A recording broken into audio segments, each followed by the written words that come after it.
Classic presented by the city of Pismo Beach. We have an 8 a.m. start. The first 4 surfers are out there in the lineup. We can see them. And yeah, 8 a.m. start. Jeff Baldwin, Mitchell Salazar, Carlo Zamora, my brain. I'm sorry. That's okay. Some people actually know me more as Carla Rowland because I was Carla Rowland for quite a number of years. Didn't get married or meet my husband until I was 31. So, yeah, Carla Rowland, Carla Zamora. I like Zamora because it gives me a little more spice and flavor. Little spice. Yeah. Spice it up. So we're 5 minutes away or just under. 25-minute heats all through the day until the finals, which will be 30-minute heats. Hopefully this rain abates a bit. We think somewhere between 8 and 12 o'clock. And maybe even the wind would lay down a smidgen. I know it's come down since earlier when I got up. It was really howling then. Yeah, not quite the conditions we had yesterday, but I think there are some workable corners out there. Well, we were talking about nimble feet, you know, with all this side chop and short sections with all that rail. They're going to really have to be on their game of focus to weave it together and, you know, paint that picture in these conditions because it's really easy to stall out, bite a rail, not be able to run to the nose or get to the tail quick enough, stuck in the middle of the board, trying to carry that planing speed, and the cream will rise to the top as it always does. Yes, that's for sure. And you know, lucky, there's some luck factor in how the waves decide to move depending on which wave they're picking. Hard to pick what looks like a really good line out there today. Definitely, that's going to be the challenge for sure. And that might just take a little bit of luck. Hopefully some of these guys and gals are really kind of watching it and finding some sort of formula. Well, so far in the free surf, yeah, we're watching it, and it's a challenge. But we still have a 2 to 3 foot swell. Yeah. And we just reached max high tide. It'll be draining out all day until around the end of the event, 2 o'clock or so. And, you know, yesterday we saw the conditions improve a little bit as the tide drained out and then came back up. So there's magic to be found no matter what. Remember, every heat, every day has the potential of a 10. Absolutely. Yeah, I would love to see some excellent scores today. We did get up into the 8 range yesterday. Both Leah Diaz, I think, was in that pool, and there was a gentleman as well. Maybe it was Jack. Dakota. 817. There it was. Yeah, it was a couple 817s. I think Leah also. Yes, pulled Leah was the other. 7, yeah. She was the first one to pull it out. Nice job, Queen. And then we've got a couple people that have won their heats a couple times, so they've raked in $200 thus far. We're getting 2 minutes to the start. 2 minutes to start. Well, that's right. The Cancer Sucks Bucks are back on today. The money is right here in front of us. So every surfer that wins a heat, well, they get $100 on that alone. And then if they're making it into, you know, each round further from this is the quarters, making a little more money on top of that. I mean, what an incentive, really. I love it. Makes me almost want to put a jersey on again. Almost. Well, we saw Caitlin Mickelson give it to her son. Oh, cute. Yeah, so Maddox got the $100, and he was going to go to the arcade. Oh, something like that. That's a day at the arcade, all right. Yeah. Okay, surfers, we're getting closer. It's 7:59 on my phone. I will wait for the head judge to give me the nod, and I will give you fair warning. I'm wondering, can you guys hear us? Raise your hands if you can hear us. Good. Yep. All right. Thank you very much. Out in the water right now for our first heat will be Leah Diaz in red, Rebecca Jamgochian in blue, Liv Stokes in white, and Indy Hoffman in green. So you two first, right? MC. Countdown, Dill? God, this thing is so sticky. All right, surfers, hold your position, stand by.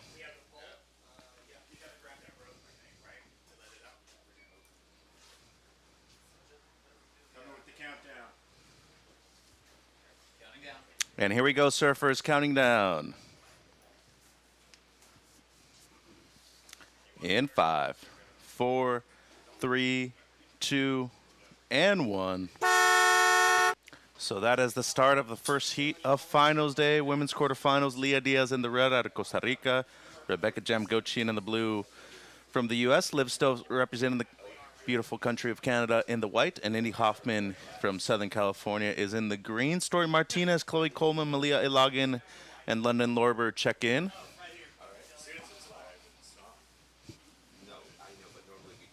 Good morning, Carla. Good morning. How are you, Mitch? I'm good. We got a rider here. This is Blue, Jamgochian. Not able to make it through, but on the inside here, Liv Stokes. She did well last year. Yeah, Liv's pretty good in these types of waves, coming out of Aliso Viejo, representing Canada. She's competed at nationals over there in Tofino multiple times. It's a location that actually has similar weather to here, this part of the central coast of California. Been there in the month of March, April, and I think I saw the sun once, Carla. It was raining the entire time. It was freezing, but what a beautiful place. Very similar to here to Pismo. 3 points on your second one white, 3 points on your second ride. Your opener, just a throwaway, Liv. It's 0-8-3, and the opener of blue going to be a small score as well, Rebecca. We got a rider here, Hoffman.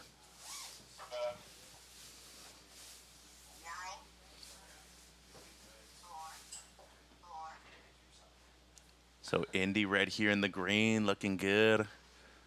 Nice combo with the rails for Hoffman. And she's going to kick out, so that's her first ride. 23 minutes to go, surfers. 23 minutes.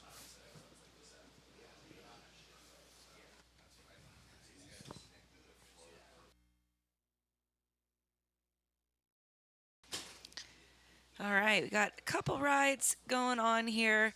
Last of white, as you said, comes in at a 3.0. She coupled that with a small wave, so she's currently in the lead. Priority sits blue, red. Coming up next, we'll see Story Martinez, Chloe Coleman, Malia Ilagin, and London Lorber. On deck, Cash Hoover, Sally Cohen, Summer Romero, and Luella Pace. Standby score, surfers. Waiting on a number for green.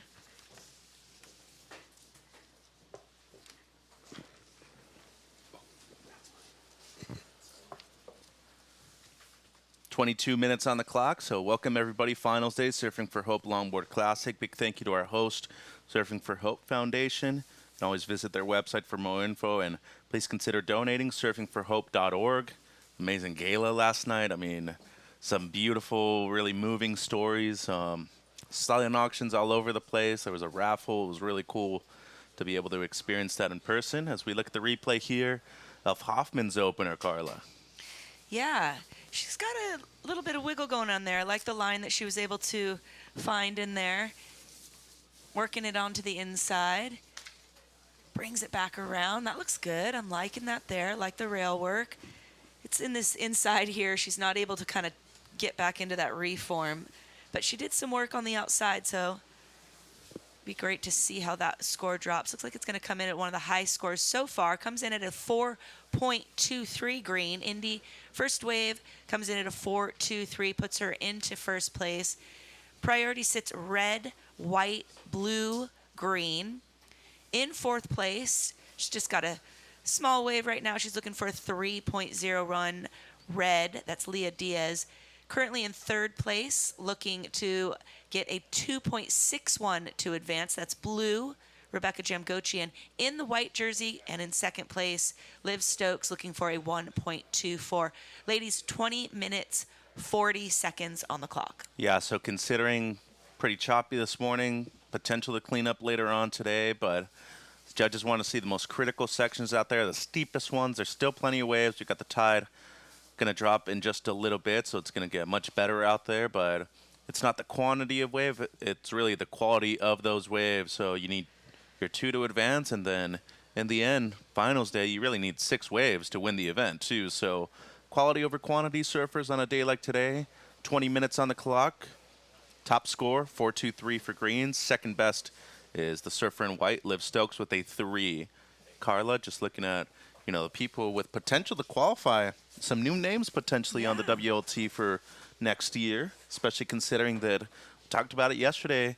4-person heats now, including the final. It's going to be a big difference when it comes to 1 and 2 that have been tied up to certain points in the regional series. Yeah, there's just more opportunity for these ladies to kind of get points.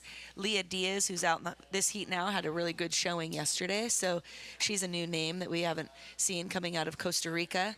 So, yeah, up and riding right here. We got green, Indy Hoffman. She's currently our heat leader with her 4.23 opening ride. Not a whole lot able to go on that one. She did have an open face there. Just trying to work it onto the inside, hoping for a little reform action. Getting some footwork done there. Definitely a challenge out there. You were saying quality over quantity. Yep. But I think that challenge is knowing which one's going to end up being that quality. You have to really have a certain eye, special read to the wave, connection to the ocean. Let's be real, Carla. Everybody surfed this multiple times in their life. After school sessions, you got to go out there regardless of how it is. You want to get wet. Yeah. So it ain't their first rodeo, we can tell you that. And it's going to be a 2-5 green, 2-5. So that is your low score. You're in first. 18 minutes and 40 on the clock, surfers. Priority red, white, blue. But also just talking about how well these surfers are outside of the water, too. I mean, Liv is a teacher. She's got her master's degree now. Indy's going to school in SD. And I can assure you that a lot more people within the draw, too, doing great things outside of the sport in general as well, Carla. I know yourself, substitute teacher, do multiple different kinds of jobs. And it's really cool to see that. I mean, in the end, this is really still something that you do because of the joy of it. And not everybody is necessarily just making a living based off of this. I mean, in the end, we're all kind of working 2 jobs and stuff just to keep ourselves afloat here. But yeah, it's the passion for surfing. A lot of these guys and gals are, have a fire to compete, and competing is in their blood. And so this is what kind of keeps that fire and that passion kind of alive. I know for a long time I thought that I wanted to be a competitor, but I found more joy in teaching, actually, and sharing, the love of surfing, and that's given me more. Time check, ladies, 17 minutes, 30 seconds on the clock. Currently in the lead, green, Indy Hoffman with a 4.23 and a 2.5. Liv, you're in second place. You've got a 3.0 and a 0.83. You're looking for a 3.74. In third place in blue, Rebecca Jamgochian. She's looking for a second ride still. She opened up with a 1.23. And Leah Diaz currently in priority and in fourth place with an opening ride of 0.83. You're looking for a 3.01, Leah. I do hope that 2s and 1s aren't counting scores today, but could be a possibility. Here's a Liv on the inside in the white. Good nose right there from surfer representing Canada. Yeah, nice rebound off the white water. She brings it back around into the inside here. Has a couple steps. Just kind of trying to work it all the way in there. Doesn't look like the reform's going to quite happen, but solid ride in the beginning part of that wave. I liked the nose ride. I liked the rebound off the white water. So I think it's going to be a decent score for her. There's red outside, so priority's going to switch. That was a committed paddle. 16:20 on the clock. Priority goes blue, green, red. So waiting on the last of white, Liv. 16 minutes to go, surfers. And potentially somebody on the outside here, Carla. It seems like Jamgochi and Rebecca's up. And a quick one for her, too. So another priority switch. It's going to go green, red. Next heat, Story, Chloe, Malia in London. And then quarter 3, be on standby. Cash Hoover, Sally Cohen, Summer Romero, and Luella Pace. Looking at the replay. Replay of Liv's wave. We saw a little tip time there. And then rebounding off the white water. So a couple nice maneuvers there in the beginning. Waiting for scores to drop for both white and blue. Blue opening up with a 1.23.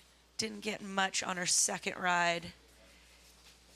Last of white comes in at a 4.17. White. Liv, you've moved up into first place. Indy, you are in second.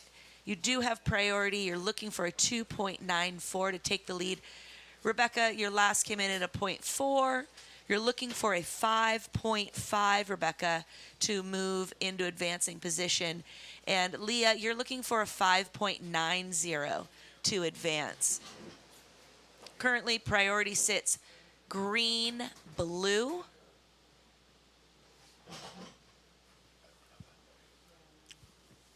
So we do want to thank our host once again, Surfing for Hope Foundation, the city of Pismo Beach. Proud to be a host city once again for the Surfing for Hope Longboard Classic. Clean air, great waves, wide open beaches, making Pismo Beach the perfect place for this wonderful event. Classic California, wine, waves, and make sure to stop into our friendly businesses and enjoy some of the outstanding restaurants in the area.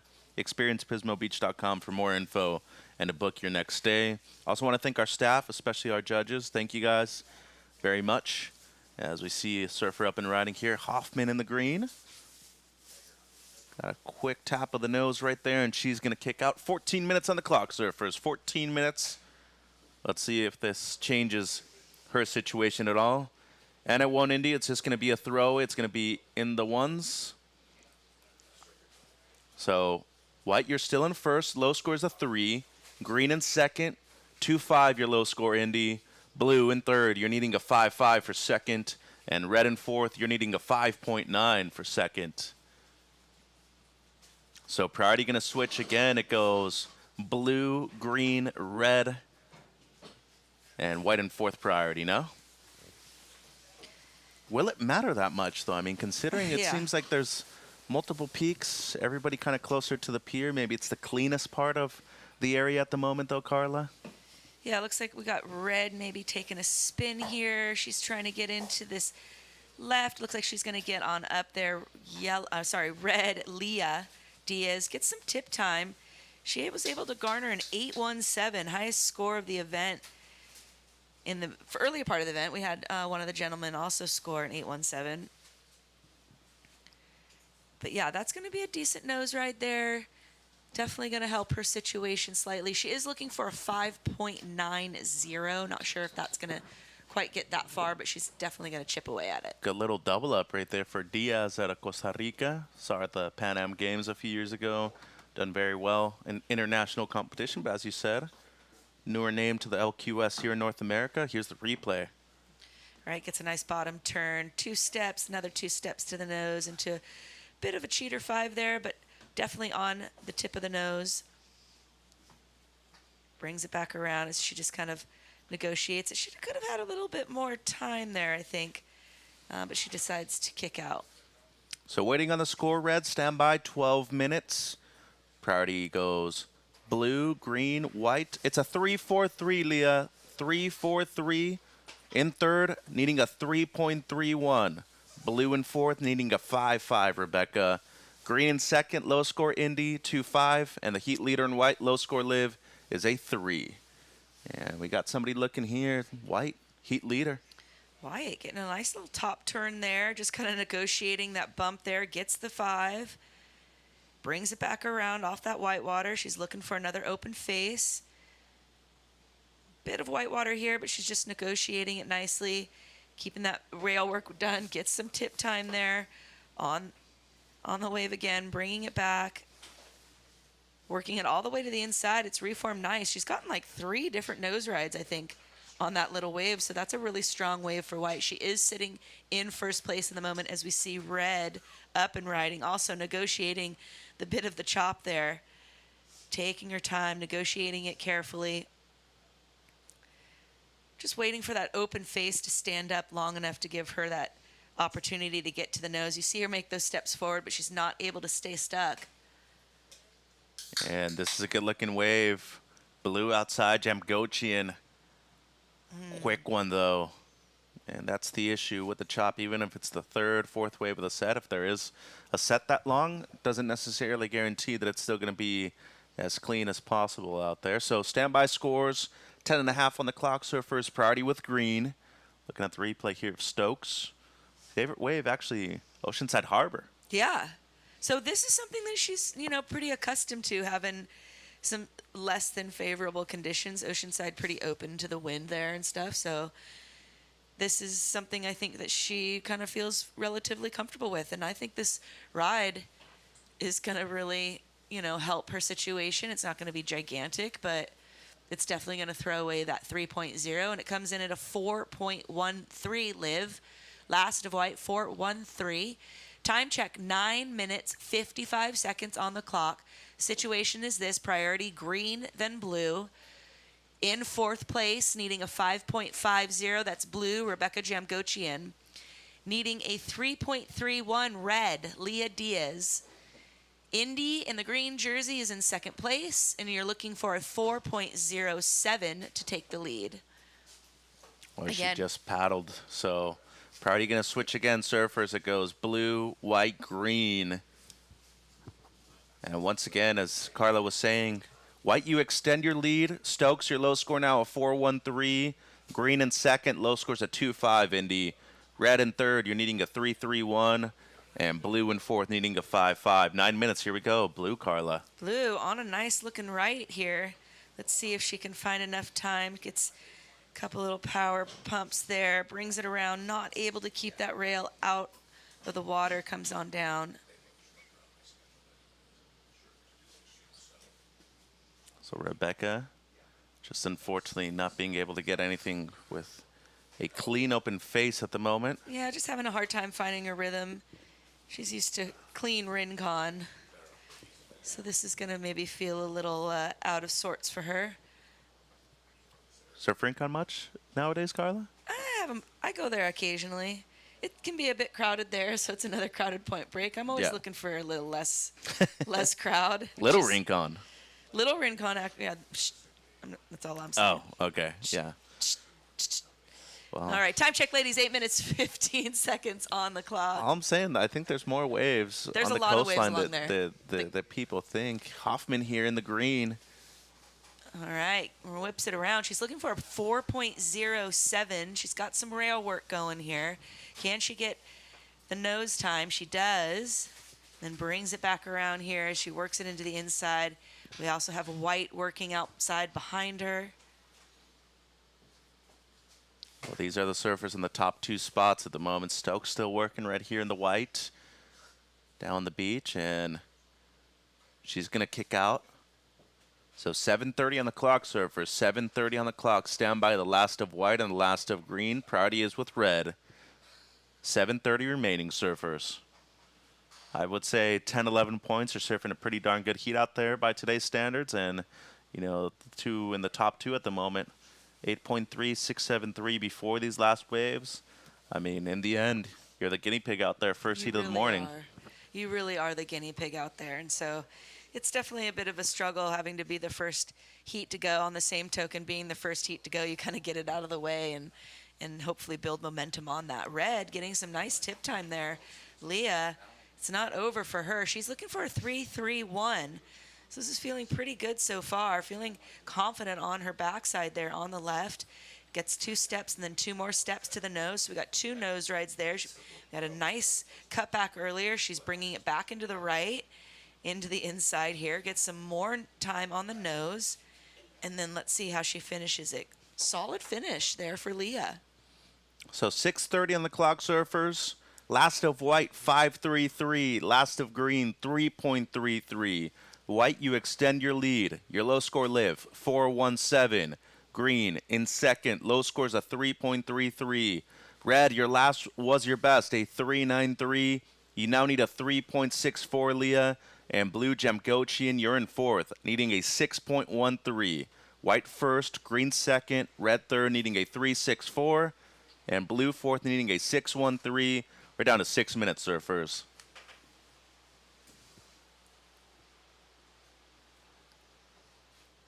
Top 2 from this heat will move into the semifinal.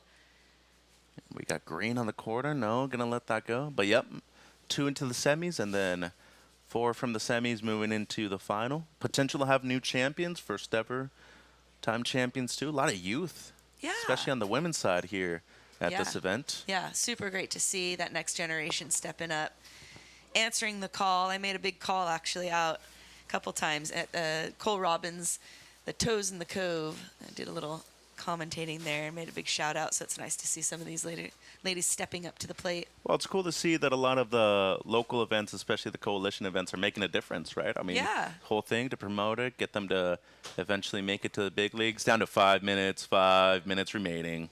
Back in the day, it was kind of all we had were the coalition events. There weren't many QSs. There weren't any QSs really as far as longboard. You had one event, the Rabbit Kakai. You would go down to Boca Barranca and surf the long left and hope you could win a title there. So yeah, big moves have happened over the years, being able to have a series of events that you can earn your way up to. That makes a really big difference. Surf royalty, Rabbit Kakai, by the way, Yeah. too. So priority is green, white, blue surfers, 4.5 on the clock. Red in third needing a 3.64. Blue in fourth needing a 6.13. Yeah, Rabbit Kakai, Rel Sun had her own event too. A lot of those people, pioneers really, what we should call them, that made a big difference with their events. Buffalo Keolana also had an event over there in Makaha. Also one of the premier waves when it comes to longboarding worldwide. Seems like we got a rider here, second place at the moment. Hoffman up and riding, going left. Yeah, she's had a nice line. These lefts have kind of lined up rather nicely for the ladies, bringing her a nice turn back into the pocket as she does a couple steps forward, finds the nose ride there, rebounds the white water gently. Dad Aaron shreds. Younger brother Rex, also ripper. Always at the lowers left. You see him out there in the lineup in the afternoon after school, you're not getting a wave. You see Rex, you're like, oh my God. That's it. I'm going right. And then you see Masaki on the rad, and you're like, okay, where do I even go now? I got to go to uppers. 3 minutes 20 surfers, but a great family, historic family too when it comes to surfing. White, you're still in first, Liv. 3 minutes to go. Stand by for the last of green. Let's see if she improves on her low score of the 3.33. Fun event, huh, Carla? Just driving up the road, fun waves, cool little area right here in Pismo. Great crew. Yep, I was telling my husband last night, I think this is my favorite event to work at. Absolutely. Everybody's in good spirits. Really doesn't matter the conditions. It's just a great place to be. Everybody's stoked. It's for a great cause. Yep. We're able to go to the gala and just hear the stories, like you said, and you could feel how touched people are by the whole movement. So here's the heat leader. Last of green, by the way. Indy does slightly improve. It's a 3.53. So red, you now need a 3.84. Blue, you need a 6.33. Got a couple riders here. Stokes and then Diaz behind her. 2 minutes 20. Yeah, definitely some action happening here that's going to probably change the situation, whether that be Liv separating her lead a little bit more, but red also giving it a go. She's looking for a 3.84. That could change depending on White's last ride. 2 minutes, surfers. So multiple waves to be scored here. Stand by. Coming up next, we're going to see Story Martinez in red, Chloe Coleman in blue, Malia Ilagan in white, and London Lorber in green. On deck, Cash Hoover, Sally Cohen, Summer Romero, and Luella Pace. Yeah, next heat stay as close to the pier as you can. Right there's perfect. Thank you. Watching the replay here of Stokes. 90 seconds, surfers. So blue's just going to get a throwaway here, Carla, but really the important score is for red. She needs a high 3. Had one just before that. Last of white, 6.33. You extend your lead, but you're pretty much in first by a good margin. Last of red, 4.27. It's enough for second. Green in third. You now need a 3.98, basically a 4. And blue, you're needing a 6.77. So with a minute to go, green, you're needing a 3.98. Red, you are now in second. And blue in fourth, you're needing a 6.77. 1 minute to go, surfers. There you go. There's the change right there. Things swapping around. Luckily, green in priority at the moment. She looks like she has taken a ride right now, sticking to those lefts. This one not really formulating the way in the beginning there, but she whips it around to the right, gets some tip time there. And I don't think that's going to be close to the 3. It might be close to a 3.98. We'll see. 30 seconds. So stand by green. Red, once again, you moved up to second, but we are waiting for a score for green now. 20 seconds.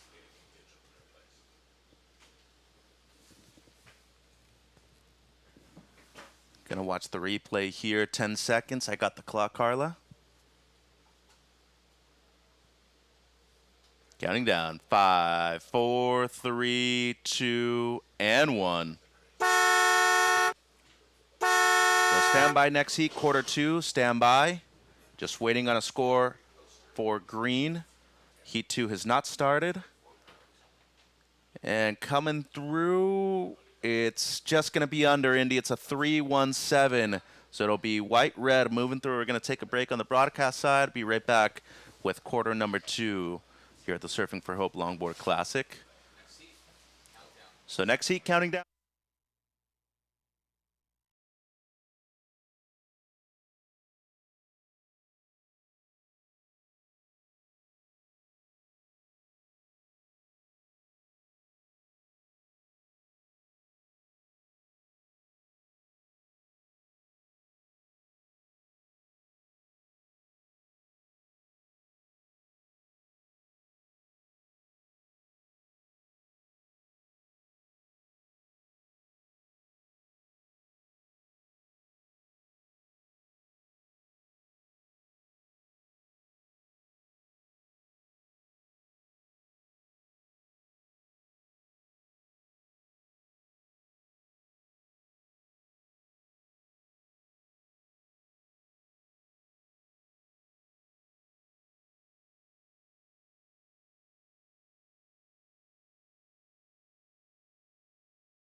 Looks like equal fifth will be taking home $300, equal seventh $200. So a little bit of money in the semifinals.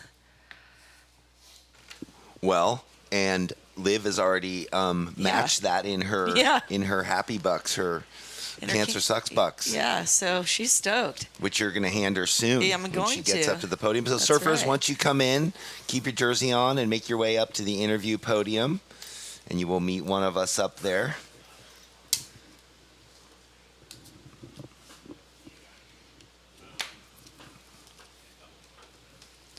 Well, it looks like the wind is slowly deciding to calm itself down. I was talking to some of the judges, and yeah, they're looking for, obviously, who can weave and, create that story effortlessly and not, spend a bunch of time catching rails. They want to see it look effortless. Yeah, they want a combination of maneuvers, of course, but with a variety in the critical sections. Nose rides with speed, technicality, and clean footwork is very important, obviously. Ooh, and there Malia, we saw Malia just then. That was a clean face, but there's that current that pushes up the face, coming down the beach into them, and you got to stay low in the right place on the wave, or that's what happens. You get caught on the lip and pushed out back. Yeah, it's important to show full control and that forward momentum when coming out of their maneuvers. So that's where there can be a bit of a hiccup. You want to make sure that there's that seamless flow. I'm going to go see if Liv is down there waiting for her bucks. I'll check you in a second. Don't forget to squeegee on the way back. All right, everyone. Well, thanks for joining us online, too. If you're tapping in from wherever you are in the U.S. or abroad, we are here for the 2025 Surfing for Hope Longboard Classic. We are into final Sunday up in beautiful Pismo Beach. And, yes, there might be a bit of drizzle, but yesterday we had rain, but we had sheet glass and offshore most of the day. Today, a little wind chop, but that does not stop the show from going on. And these beautiful women and men coming up later will find the magic moments. Here we see our surfer in white, Malia Illigan. She's finding the flow on this wave. Nice tap of the nose. So they're really having to be deft in choosing where they set that rail line. Some of these waves, I guess you would call straight handers. They're going left and then going back right, left again.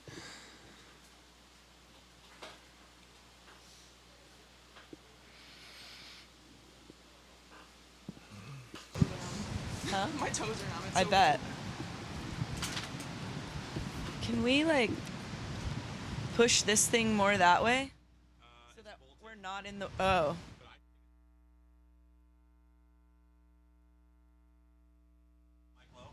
They can hear you right now.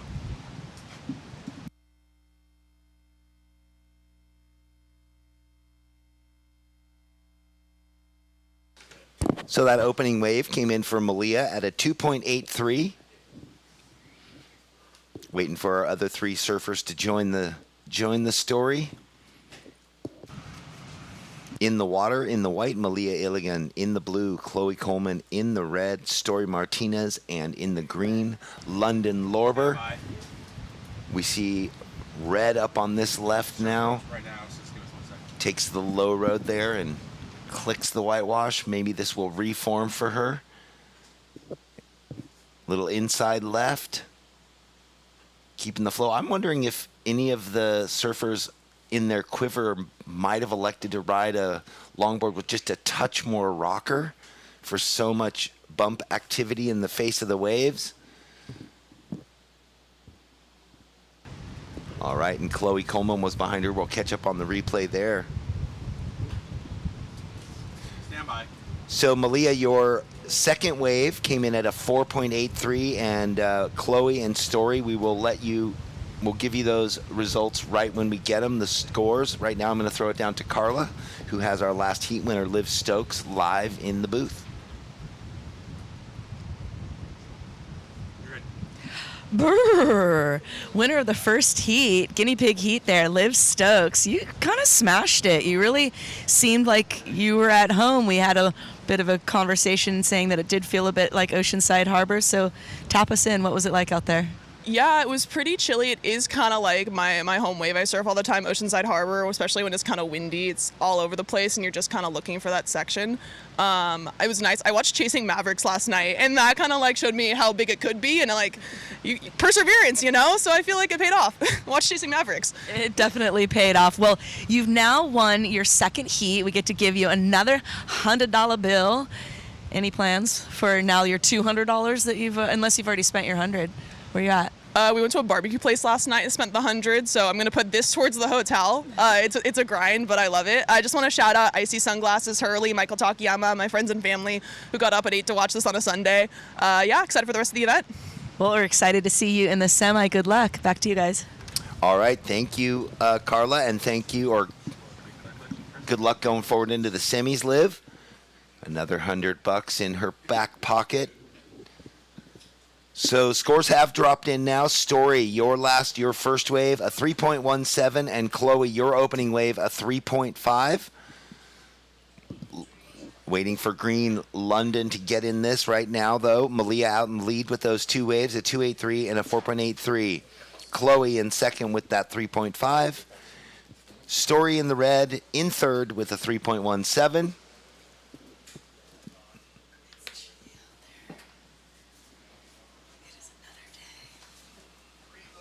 Here we go. Green gets into the party. Quarterfinal number 2 here on Final Sunday. That wave just fades out on her, trying to get that right into the pier.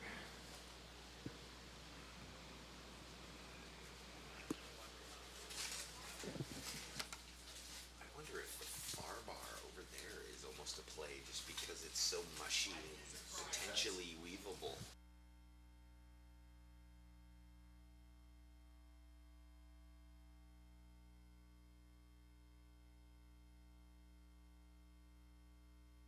Already up and riding, that is red. Story Martinez. She was a heat winner yesterday. Wow, she gained a lot of speed and lift out of that nose ride, and then that section moved up under her, but still did well to get up on the nose there. And we got Chloe Coleman in the blue jersey there. Gets some nice calculated steps to the nose, rips it back around, straightens it off into the white water. When you guys were doing the first heat, I was walking by the competitor area where all the surfers have their boards. There's not many surfers there right now Yeah. because it's pouring rain. Yeah. But I'm like, that lonely moment before the heat. But the vibes were still high. They were all chatting and happy and saying the waves look fun. So they're prepared. Great. All right. Red giving it a try again. She's turning it a bit high on the face there, trying to get a high face nose ride, but it's pushing her out. She needs to set it down a little further, perhaps. Situation at 15 minutes, 50 seconds on the clock. Currently in priority and in fourth place is Green. Green, you're looking for a 2.51. Waiting for some scores to drop for Red as we watch the replay here of Red. So we're waiting for that score to drop.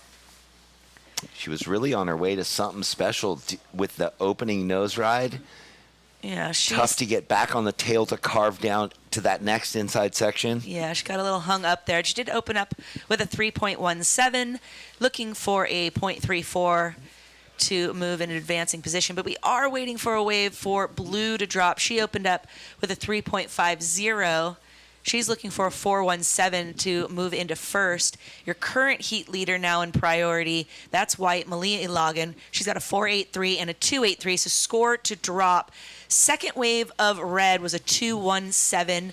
It moves her currently into second place, but we are waiting for a score to drop for Chloe. She's looking only for a 1.84 as we watch the replay. She works it all the way to the inside, gets a little tip time, a little short of the nose there, but plenty of footwork done. Looks like last of Blue comes in at a 4.17, moves her into first place as we watch Green whipping it around here. Give you an update on the situation momentarily. Time check, 14 minutes, 15 on the clock. Red up and riding. Well, they're finding all kinds of magic little sections out there. I mean, you know, in the inclement weather, they're weaving it together well. Definitely. All right, we got White. She's in priority. She is looking for a 2.84 to take the lead. Gets the tip time there. She's going to try to weave back down into an open face. Wave is too fat, not able to do so. So the situation is this, as we see Blue up and riding again. 4 steps, nice and even to the nose. Gets the nose time. Whips it into the white water. They're not able to get back down the face. All right, 13 and a half minutes on the clock. Currently in fourth place with a 2.4 and a 1.0. That's London Lorber in the green jersey. She's looking for a 5.26. We do have a score to drop for Red. This is the replay here of Red. She went left, whipped it right.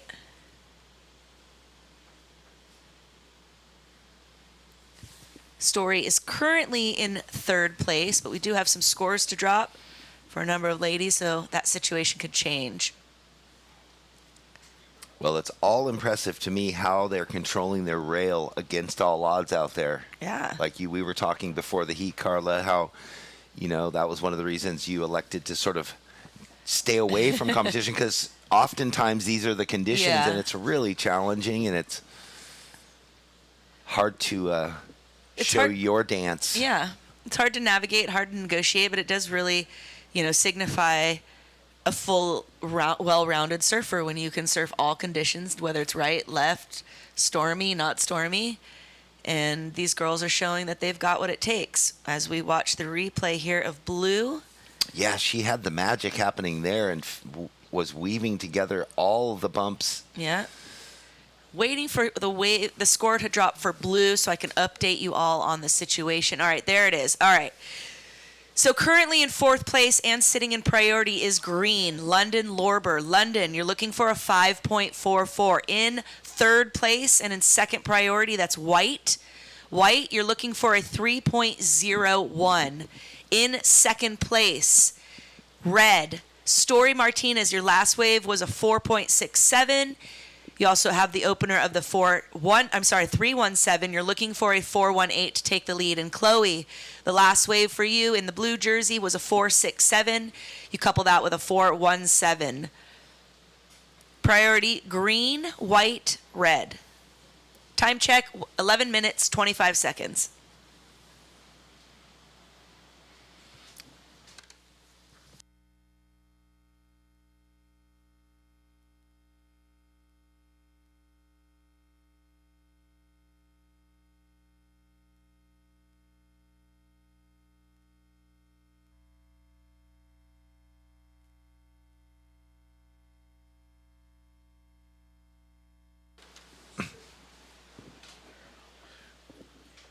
London with priority, looking for a 5.44, and Malia looking for a 3.01. Priority is with those two surfers, first with green, second with white.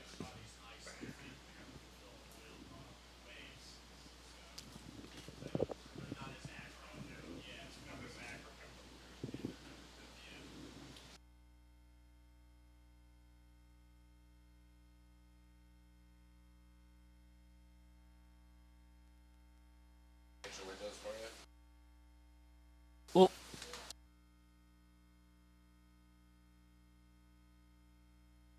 alrighty, 10 minutes, 10 seconds on the clock. Nothing super substantial happening yet.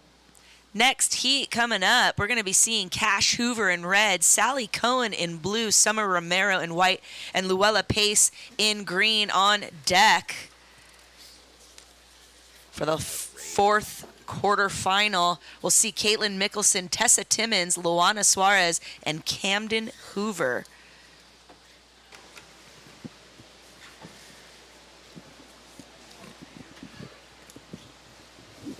Thank you to the city of Pismo for once again being such an amazing partner in this event, the Surfing for Hope Longboard Classic. Carl, I know you love coming up here. All the judges, the whole staff, we love coming up here. It's a vacation and work at the same time. Yeah, it's nice. Breathe some beautiful fresh air. Go to a bunch of farm-to-table restaurants.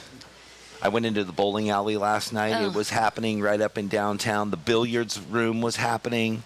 All the spots in town were pumping. We went up to San Luis Obispo and had some good food. There's a lot to do around here, actually, but yet it feels so beautiful, country, natural. There's a lot of land. You don't feel, confined like you might say in LA or even in San Diego counties.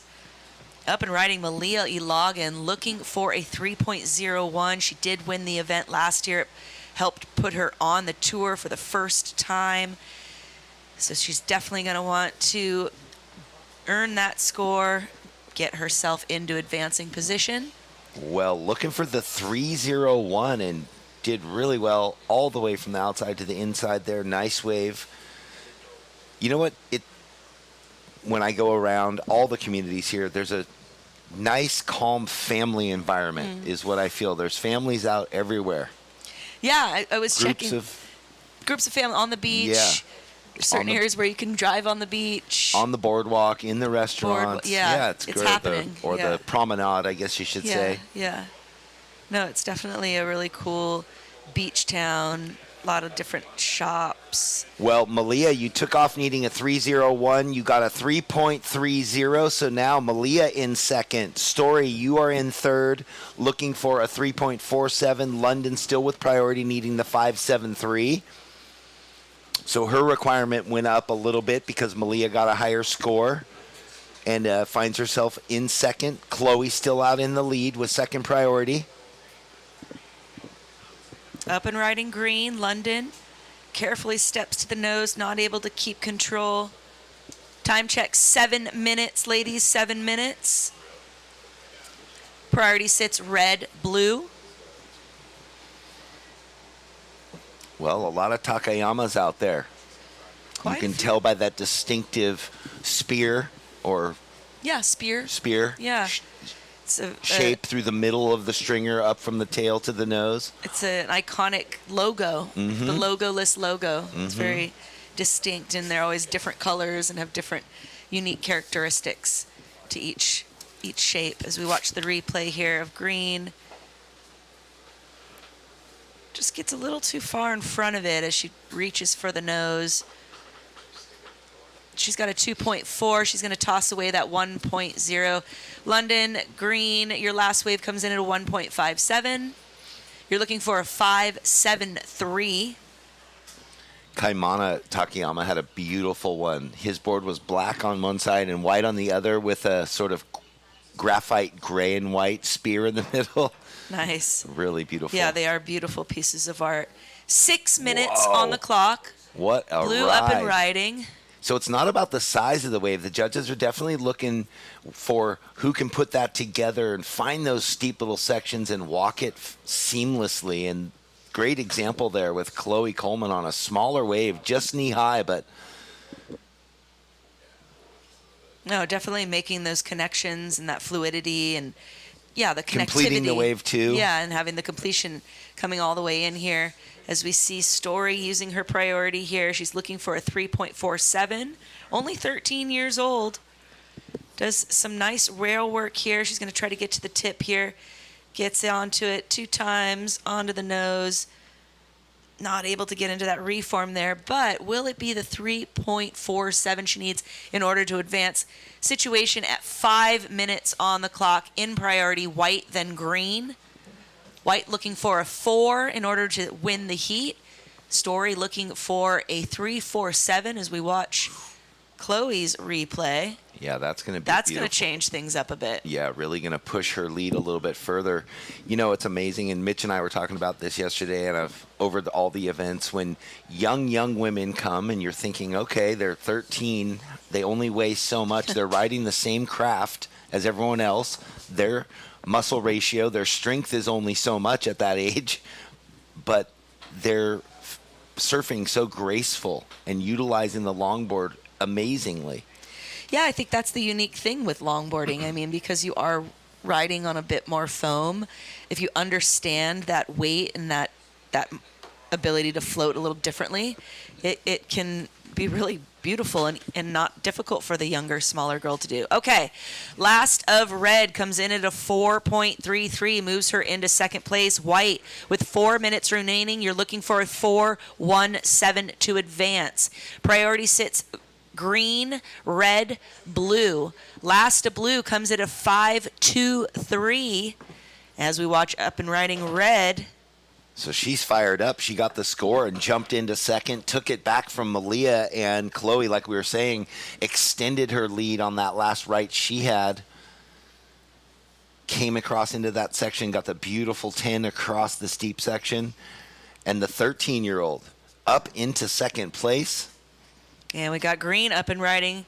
London also pretty young. Looking for a 6.60. Chloe in priority blue. Priority, second priority white. White looking for a 4.17 to advance. Waiting for score to drop for green. Looks like it's a 1.53, not going to factor into her situation.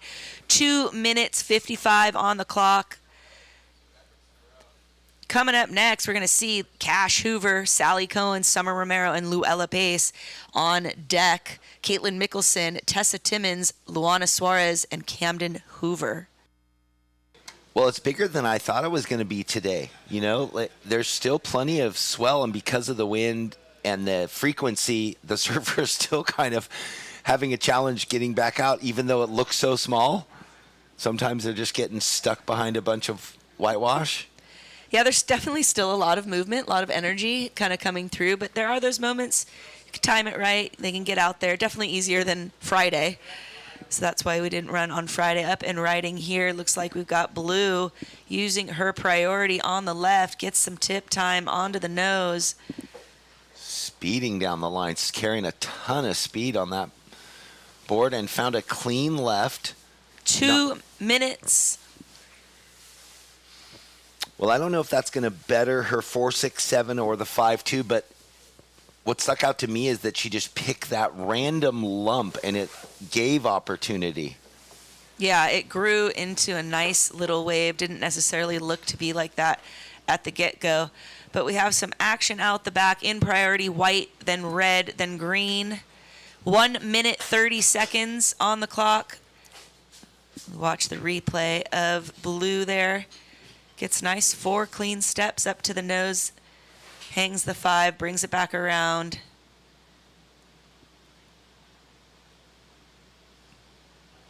Yeah, works it all the way to the inside. Decent ride for Blue. So it, maybe has a Might chance. throw away her 4.67. You never know. So surfers with 1 minute left. Malia, you have priority. You are looking for a 4.17, and London, you are in third priority, needing a 6.60.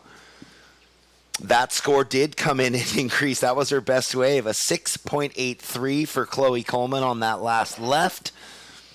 So the judges loving that second section of the wave where she got that long four-step up to the nose and held it for quite a while. And we're almost at the 30-second mark. White in priority, followed by red. White looking for a 4-1-7. Taking a paddle here, not catching it, losing her priority.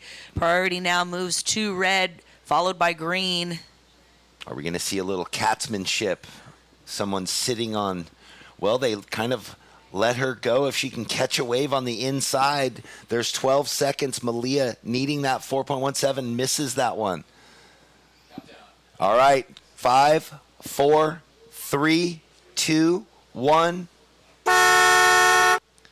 That is it. Get a change of the guard here a bit. Malia Logan unfortunately not making in to the next round. Moving forward, Chloe Coleman and Story Martinez. Well, Story getting the jump and coming from third and finding the wave she needed to get up into second against last year's winner, correct? That's right. Yeah, big so, upset there. Definitely an unfortunate situation for both Malia and London. London knew the game.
The surfer in green. Welcome back, everybody watching online. This is Luella Pace in quarterfinal number 3. Surfing for Hope Longboard Classic. Well, that was one of the taller sets, and we were catching you live mid-action. It was closer to the pier, but well done to pick that one. So Pace opening up quickly right off the bat in this heat. And Sally Cohen in the blue also was able to get a wave. We have Cash Hoover out there in red and Summer Romero in the white. So looking at the opener here of Cohen out of the island of Oahu, Jeffrey, representing Kauai. Well, they're used to surfing in the rain. 100%. Maybe in warmer temperatures, but yeah, you're absolutely right. I would be thinking that the water got colder today, especially considering that we do have a northwest wind that's been blowing for number of hours now too, as we look at the replay. As you said, much taller wave on this one for Pace.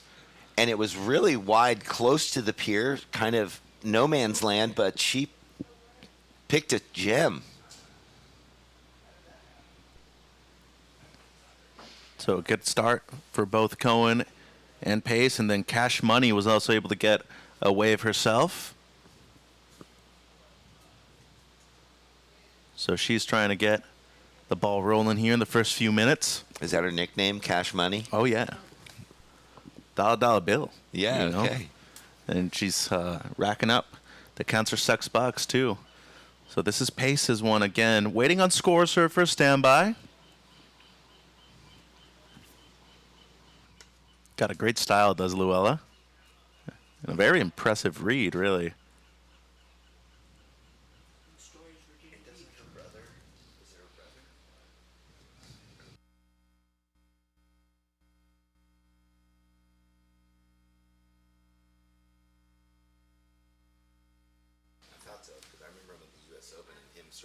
All right, opener of green, 3.33. Opener of blue, 4 points. And the first of red, Hoover, is a 5-5. Live action here, blue, Cohen.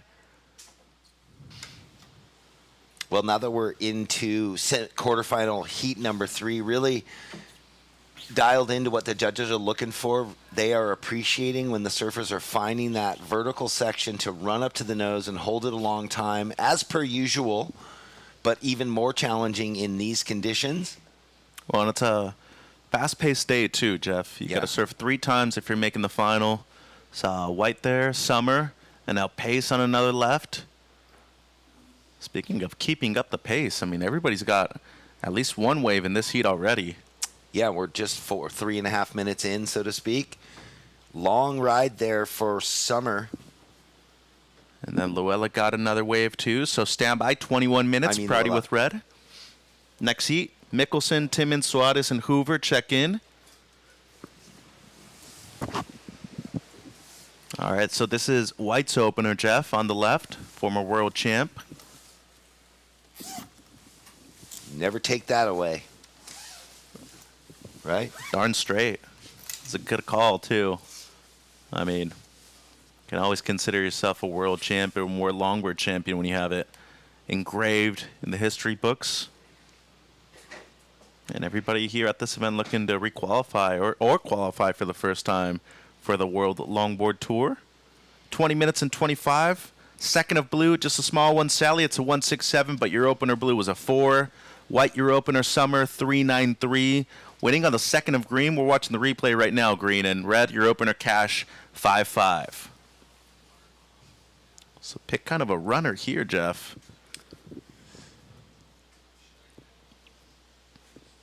Hadn't really seen that myself. We were watching the other surfer at the same time, so she did have to go prone. Then eventually got back onto her feet, so it's continuation. It's the same wave that has scored. But the judges, dissent that getting down on the belly and back up again almost restarts the wave. But sometimes I think the surfer just wants to continue their flow and complete the wave for their own personal, Mm-hmm. It feels good. Yeah. It's a moral victory. That's what it is. And she gets her best wave out of it, too, a 3.6.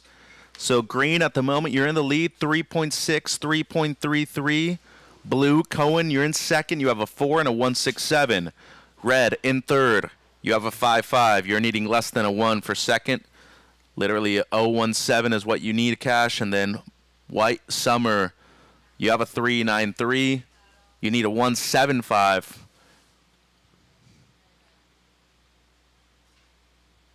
And we had blue up and riding quickly. And now looking at red here, Cash.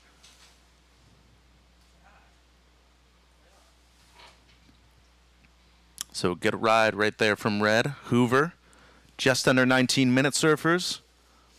Next heat, Mickelson, Timmins, Suarez, and Hoover. And then we're going into men's quarterfinals. Be on standby, Cole Robbins, Noah Hogle, Nico Espinosa, and Agustin Cedeño. All heats before the finals, 25 minutes, and then both of our finals will be 30 minutes each.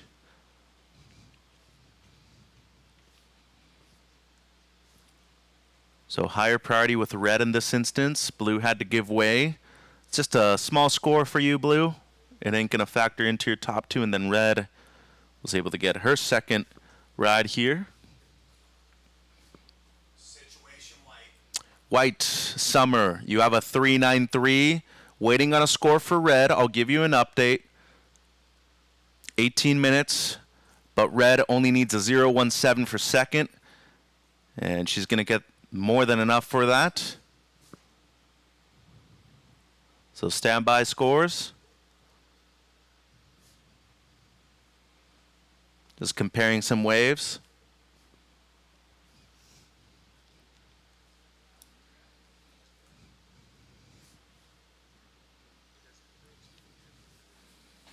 So it's a 4.57 red. You move into first. That is your low score. Green, you are in second. 3.33 your low.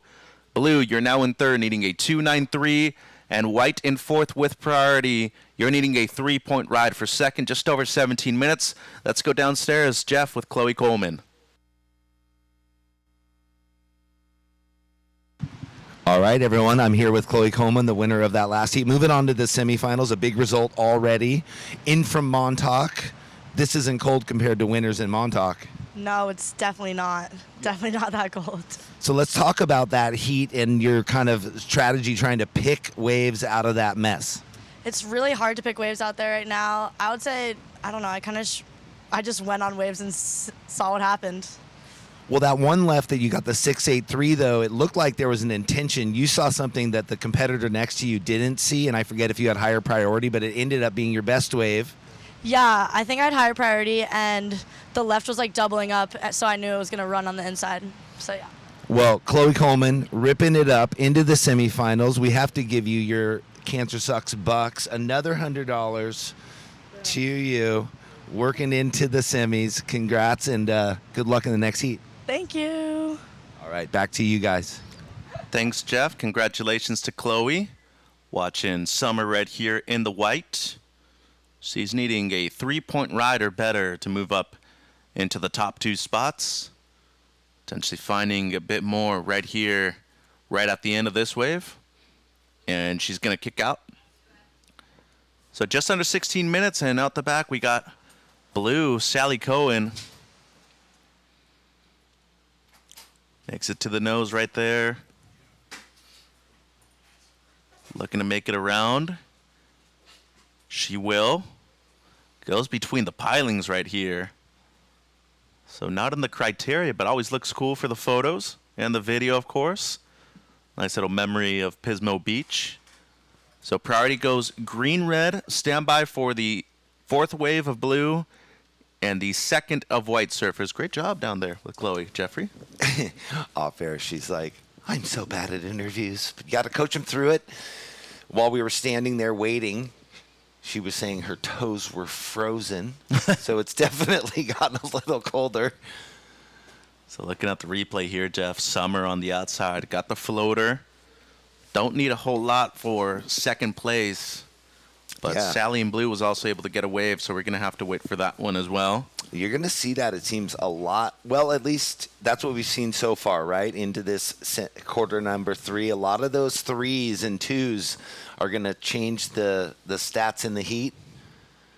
And this is Sally's last. So the 2nd of white, 493. Now just waiting on the last of blue. She needs a 487 or better. So priority change, priority now. First with red. Cash, you have first priority. Luella with 2nd priority in the green. You also are going to see that happen a lot today with the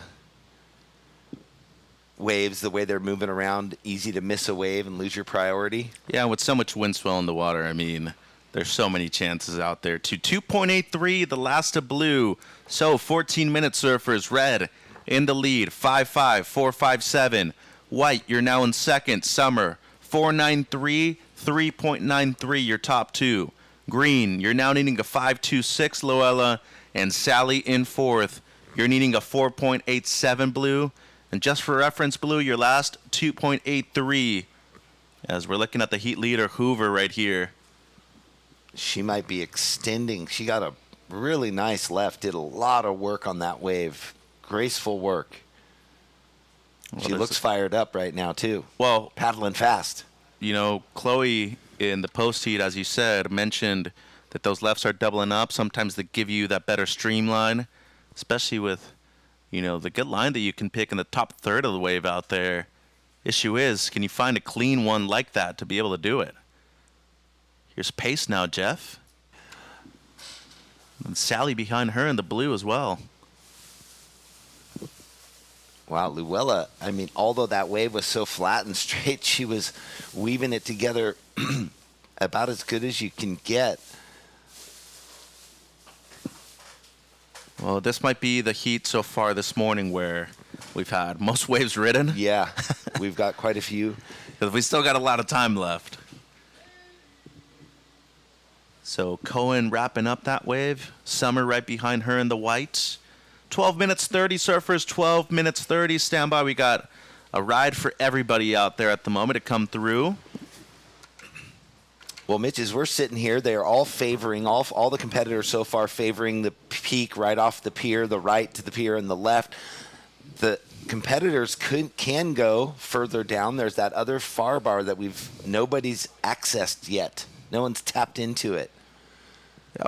Every now and then those waves could be a mirage. We called it Mitch's Peak yesterday. Mitchell's left, but every now and then you get the right one and it just turns into a gem. I mean, speaking of it, this is the wave that you like from Hoover. Yeah. And good chance she does improve on the mid-4 that she has as her backup. 11:45 to go, surfers. Standby numbers. And Red, you will be extending cash. It is a straight 7. So Red, you have a 7 and a 5-5 as your low score. Wow. Well, so very similar to the 683 that Chloe Coleman got. I was wondering where it would go. And then this is the replay of Sally in the blue. Waiting on this number still. Get locked in. Tight 5. Close to a 10 right there from Sally. So she's in 4th at the moment, but needing close to a 5-point ride. We're waiting on that one. Some good surfing this morning already, Jeff. I mean, the reason why these people are in the quarterfinals. Everybody with potential to be a champion. Standby score, surfers. Standby. 10 minutes 55. Well, we can tell you, Red, you have a 7 and a 5-5. Cash. And blue score coming through. It's a 6.73. So that left again. Yep. So the big scores coming from the left that we've seen so far this morning. Good option there. And then because of the consistency, the right towards the pier or the straight handers, the It's left, a quicker right, wave, left. yeah. So last of green, 277. Doesn't change anything for you, Luella. Now we're just waiting for a score for white. We'll give you an update after it. She's needing a high 5 for second. 10 minutes. So Summer, she's cut 3 waves with this one, Jeff. Yeah, and she needs now, because of the other competitors, a 5.81 to go up into second. So she was working for that. And it's a 5. So with just under 10 minutes, Red, you're in the lead with a 7 and a 5-5. Blue, you're in second, 6.73 and a 4. White, you just got a 5. You're in third, needing a 5.74. And green pace, you're in 4th, needing a 7.13. Once again, green, you're in 4th, needing a 7.13. White, you're in 3rd. Your last score was a 5. You're now needing a 5.74. Blue in 2nd, low score's a 4. And red, the heat leader, you're needing to replace a 5-5 with priority. Here we go, Jeff. Summer on the left. Ooh, good one. Oh, this thing's standing up, and she's carrying a ton of speed. Nice drop knee cut back there. Can she get to the nose again? Nice, kind of that beautiful style in the cheater 5 into that drop knee cut back, extending it. And again, will she get the finish float? Close, close. Well, she did her work before that, though. So Summer in 3rd, needing the 5.74, got the 5 on the last wave, identifying the left as where the big scores have been coming from. Well, there's plenty of comparable scores to that one right now. I mean, you have the 5-5 of red. You have the 6.73. It has to be a point under that. But they're going to take their time, surfers, so stand by the last of white. Looking at the replay here, Jeff, it was one of those ones doubled up on the inside once again. I really like those Phil Edwards-ish cutbacks, that style. You went way old school with that call out right there. Come on now. Don't you remember the... Yeah. First person to successfully ride a pipeline, by the way, too. At least what the books say, right? So just a throwaway for green on your last. Now we got the heat leader, Jeffrey Cash. Quick one for her. Scores coming through for white. They're looking good. And with just under 8 minutes, it's enough for second. White, it's a 7.27. Your low score now is a 5. Blue into 3rd, 5.55 what you need. And green in 4th, you're needing an 8.67. Red, you are still in the lead. Low score cash in red is a 5-5. Jeffrey. Just shows how you can get it done in many ways. She never got the 10 nose ride, so to speak. She got those long cheater 5s, but I think the combination of those 2 extended cheater 5s that looked really good with the big deep rail drop knee cut downs, you know, the judges saying, hey, that was fluid surfing all the way through on the rail. Well, on a day like today, gaining speed out of every turn. I was about to say, I think speed matters so much. It's a big point of difference. You're able to find speed out there. It means that you're on the quality wave. Quality over quantity, Jeffrey. Well, and she was like, I got the 5 on the last one. Come on. So This is an important wave for Luella. Running out of time, just under 7 minutes, and she's needing an excellent score, Jeff. yeah, she needs the 8.67. It's all doable, right? There's a 10 in every heat potentially. Yep. It's just where are they? Sally Cohen with priority, 6.5 minutes. You need a 5.55 to go up into second from third. And White in second. Low scores a 5, Summer. Well, look at this heat, Mitch. 5.57 for Cash, 4 and a 6.73 for Sally, 5 and a 7.27. So There's potential, yeah. There's been scores. the potential is opened up. 6 minutes, surfers. 6 minutes. So Cohen right here. She's going to bank it off the top, and she's going to ride out of it, too. Needing a mid-5. This has been an entertaining heat. I mean, look at the top two. 12.5, 12.27, and Cohen. I mean, she's up into the double digits already, too, Jeff. And where will this next wave go? Will it increase on the 4? Will it be enough is really at the 5.55. So priority is with White. And White, she's going to use the priority again. This wave kind of dying out on her, though. Might have something on the inside. She's able to connect it. No matter how cold it is, she's feeling warm after that last wave. And a little head dip right there, too. Hey, man. Looking like Jeffrey Baldwin back in the 90s in Puerto. Keep the flare alive. That's right. I was dodging the barrel, just doing head dips. 5 minutes, 5 minutes, surfers. Next seat, you can paddle out. Stay closer under the pier, please. Watching the replay of the last of blue, waiting on numbers for both white and blue surfers. Stand by. Where are your best barrels ever, Mitch? Ooh, that's a really good question. Let's get these two scores in first, and then I'll give you a couple answers, because I don't know if I can specify one location. Okay. But yeah, there's multiple. There's multiple. Same for me, but some of my most dynamic. Is this a replay? Yeah, this is the one we're waiting for right here from Sally. I didn't see the replay in red up top. That's what. So this is the fifth one. They're comparing it to the 6.73. Yeah, because that's critical since she needs the 5.55. 4 minutes, 4 minutes. And then this is White's. She got the 7.27 on this one. This is her fourth on the replay. I mean, she was throwing spray on those cutbacks, really pushing it. Rah. So waiting on two numbers. Stand by, surfers. 3 minutes 30. And this is the 5 of White on the replay here, Jeff. So shorter cheater 5 and didn't get the big cut downs, but got the finish floater. So that's the difference between the 5 and the 7.27. Now they're waiting to see where will this wave go for Sally. And this is the last one of Blue, her sixth ride. So touch the 5 right there momentarily, but then the big gun section hit. 3 minutes.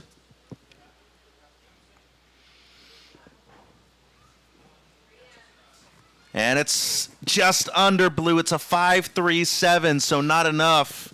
You're still needing the 5.55. As we see green right here, 2 minutes and 40. She's needing something excellent still, an 8.67 or better for Luella Pace. So once again, Blue, not enough. It's a 5.37. You're still needing the 5.55. Red in the lead. White in second. Low score for Red, 5.5. And low score for White is a 5. Just for reference, White, your last came in as a 3.73.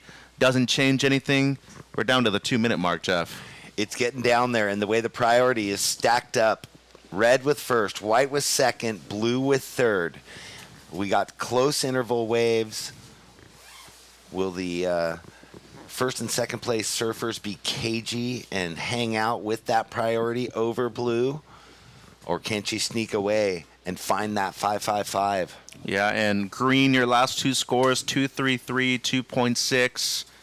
So you're needing something in the excellent range, 867 to be exact. 1 minute 45. Ooh, look, Blue making a break down the beach. The other competitors not looking like they're too engaged in what she's doing. It's a small inside wave. Sally, with not a lot of time, looking for the 555. That's not going to do it. 1 minute 20. This might be the closest heat out of the event, Jeff. Well, 12.5, 12.27, 12.1 between 1 and 3. Yeah, and I mean, definitely the consistent highest scores for all the surfers in the top spots. Well, everybody in the top 3 has at least a 6. It's pretty good. Their backups are all in the 5s. It's really just, the breakaways from red and white. They have a score in their 7s. Under a minute. Next heat, stay close to the pier, please. Next heat, stay close to the pier. And I like what Sally's doing, just shadowing inside a little bit, hoping that one of those waves that they miss turns into something. This is really small on the inside. With 35 seconds to go, sort of desperate measures there. Well, she's trying. Yeah, she's given it everything for sure, but she knew she couldn't get out back with them with higher priority. 20 seconds. Yeah, we got green. Ooh, this has potential, Jeff. I got the clock. 15 seconds. It did look like it at the beginning that it might be a steep runner. Count this one out right now, ladies. 5, 4, 3, 2, and 1. So, well, both Sally and Luella giving it everything they could to get back out and find waves at the end, just not enough for either of them. And it looks like Cash Hoover and Summer Romero moving into the semifinals here on finals day. So we'll take a break on the broadcast side. Last of green, 337. Last of blue, 243. Heat 4, stand by. We're going to count you down. Here we go, surfers.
Welcome back, everybody watching online. Quarter 4 of the women, Caitlin Mickelson, Tessa Timmons, Luana Suarez, Camden Hoover, Mitch and Carla with you this morning.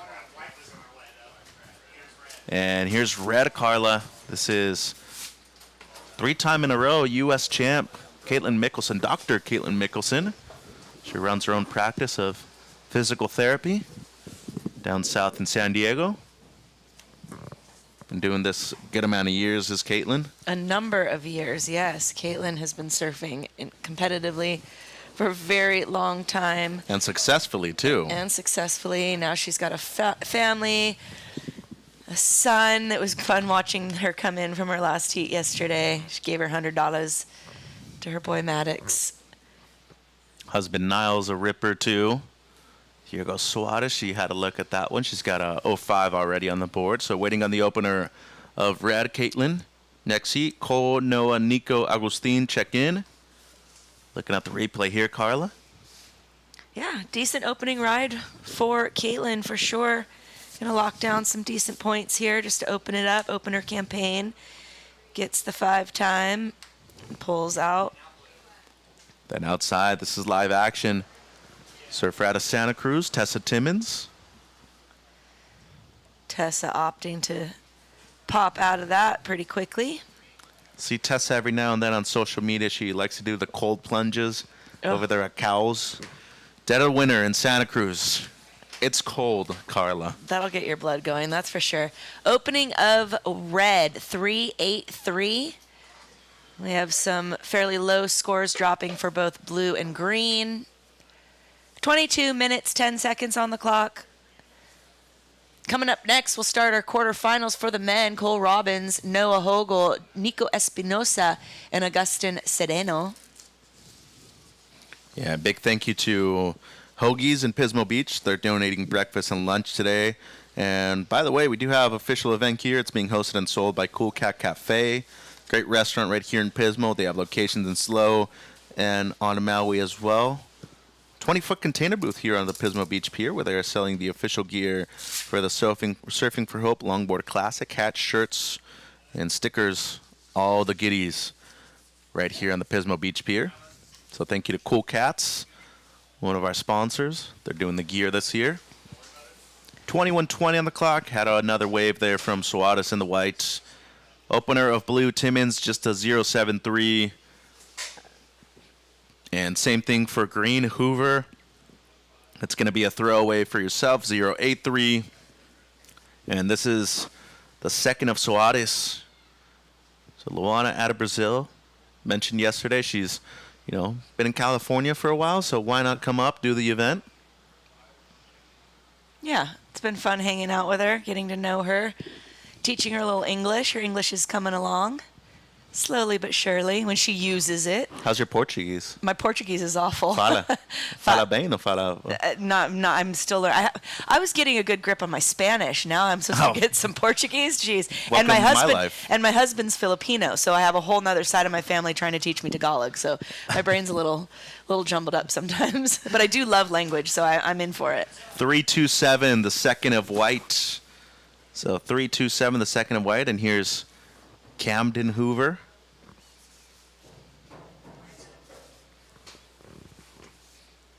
Working this wave well.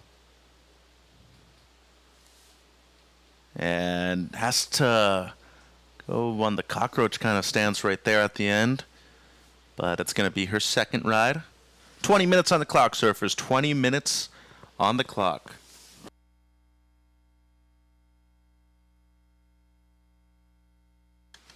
So Cash Hoover, go down to the interview booth. Carla's going to meet you down there.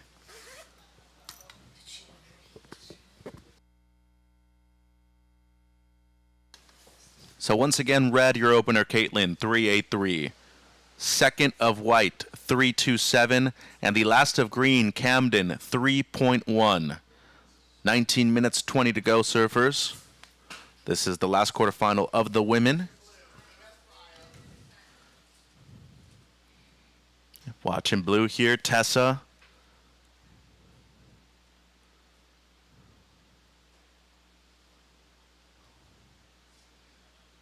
Nice footwork there from Timmins right now. And she's going to kick out on her second scoring ride.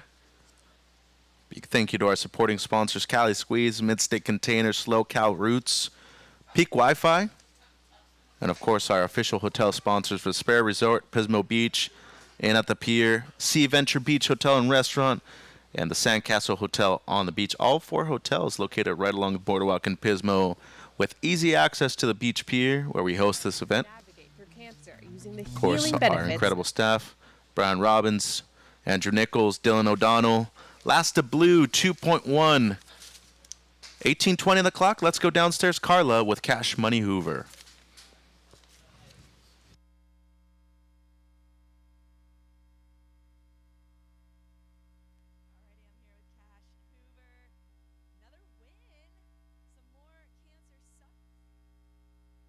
I'm here with Cash Hoover. We're gonna give her some more Cancer Sucks bucks. This is your second $100 bill, right?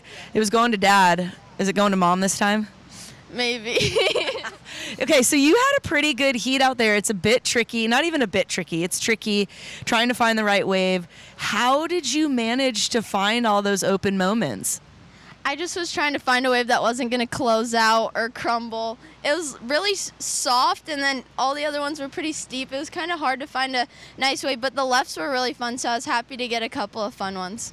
Well, you're into the semifinals. You got a little bit of money in the semis. I know you're aiming for a win here. What is it going to mean to be able to take a win here at Pismo Beach? I mean, I'd be so incredibly happy. I really want to at least make the final so I can go into Virginia Beach with at least some points because I really want to qualify for tour. So that would mean the world. All right, who are we taking our shout outs to? Mom, all the wetsuits, thank you so much for keeping me warm, and thank you, Uncle Michael, for my board, and thank you to my auntie for watching. She wakes up super early in New York, so I love you. And we love you, Dirk and Michelle. Back to you guys. Thank you, Carla. Congratulations to Cash into the semis. So priority with green, second priority red. Last of white, Suarez 407. So white, you're in the lead, 407 and a 327, Luana. Green, Camden, you're in second with a 3.1. Your low score is just a 083. Red, you're in third, but you need just a 0.1 for second, Caitlin. And blue, Timmons, you have a 2.1 as your best. You're needing less than a 2 for second place. 16 minutes on the clock. So small requirements. Still early days, though, in this heat. Next heat, Robbins, Hogel, Espinosa, Cedeno. So today, crowning champions. Our defending event champion on the women's side is out. We have our defending event champion on the men's side coming up. But there is potential, obviously, to have repeat champions, former winners come up. Jack Van Wagener in the draw still. He surfed great yesterday in the final heat. Colin McPhillips is going to be in that one as well. That's actually one of the most stacked heats in the men's quarters. 15:30 on the clock, surfers. Green in second. Low score green, 0.83. White in first. Low score for white, 3.27. Red third, you're needing just a 0.1. And Tessa in the fourth in blue, you're needing a 1.84. Once again, early stages though. Nobody really breaking away so far, Carla, and that's why when you break it down, you're just like, nobody's got a second scoring ride, small scores. Yeah. Up to everybody else. Yeah, definitely. Open field right now with 15 minutes on the clock. Plenty of time in this final quarterfinal heat. Top two will go to the semifinal and meet up against Cash and Summer. Let me ask you this. What kind of gear did you get from Cool Cats for the Surfing for Hope Longboard Classic? I haven't had a chance to stop by there yet. Last year I got an amazing sweatshirt, so I need to make a stop over there because they're set up and there's some really cute things. Did Runamuck give you one of his hoodies, by the way, too? Oh, wow. Ben Schutzer, I'm calling you out, brother. I love you, but you know, he usually has like 10 to give away. Not a single one this year. They're opening up a restaurant, by the way, next week. So congratulations to him, Andy, Laura, the entire crew. But yeah, they've been busy. Of course, we always appreciate them for hosting us right here and put on such a great event. Yeah. And for this to be just a LQS of 1,000, don't get much better than this, Carla. No, I mean, it's such an amazing setup here. It really is like second to none. The being on the beach with the pier, the backdrop, the front, you know, everything is just really nice. As we watch on the stream, we're watching Luana's wave. I think this must have been her. This is the 3, one 2, live. Is this oh, this is live right now. There she is. Go, baby, go. This is that Heat 4 for the quarterfinal of the ladies. Up and riding there. That looked like that was green. You forgot to mention the food. The food's We've been great. well fed. We've been super well fed. Thank you to all of the various Cool Cats Cafe hoagies, beach and biscuits, press quesadilla grill, burgers and more. It's been super yummy. Yeah, I haven't lost weight this trip. Not at all. We got waves coming up next week, so you're going to surf every day. Yeah. Hopefully I'll tone up a little bit. 13 minutes, last of white. It's your best, Luana. It's a 4.5. You extend your lead. Low score is now a 4.07. 13 minutes, surfers. All right, sitting in priority is red, followed by green, then blue. Situation is this. Looks like we have a priority switch there. Yep. Priority changes to green, then blue, then red. In fourth place, blue, Tessa, you're looking for a 1.84. In third place, Caitlin, You have an 3.83. You're looking for just a 0.10. Caitlin up and riding right now. This is going to be your second ride. Definitely going to change the situation here and put pressure on both Luana and Camden. Wraps it around into the whitewater there, getting it all the way into the pier. She kicks out. Luana is currently the leader with a 4.5 and a 4.07. Camden sitting in second place at the moment in priority with a 3.1 and a 0.83, but the score dropping for Caitlin, looking to be in the good range. Last of Red drops a 5.83. That moves you into first place, Caitlin. White, Luana, you are in second place. You need a 5.17 for first place. In third place, Camden Hoover. Camden, you need a 5.47 to advance. And in fourth place, sitting in priority, blue jersey, Tessa Timmons. Tess, you're looking for a 6.47. Time check, 11 minutes, 30 seconds. Polar plunger right here. Yeah, we do have a dude on the beach he's taking one for the team. I like you, my brother. Good job down there. Take an extra dip for everybody. You're already out there in the ocean. Might as well go for another polar plunge. All righty, taking a peek here. Looks like that's Red. Was hoping he did one more for the team, but all good. Caitlin Mickelson up and riding. She moved up into first with her last one. Carla looking to replace a high 3 at the moment. Caitlin, we talked about her competing at this level for about 15 plus years now. Oh, easily. Staying relevant, but most importantly, she's competed at some of the most unique venues on the planet, too. I mean, I remember back in the day, they used to have the World Longboard Championships at Doheny, other Southern California spot. What am I talking about? Yes, Cardiff. Thank you. As we watch Green up and riding, and that's Camden. She's from the East Coast. She's liking her time out here in California. A little different weather than when she was out here last for the Queen of the Point. We had epic weather. It was really sunny and nice. A little different vibe. But California, we get it all here. Well, this is a pumping day on the East Coast. Yeah, too, for so sure. For sure. You'd be surfing all day if you're from the East Coast right now. 10 minutes to go, surfers. Stand by, the last of Red and the last of Green. Looking at the replay here. Dr. Caitlin, Carla. Caitlin squeezing that nose right out there. The wave almost looked like it was going to peter out on her, but she manages to stay with it. This is her third ride. We're waiting for this score to drop. Priority sits blue, then white. Priority blue, then white. Situation may change shortly here as we see a score drop for Red. Possibly could better her 3.83. And looking at the replay here of the last of Green, she's right there on the verge of potentially moving up into second. Last of Red does improve slightly, 3.87 compared to a 3.83 Caitlin. And now waiting on the last of Green, she's needing a mid-5 for second. 9 minutes to go, surfers. And it's a 3.73, so not enough for second, but it is your best, Green.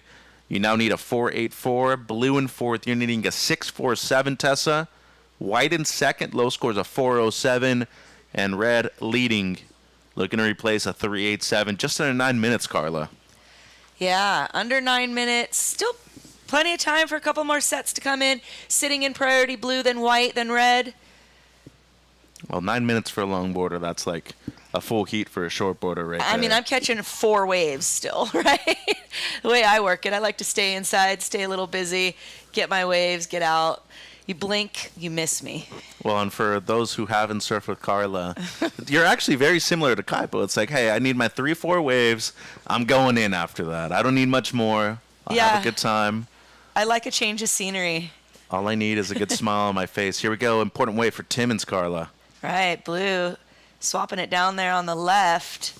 Waiting for that open face so she can get the footwork. We got the footwork down. Not able to get to the nose quite yet, but reading this wave well as it reforms in the inside here. She's just trying to find that standing up face. Doesn't quite materialize. She's looking for a 6.47. Unlikely that's going to be the case with 7 minutes, 45 seconds on the clock. So just a throwaway for Green on her last. And the last blue, it is your best blue, but you're still needing a 6. It's a 2.57, Tessa. You're now needing a 6-point ride. Green needs a 4.84. White, low score of 4.07 in second. And the heat leader, red, Mickelson, 3.87, your low score. That was, for some reason, I went with Doheny, and I was like thinking, Same, but different. but Caitlin's from Encinitas, so that way I was like, okay, she competed at her local spot before. Not many people can say that, especially at a World Longboard Tour event. I mean, we're talking about a few people in the world that have succeeded at their home breaks. Yeah, I mean, I've kind of only succeeded at my home break. The only other break that I have won a contest actually was churches. And I think that just the wave is a little similar to Malibu, kind of lines up when it stands up. But yeah, it actually can be hard to compete at your own break because there's a lot of high expectations. You know, people expect you to do well because you know the wave, and it's also hard on a competitive aspect because you'll get the competitors following you. And so that was always something, especially at Malibu, people knew I was a local, so I would have strategy on paddling out where I'd paddle out, try to throw them off and whatnot. So yeah, there's a lot more than just surfing. You make your eyes super big for some way. They're like, oh, it looks really good, guys. Maybe go on that, you know. Paddle really hard, aggressively outside, get them to follow you out there, and then turn around. I can't even imagine, you know, the 80s, early 90s when you had to go around a priority buoy to get priority and stuff like that. Well, it was still a paddle session, I guess. I grew up in an era where it was either no priority or you had, 4-person priority by then. But, good things have come from that. And obviously we've seen a big change throughout the Longboard QS, the World Longboard Tour. Every really single amateur organization uses priority now. Down to 5 minutes 40 surfers. Nothing has changed. Green and third needing a 4.84. Blue, you're needing a 6. White, you're in second, 4.07 your low score, and red, the heat leader, 3.87 your low. Another thing, too, we mentioned the broadcast making a big difference, too. Everybody's being able to watch, compare themselves, learn from others, too. And big case in point, Alan Cleveland Jr. last year on tour, he said, if it weren't for the broadcast, I probably wouldn't be as good as I am nowadays competing. Well, there's a lot to say to going back and looking at your heats, watching, hearing what people say. It can be hard. It can be humbling at times. But if you're really on a focus and on a trajectory of getting better, then you have to be willing to take those critiques. And that's the best way, is watching yourself surf, watching your pluses and your minuses, and knowing where you're doing good and where you need to improve. Ladies, 4 minutes, 45 seconds on the clock, 4:45 on the clock. Situation is pretty much the same. Sitting in priority, white, then red, then green, then blue. And next heat, guys can paddle out down to 4 minutes 30. Stay closer under the pier, though, please. Got a heat coming up in our men's quarterfinal 1. Cole Robbins, Noah Hogel, Nico Espinosa, Agustin Cedeno. Using priority here is Luana Suarez. She has a 4 as her low score at the moment, Carla. Got a nice tempo on this one. Yeah, decent showing from the Brazilian. She's only surfed here one other time when her and Malia drove up for a practice session a week or so ago. Speaking of getting humbled, the day we didn't run, she tried. She truly did. tried. She went for it, and she was game, too. She looked at me, she said, I like. And then quickly, I think that changed to, well, I got my exercise. I'm good. I paddled. Yeah, she did. Did my job today. 3 minutes 40. Priority goes green, blue, red. All right, last of white. Last of white comes in at a 5.33. So she moves in now to first place. Caitlin, you are now in second place and in second priority. You're looking for a 4.0 to take the lead. Camden, you're in third priority. You're looking for a 5.97 to advance. And Tessa, you are sitting in priority. However, you need a 7.13 to advance. 3 minutes, ladies. 3 minutes on the clock. So important moments right here. Suarez got her best on her last. She's been the most active in this heat alongside Camden Hoover. 6 waves ridden. Meanwhile, both Timmins and Mickelson, only 3 for the 2 of them. In the end, only need top 2 waves to advance. 2 minutes 40, surfers. 2 minutes 40. Yeah, normally as a coach, my advice, generally speaking, is to be patient, be selective, be careful with what you choose because you want to be on the right one.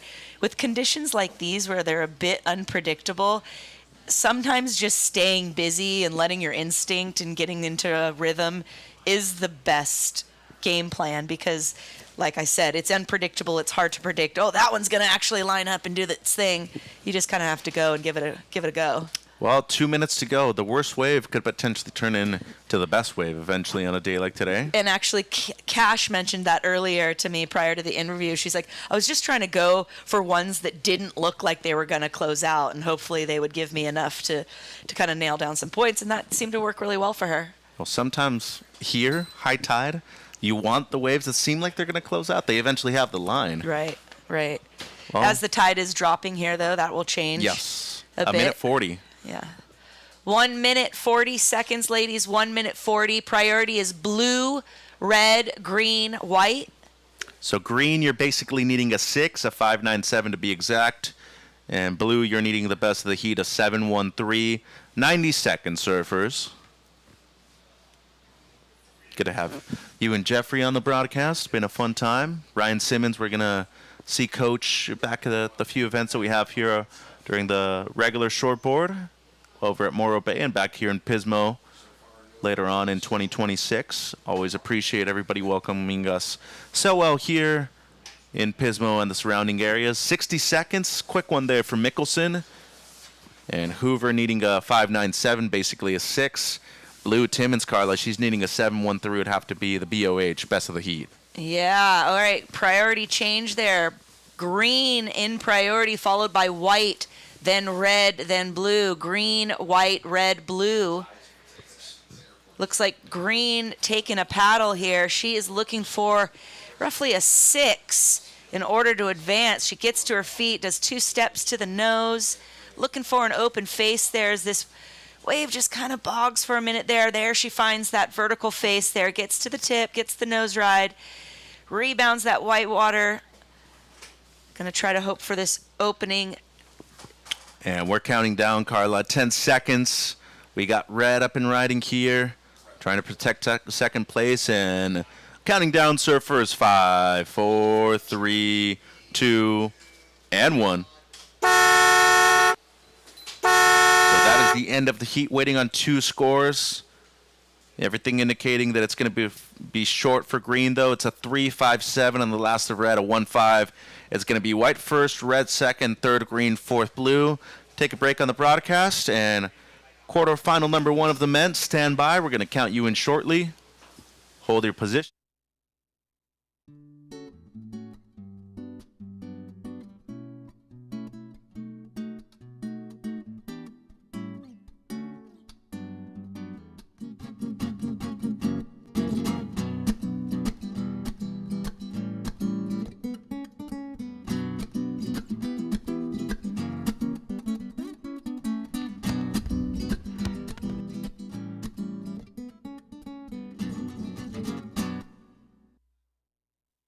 Since 2012, Surfing for Hope has been helping families navigate through cancer using the healing benefits of surfing and the ocean. Each year, we host a number of surfing-related community events to shine a spotlight on the fight against cancer. Visit surfingforhope.org to sign up for one of our free beginner surf camps. And if you'd like to help out, you can donate on the site too. Excuse me, that was the wrong one there. Cormac O'Brien, Jonathan Melendrez, Kai McPhillips, and Shane Harlow. Well, welcome back, everybody. Thanks for joining us here for the broadcast. Surfing for Hope Longboard Classic. We are into quarterfinal. Heat number 1 on the men's side of the draw just concluded the women's quarterfinals. We've got the semis established. Moving on through the day. We will be crowning 2 champions later here in beautiful Pismo, although it's windy and rainy and a little chilly. The surfers making the most of it.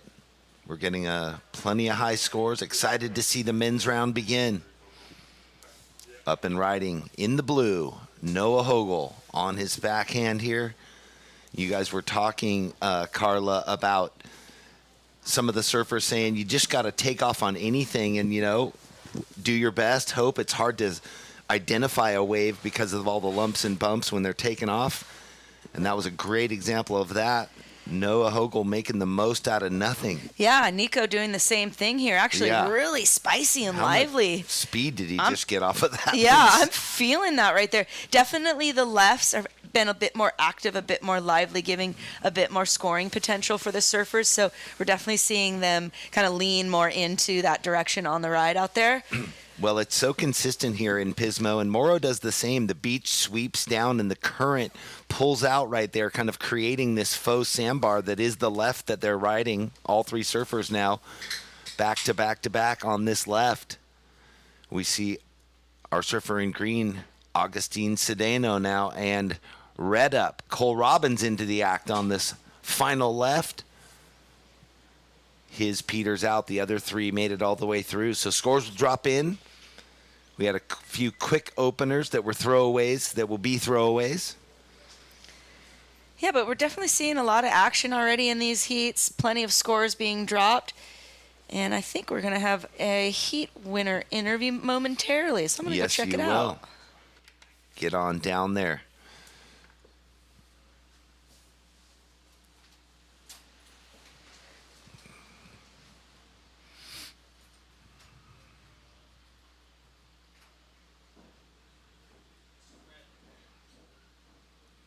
And here we go. Second wave for Cole Robbins. His opener was a 1.17. This is looking better, though.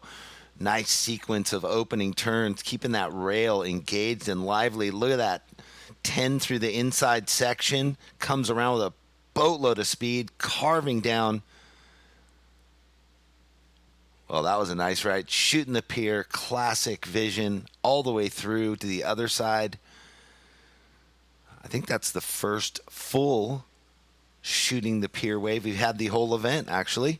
Cole Robbins on the jump with 2 waves now. This is a replay of Noah Hogle's opening left, or actually his second left. And you can see that he was taking the high road, but continued to be able to get back down into the wave as it moved along that sandbar. Nice finish. A little bit of a throwback spray. Looks like the flames down the nose of that Stewart. So priority is with blue. Second priority with white.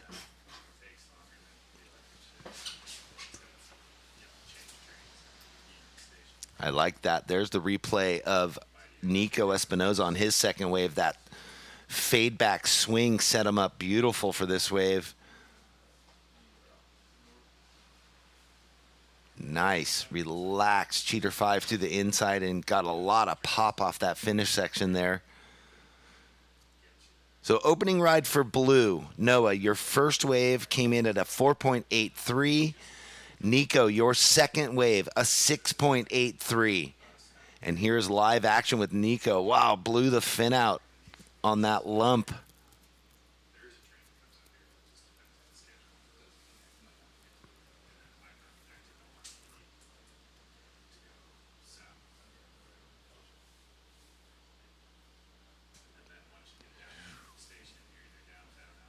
Here's the replay of the score not in yet for Cole Robbins' second wave. This right was beautiful, man.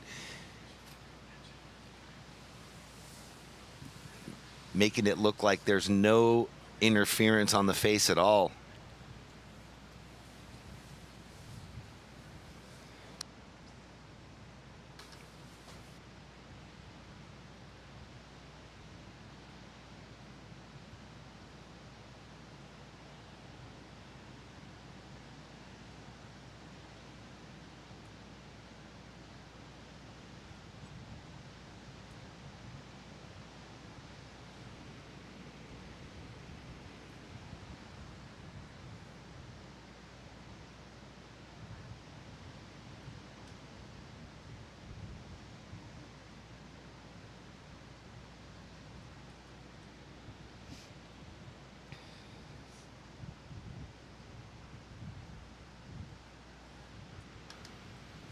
All right. Cole Robbins, again, that opening, that second right was a 5.83, and here he is getting that back up, going to get rid of the 1.17 he had in his score line. So now a bunch of scores have all dropped in. We'll set the table. Nico Espinoza out in the lead with a 6.83 and a backup 1.13. Noah Hogel, you have a 4.83, and your second wave was a 2.83. In third, Cole Robbins, but that's going to change right now. He has a 5.83 and a 4.27. Cole now in first place. Nico in second. Noah in third. You need a 3.14. You have second priority. And Augustine, you have first priority. You need a 4.14. Your best wave is a 3.83. No good waves. So Cole Robbins finding magic on the rights where everyone else is looking for those lefts. Waves.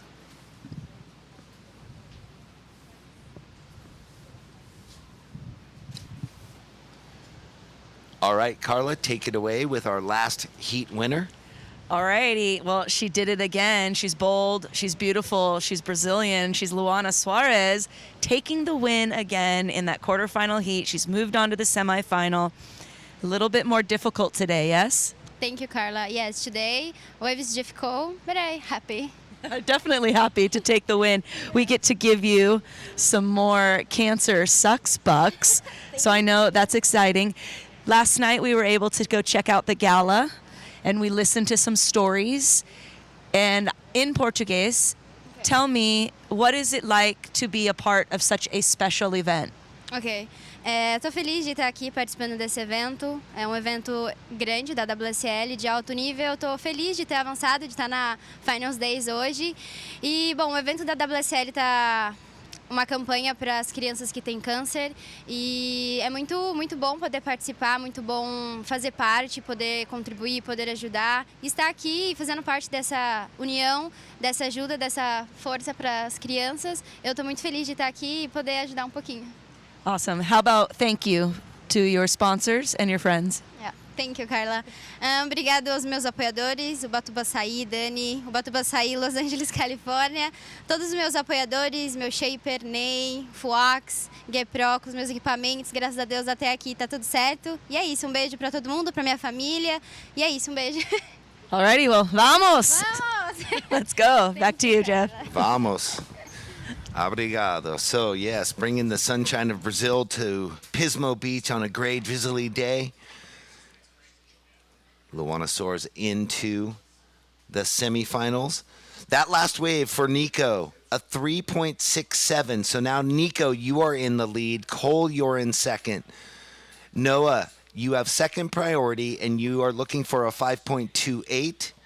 Augustine with first priority, still looking for a 6.27. 15 minutes to go.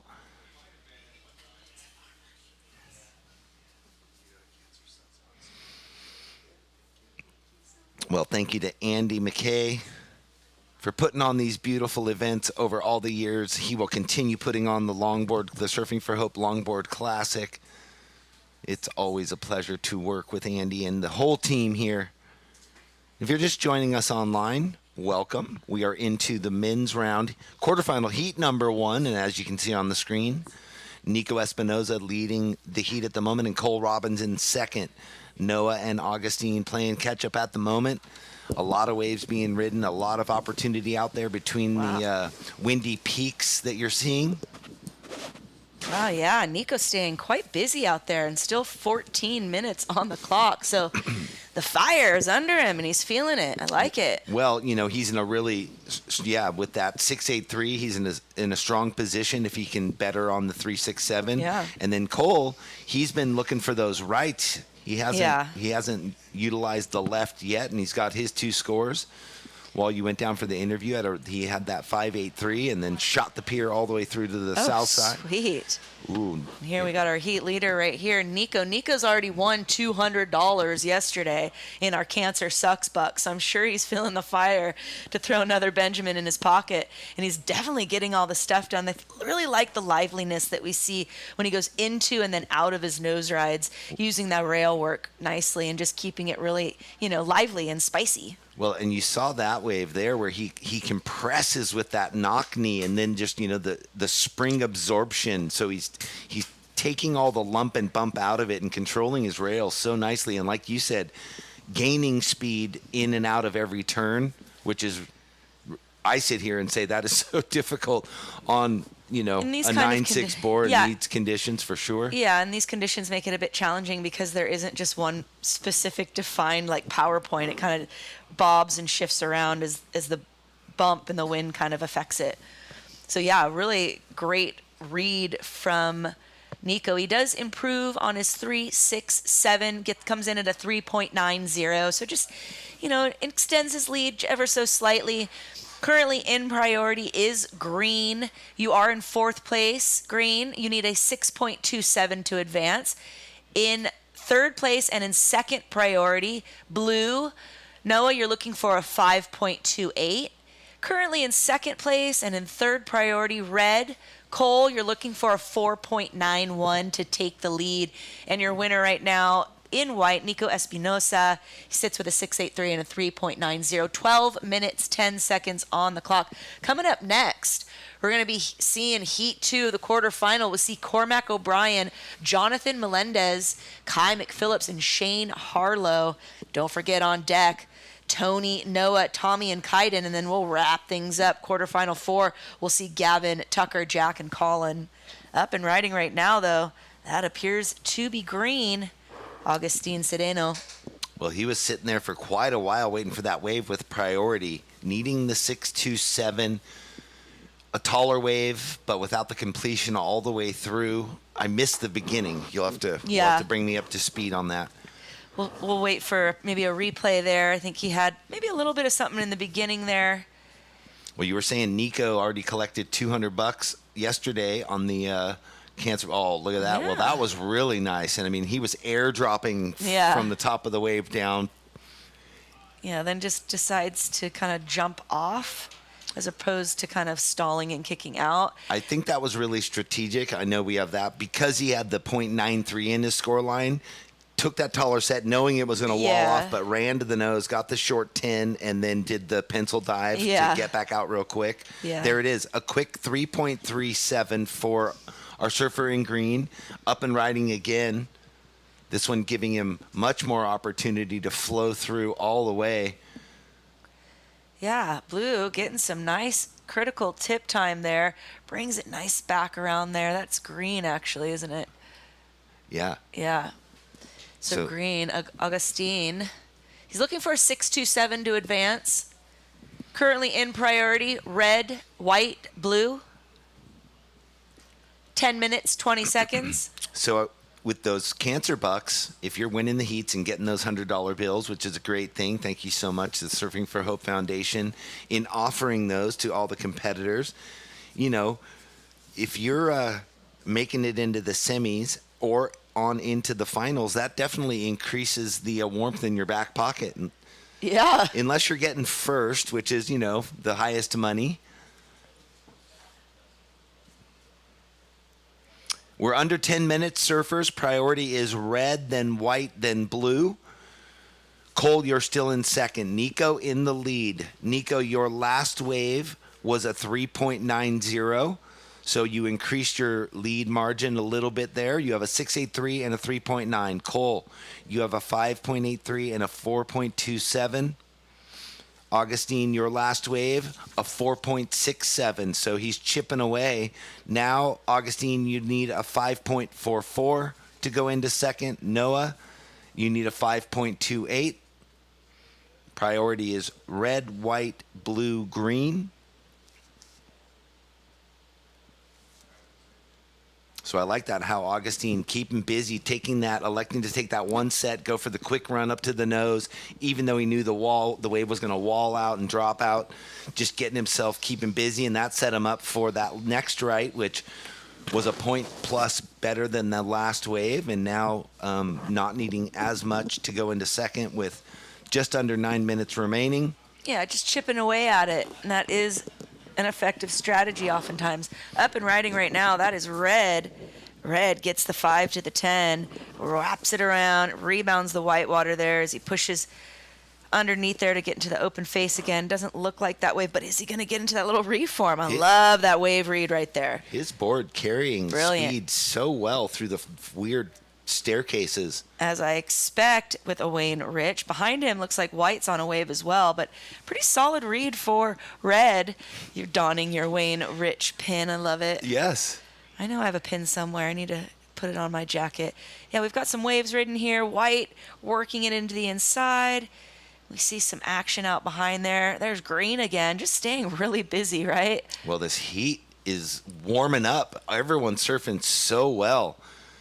Cole looking to increase his second place position, putting more pressure on Green and Blue. And back to what we were talking about with Augustine, he sat with priority for a long time, and then he probably just was like, okay, enough of this sitting. It's cold, it's windy, let's get busy. And then that set him into a new rhythm. Yeah.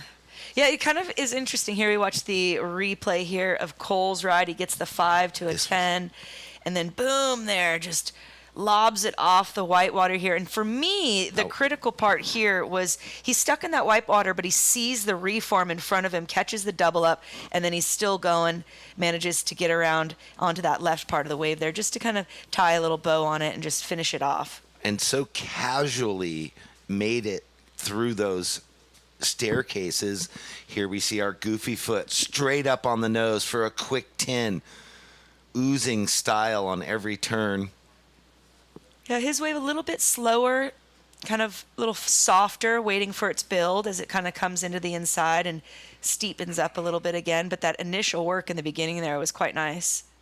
Well, the judges definitely appreciating our surfer in red's last wave, a 6.0 for Cole, so now he jumps into the lead. Nico just finishing his wave in second.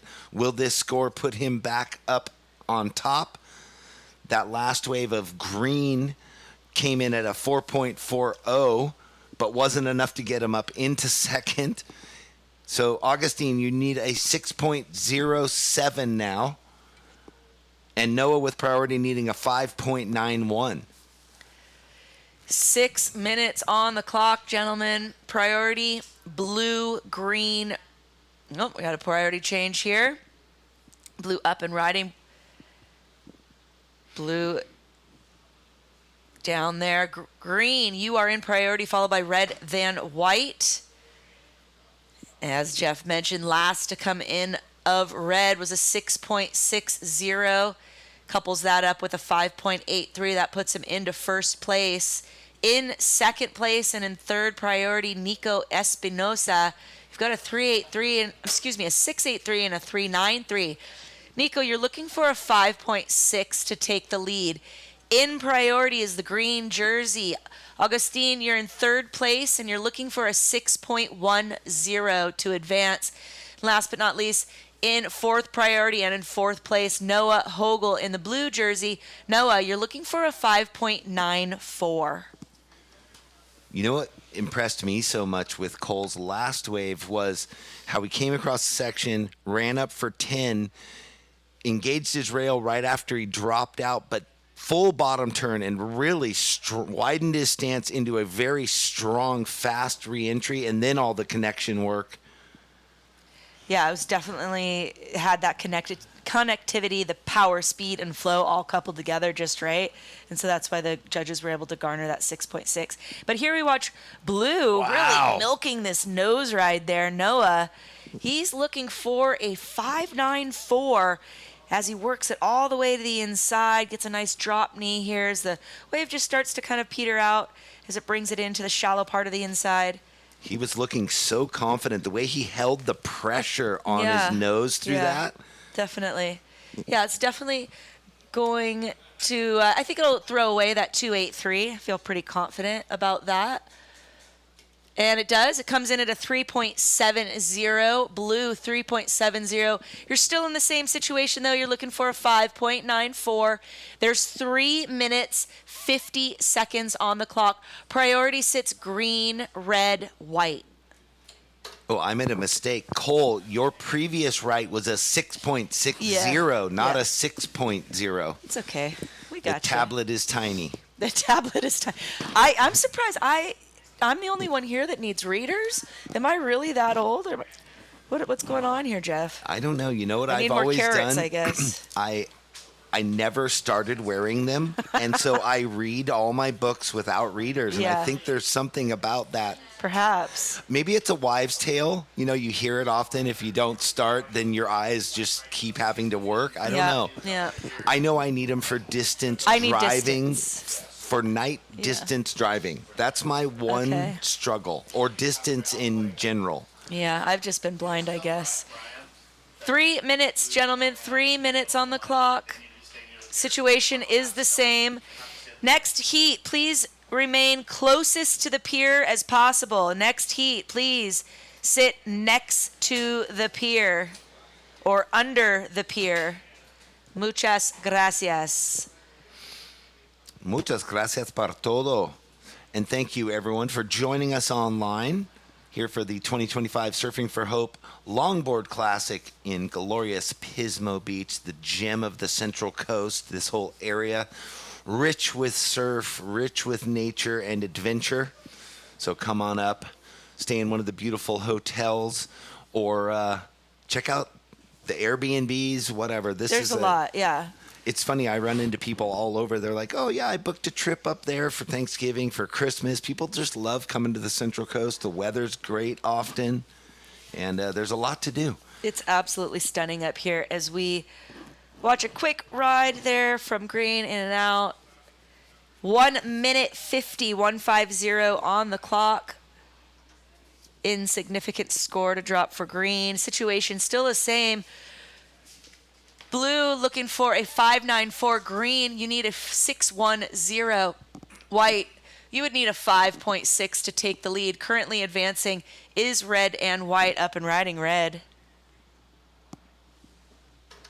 He finally gets bucked off. Cole on his last wave there. You honestly don't see Cole get bucked off very often. He rarely falls. Blue also just showing some classic nose work there and then whipping it back into the pocket. I mean, he's surfing so on point. He's just not finding the waves to give him more opportunity, but those small sections that he's squeaking out those nose rides in. Yeah, he's definitely surfing what he has, what he's been given really well. Just needs a little bit more face. As you notice these waves here, how that one just doubled up and just lined up great for red here. Just able to really keep that power, speed, and flow. Connectivity constantly moving as he weaves it close into the pier here, threads the needle slightly. Well, is that one of those boards that he's going to put on ice? Oh, Wayne no. Rich? Not yet. Not yet. It looks like it's sure working great. That one working nice. We're down to 30 seconds, surfers. Priority is with white, second priority with green. All scores in other than Cole's. Noah, your last wave came in at a 3.63. Can Augustine, with 15 seconds, find the 610 he needs? We're down to 10 seconds, so I'm going to count it out shortly here. 5, 4, 3, 2, 1. Looks like Nico getting the last ride of the heat. He was safe in second. The last wave of Cole's doesn't factor in. It was a 5.77 regardless. And now Nico just doing a victory lap in second, but we will see. He needs a 5.6 to go into first, possibly vying for the Cancer Sucks bucks right on the buzzer. So we'll wait for that score to come in for Nico Espinoza. He might take the lead. He might not.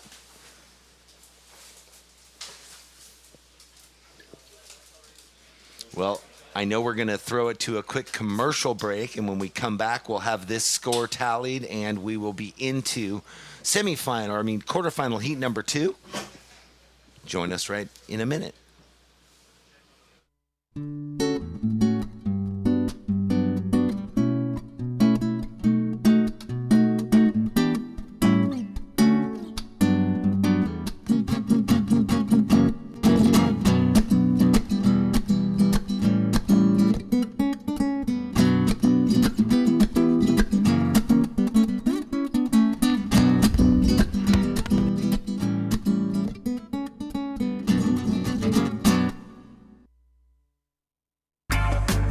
Welcome to Slow Cal Roots, your homegrown cannabis destination. Everything starts on our Central Coast farms, where passion and sunshine meet craft and care. Then it all lands right here at Slow Cal Roots dispensaries in San Luis Obispo, Grover Beach, and Route 1 in Guadalupe. So whether you're cruising the coast or kicking back at home, stop by and smoke local with Slow Cal Roots.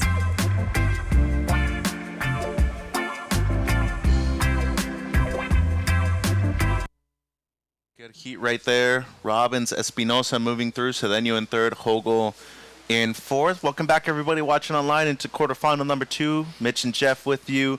Cormac Bryan out of LA South Bay in the red. Jonathan Melendres from Punta de Mita, Mexico in the blue. Kai McPhillips out of San Clemente in the white. And Shane Harlow, representing the U.S., is in the green. So really a lot of West Coasters in the event. I mean, even if you look at the internationals, most of them from the Pacific side of the continent.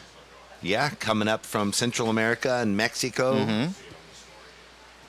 Good waves where Melendres is from. A lot of good longboarding waves, too, right there in that Nayarit area. Opting for the left down the beach. And getting into this one, he's actually going to fade right, Jeffrey. Yeah, paddles left, fades. Oh, look at that. I love that when they do the 10, but their feet are wider and they get that swing weight going from through the belly of the board. It makes things look even more complicated, huh? Yeah. Mad steez. Look at this big drop knee, throwing spray. Well, nice opener there for our surfer in blue, Jonathan Melendres. I'm proud of you, Jeffrey. San Diegan's coming out of you right now. I'm proud. You got to get the R in there in the ES. You spend a lot of time abroad yourself, too. Yeah. Competing, traveling. Living Mexico. the life in Mexico, all over. Lots of different places.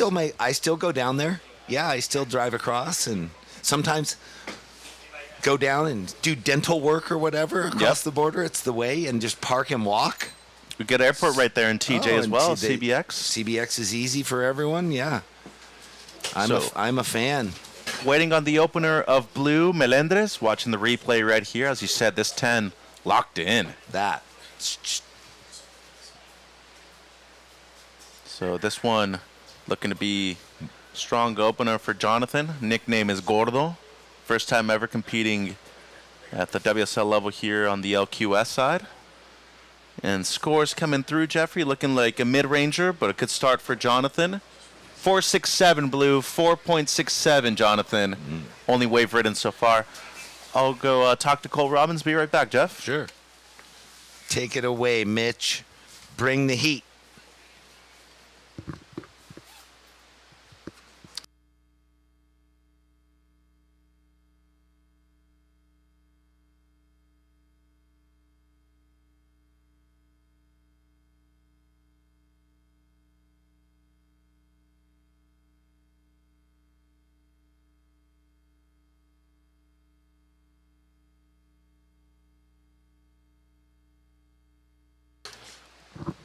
All right, Jonathan, that wave was a 4.67. Really vibing on the wide 10, swinging the board around, keeping the flow. Here we go. Up again. Our goofy foot surfer in the blue swings it back. Left, right. This board planing so nicely for him, getting a lot of work. That board must have some nice belly through the middle, the way he can swing it back and forth like that from rail to rail. Deep carved, even though not a lot of face to work with. Well, a nice second wave for him. So settled into the heat with 2 quick waves. Just over 20 minutes left. And here we go, green. Shane Harlow now.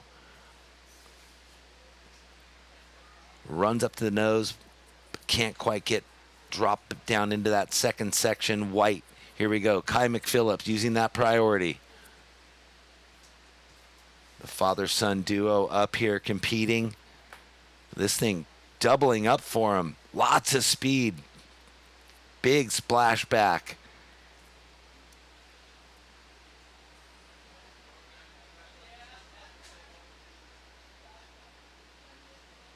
Well, the way the rights are bending into the pier, they can really open up on those cutbacks, where the left, it's a little more of a long rail, slower carve down.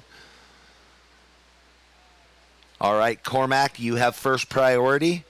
Your opening wave was a 1.17. Shane, your first wave, a 1.03. And we are waiting on the second score for Jonathan. Kai, your first wave, a 3.5.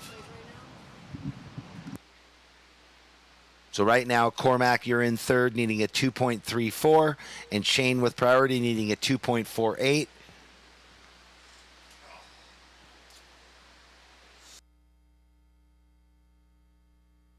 Well, that was Cormac up and down quickly.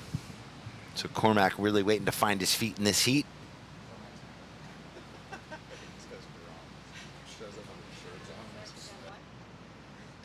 Okay, well, we'll take it away. Cole Robbins and Mitchell Salazar. Here with defending event champion Cole Robbins. Cole, congratulations into the semis. You've already had the chance to be an event organizer earlier this month for an event down south. Now doing it on the other side once again. How difficult is it, or how easy is it to balance both? You know, when I'm surrounded by guys like you and guys that put on Surfing a Hope, it makes it a lot easier just because I've had so much experience through the years of watching how you guys run these events. So when I'm able to put on my own event, I kind of know like the ins and outs somewhat, although I tip my hat because it's a tough job. It's really hard organizing it, and especially sitting in the booth when the waves are firing and pumping. On days like today, you don't really worry about it. You know, we can have it, but when it's good, it's tough to sit up there. And what about today? Competing rather than just having to go out there and surf, Cole. It's tricky. It's really hard to find the right wave. There's so many waves. I think I paddled for probably 40 waves out there, but it's exhausting. It's not very big. It's just a really short period wind swell, but you know, there's still opportunity, and we're still getting some scores and rides, and the wind's not like howling on shore, and the water's warm for Pismo, so I think it's still going to be a good day. 4 waves away from a repeat victory. Another $100 Cancer Sex Bucks. Congratulations, seeing the semis. Thank you very much. Shout out to all my friends, family, everybody watching. Appreciate you guys. Thank you, Cole. Jeff? All right, Mitchell, thank you, and great job. Cole Robbins saying, hey, the water's not that bad, and it could be a lot windier than it is. It's deceiving. We've had a few waves to catch up on right now, watching Kai McPhillips on his forehand, navigating that soupy section. Still, though, finding beautiful work up on the nose.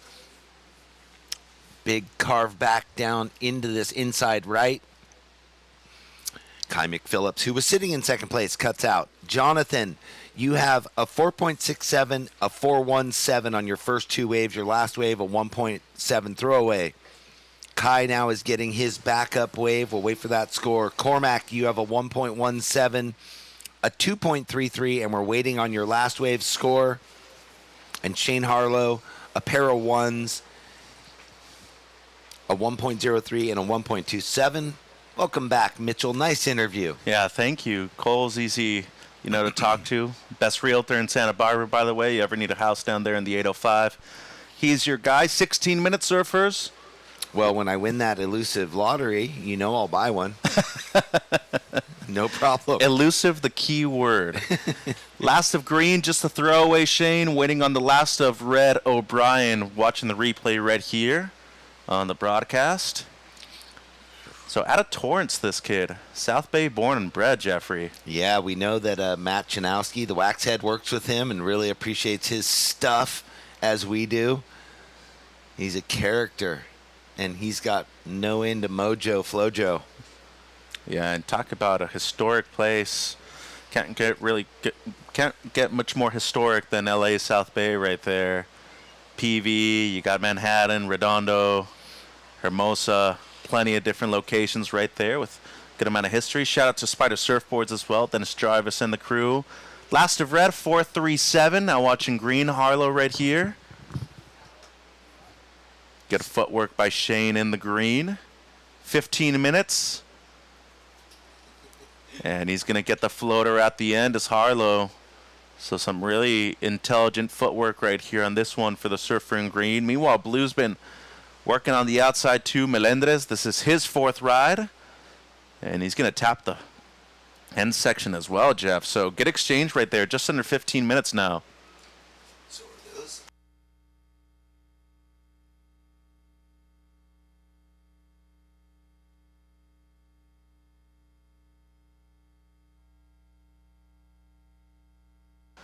Well,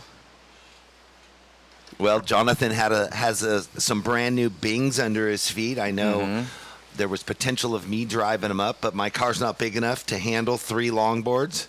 No racks either? I don't have racks, no. I'm right there with you. I need to get one. Just because I actually do have a longboard too. And the only way I can actually travel with my longboard is by hitching a ride with somebody else that does have racks. I can put a longboard in my car, but I can't have guests. I can't have someone with me because it has to take up all the way through the front seat. All right, White McPhillips, we're waiting on a couple of numbers. Yeah. But your top 2, 4:17.35, just under 14 minutes, Kai. Well, you do have priority. And last of Green, it's going to be his best. So, yeah, Kai was waiting for that second score. That second right he got was the 4:17. Cormac. Leashless? Oh, that one's going to say... Well, his previous one was a 4:37, and now just waiting on this last one and Blue's 4th ride. 13 minutes, guys. White, once again, 4:17, 3.5. Green, your top 2, 2.73, 1.27. And then Blue, looking at the replay on the broadcast right now, he's trying to improve on a low 4. Meanwhile, Red, your previous score, Cormac, was a 4:37. Down to 13 minutes, guys. We'll update you as soon as we get these scores in. 12:45 on the clock. Next heat, Silvani, Shimabukuro, Coleman, Larrabee, check in. And here we go, live action, Jeffrey. Blue up and riding again. Well, if he just got those Bings and these are like his, first few sessions, he's found a good rhythm with them. All right. Previous of Blue, 6.5. That was the replay we just saw. Yep. The last of Red, 2.83. And I don't know if Blue's going to improve on his last. He's trying to better a 4.67, but either way, he's in first. So here's the breakdown, guys. 12 minutes. Blue first, 6.5, 4.67. White, you're in second. 4:17, 3.5 are your top 2. Red, you're in third. Your top score, 4.37. At the moment, needing a 3.3. And Green, Harlow in 4th. Top scores a 2.73. You're needing basically a 5, Shane, a 4.94 or better. Just under 12 minutes. Priority goes White, Green, Blue. And the last of Blue won't improve, Jonathan. It's a 3. So you're going to keep the 4.67. White in second, low scores a 3.5, Kai. Red third, needing a 3.3. And Shane and Green, you're needing a 4.94. 11 minutes 30 on the clock, surfers. So this is quarter 2. We got 2 more of the men's quarters. Then we go straight into the women's semis, men's semis, and then our 2 finals after that. Once again, both finals will be 30 minutes. We got a split peak, Jeffrey. Blue on the left. We're going to stick with him on the broadcast. Because that's all we can see. Whoa. Ripping that cut back. So it's a good heat. His new craft. He has found some joy in them. I mean, no matter what the ocean throws at him, he is cutting through it like hot butter. Well, same thing for McPhillips right here on that inside. Really good work by Kai right there. Meanwhile, Melendres, he finished up on the left, so good exchange by the top 2 in this heat. We did see Harlow in the green also with the wave. 10 minutes 30, surfers, 10 minutes 30. Well, Red with first priority, looking for, at the moment, a 3.3, but we'll see after that last wave of Kai's if he increases his low score of a 3.5. And here goes Red. O'Brien on the outside might be needing a larger score here, Jeff. It looks like he will for sure.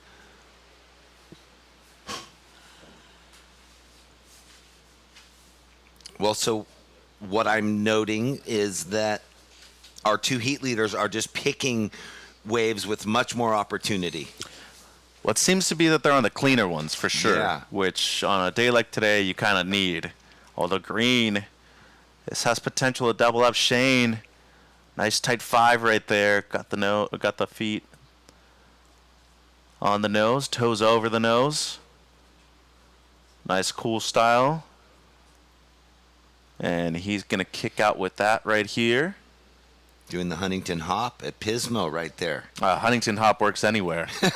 I mean, you know that after years of competing. Function of surfing. Oh, I remember I said Newport hop one time at 56. Brillo gave me like the dirtiest look. He was like, "You never say that again. There's no such thing as a Newport hop." Pismo pump. Yeah, wow. P squared. So looking at the replay of McPhillips, waiting on scores, gentlemen, waiting on scores. 9 minutes, stand by. So he must have been watching Cole Robbins because they're picking the same type of rights. The last of red, 3-5. Waiting on one for blue, one for white, and one for green. So, yeah, so briefly, Cormac gets himself up into second, still waiting on that last right for Kai McPhillips. There we go. The score drops in. Kai's last wave, a 6.67. So moves you up into second white. Your low score, 4.17, Kai. Waiting on one for blue and one for green. But red at the moment, you're needing a 6.48 in third. And we got the surfer in second up and riding here. So we're still watching the replay of Melendres in the blue. And everybody's just surfing so good. Top 16 surfers in the region right here, Jeffrey. The reason why North America has been stacked on both the longboard tour and the shortboarding side as well. Yeah, the culture of longboard. I mean, here, pockets in Australia, a little bit in South Africa, in France, England, you know. So there's little pockets, but you got to say Cali and Australia have this longboard culture alive and strong. Well, it's been one of the oldest or for Hawaii. Sure. 5-3-3, the last of blue. 5-3-3, you extend your lead, Jonathan. A 6-5 is your top score. Last of white, it is your second best now, Kai. 4-5-3. So that's what you're keeping as your low. Red in third, now needing a 6-8-3. And green, your last two, 3-9-7, 3-0-3 respectively, Shane. So you're needing a 7-2-3. Blue first, white second. Red in third, needing close to a 7, a 6-8-3. And green, Harlow, you're needing a 7-2-3. Down to 7 minutes, surfers. Culturally speaking, too, I think a lot of the boards have come from this part of the world, too. But, I mean, you talk about South Africa. Steven Sawyer, surfer, shaper, he won on his own shape back in 2018, the World Longboard title. And I think there's a lot of pride from people like that. Kai Salas as well is another one. Ben Skinner's been a long-time shaper. And now Kai Ellis Flint on his own craft. Well, it's good to know that the people that are shaping your boards rip, too. Same thing with Uncle Michael Takayama. 6 minutes. Blue, low score as the heat leader, 5-3-3. White in second, low score, 4-5-3. Red needs a 6-8-3. And green in fourth, needing a low 7. 7-2-3 to be exact. Live action, Jeff. Back up and finding these lefts. He hasn't gone right once so far, so he's going to stay locked in on the nose. His board looks extra long. I don't know what it is. I wonder how long his brand new Bing is. So much strength in his lower body there to be able to push his foot on the tail and throw up 9.5 foot of foam. Then O'Brien behind him, and now we got green. This is an important way for Harlow, Jeffrey. It really is. He's just not catching the gems. You see that another one where it's like faded in the middle, and McCormack, his body language on his cutout there seemed a little frustrated. 5 minutes left. Yeah. Just over 5 minutes, surfers. Well, look, you make a heat or two with how small the draw is. You have to consider yourself one of the best in the region. We always say iron sharpens iron, and then in the end, you want to be the best. You have to beat the best, too. So eventually you're going to match up against those top seeds, and you have to prove yourself. As we saw from O'Brien yesterday, he won both of his heats yesterday, Jeff. Well, and yeah, yesterday, he was really locked in to the rhythm of the waves in this heat, not being able to find the right lumps and bump connection so far. 4.5 minutes left. Last of red. Oh, go ahead, Jeff. Yeah, Cormac has second priority. And at the moment, looking for a 6.83 red to go into second. Yeah, it doesn't improve your last. It's a 3.37. The last of blue doesn't change either, Jonathan. It's a 5.07. You're going to keep the 5.33. And the last of green, 2.17. So exactly the same. Blue first, low score, 5.33. White second, low score, 4.53, Kai. Red, O'Brien needing a high 6.83. And green in fourth, Jeff needing a 7.23. We're under 4 minutes now. Under 4 minutes, and that tide as it's pulling out. I mean, no end to waves for all the competitors. Super enjoyable to watch. Oh, big ripping cutback. Got a little too engaged on the rail there. That's a big board he's moving around too, that fast. His favorite board that he's ridden all over the world that's 20 pounds heavier than when he got it. Well, sounds like something you grow up on for sure. Don't have, that many boards to choose from when you're a Grom. One thing I will say, it's got a great style, but might have the best haircut in the event too. Oh, a little switch stance cut out there. Just toying with that wave. Probably using that to get over to the channel and paddle back out. 3 minutes left, surfers. Jonathan Melendrez, since the opening, buzzer, has held the lead. Kai McPhillips solid in second and with priority. So just to recap, Kai, your high waves are a 6.67 and a 4.53. Jonathan, you have a 6.5 and a 5.33. Cormac, your last score comes in at a 2.47.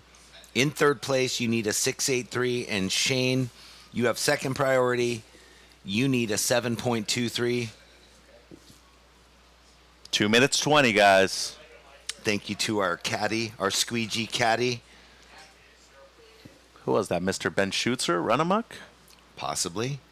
And here we have our heat leader right now in the blue. Oh, extends the cutback and even does the foam climb. Well, he's locked in here in this quarterfinal heat number 2. Eye on the prize of the semifinals. Potentially some Cancer Sucks bucks and some more money in the finals rounds. Yep. Yeah, you make it into the semis, you're already guaranteed at least $200. Outside, here we go, McPhillips. 90 seconds, surfers. Tied 5 right there by White. Tries to hang on. He can't. And it looks like he's leashless. So yeah. He will, the opposite of a victory lap. Well, stayed pretty close, though. It did. It didn't. It hit the nose. Just over a minute. Red needs a 6.83. Green needs a 7.23. Yeah. Just a 2, by the way, White, on your last. Waiting on Blue's last. Watching the replay right here. But we got 60 seconds. And really, the 2 spots right here in third and fourth, they're not out of it with their talent. They can easily get something in the mid-good range, Jeff. And is that red right there? Yeah, watching the replay on the broadcast of Blue, but red, we're seeing it live here. And well, that's Cormac's answer back. He needs a 6.83. He did pretty well on that, too. We got multiple rides on the outside, White and green. So our 2 bottom surfers, this is their last gasp. You see Cormac on the shore, or we see Cormac. Green, Shane's wave fades out. 20 seconds left. Yep. All right, guys, we're counting down in 15 seconds. 10. And I got the clock, but Blue on the outside, Jeff, counting it down. 5, 4, 3, 2, and 1. We had some split peak action because Kai McPhillips finished right as Cormac finished. So we've got 3 scores to lock in and see if anything changes. Cormac, you wonder if Kai was safeguarding, trying to potentially better his 4.53. Well, what we do know, as Blue's still finishing up right here, he was in the lead, and his previous one was a 6.77. Quarter 3, we're on hold, guys. Quarter 3, we are on hold. We got at least one wave for each surfer coming through. He's still riding. He is standing up on his board right there. Jonathan Melendrez. So the last of red, not enough. 337. Last of white, 3.2. Last of blue, 383. And the last of green coming through, Shane. Seems like it's going to fall short, but good effort, guys. Great heat. We'll take a break on the broadcast. It's going to be blue and white moving through into the semis. And then we'll be right back with quarterfinal number 3. Just waiting for one more score, gentlemen. Quarter 3, stand by. Hold your positions, please. And everything's in. Blue first, white second, red third.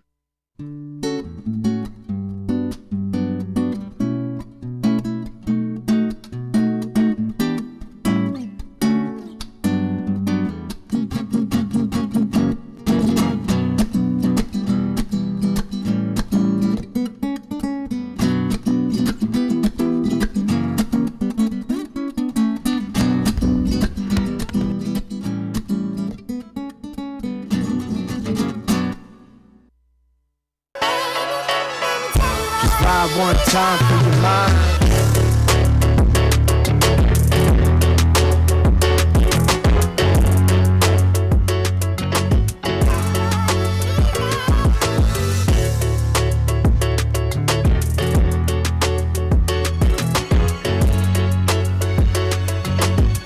Just vibe one time for your mind.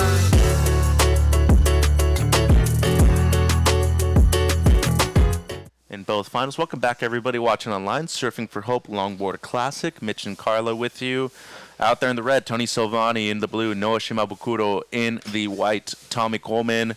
And in green, Kaiden Larrabee. This is quarter 3, Carla, right here. Yeah, things starting to wind down. Exciting surfing happening. Top 2 will be moving on into the semifinals. Up and riding right now, that's red. The ever busy Tony Silvani. Longtime competitor, East Coaster, that has truly proven himself worldwide. Here's white as well outside. Tommy Coleman out of San Clemente, Sano local. There's a good amount of people are right there in South Orange County and North County SD. Then behind him, Larrabee in the green once again.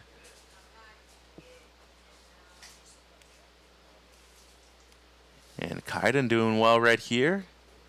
Gets a nice closeout re-entry to finish that wave. So, couple scores to come through, gentlemen. Stand by. 23 minutes on the clock. Let's call on next heat. Gavin, Tucker, Jack, and Colin. Our final one of the men's quarters, Carla. That's right, and then we'll be moving on into our first semifinal with the ladies. Excited to see the ladies break it down. But we're still here watching these gentlemen, as you mentioned, the quarterfinal, heat number 3, waiting for scores to drop. Looks like the first for red comes in at a 4.0. First for white, 2.83. First for green, 1.0. In priority, blue, then red. So holding down priority right now, the Oceanside local, as we see the replay of Green's last, his second ride, waiting for this score right here. So Larrabee actually traveling with Tony Silvani quite a bit. They're staying at the Vespera right here. Last to Green, 4-5, as we see the opener of blue, Carla. Noah. Yeah, gets to the tip time there. Noah has a really just subtle style. Keeps his arms low. Keeps all the action kind of in the lower half of his body. Just working this left on the inside nice and carefully. He's bringing it pretty far in the inside, so he's got to paddle out in front of him. Time check, 21 minutes, 45 seconds on the clock. We'll update the situation momentarily as we wait for the score to drop for Noah. Priority sits green, white, then red. Up and riding red. Staying busy as we usually see from Mr. Silvani. Opened up with a 4.0. First score for blue to drop, 3.23. As we watch red bring it all the way into the inside. Getting plenty of rail work done. We'll wait for that score to drop as we have green up and riding out behind there. Nose riding through the foam ball. Not able to get out and around it. So that will be a not score. Waiting for the score to drop for red. We'll update the situation in a second. Opening ride for white was a 2.83. Opener for blue, a 3.23. Kaiden sitting with a 4.50 and a 1.07. Opening ride for red, a 4.0, waiting for his second ride to drop.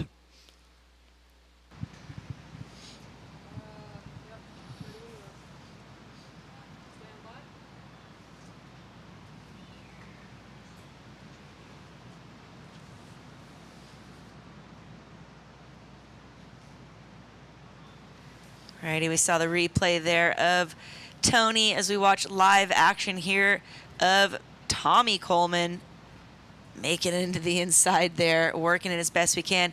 Now we got a little lull in the action. Let's take it down to Mitch for the heat-winning interview.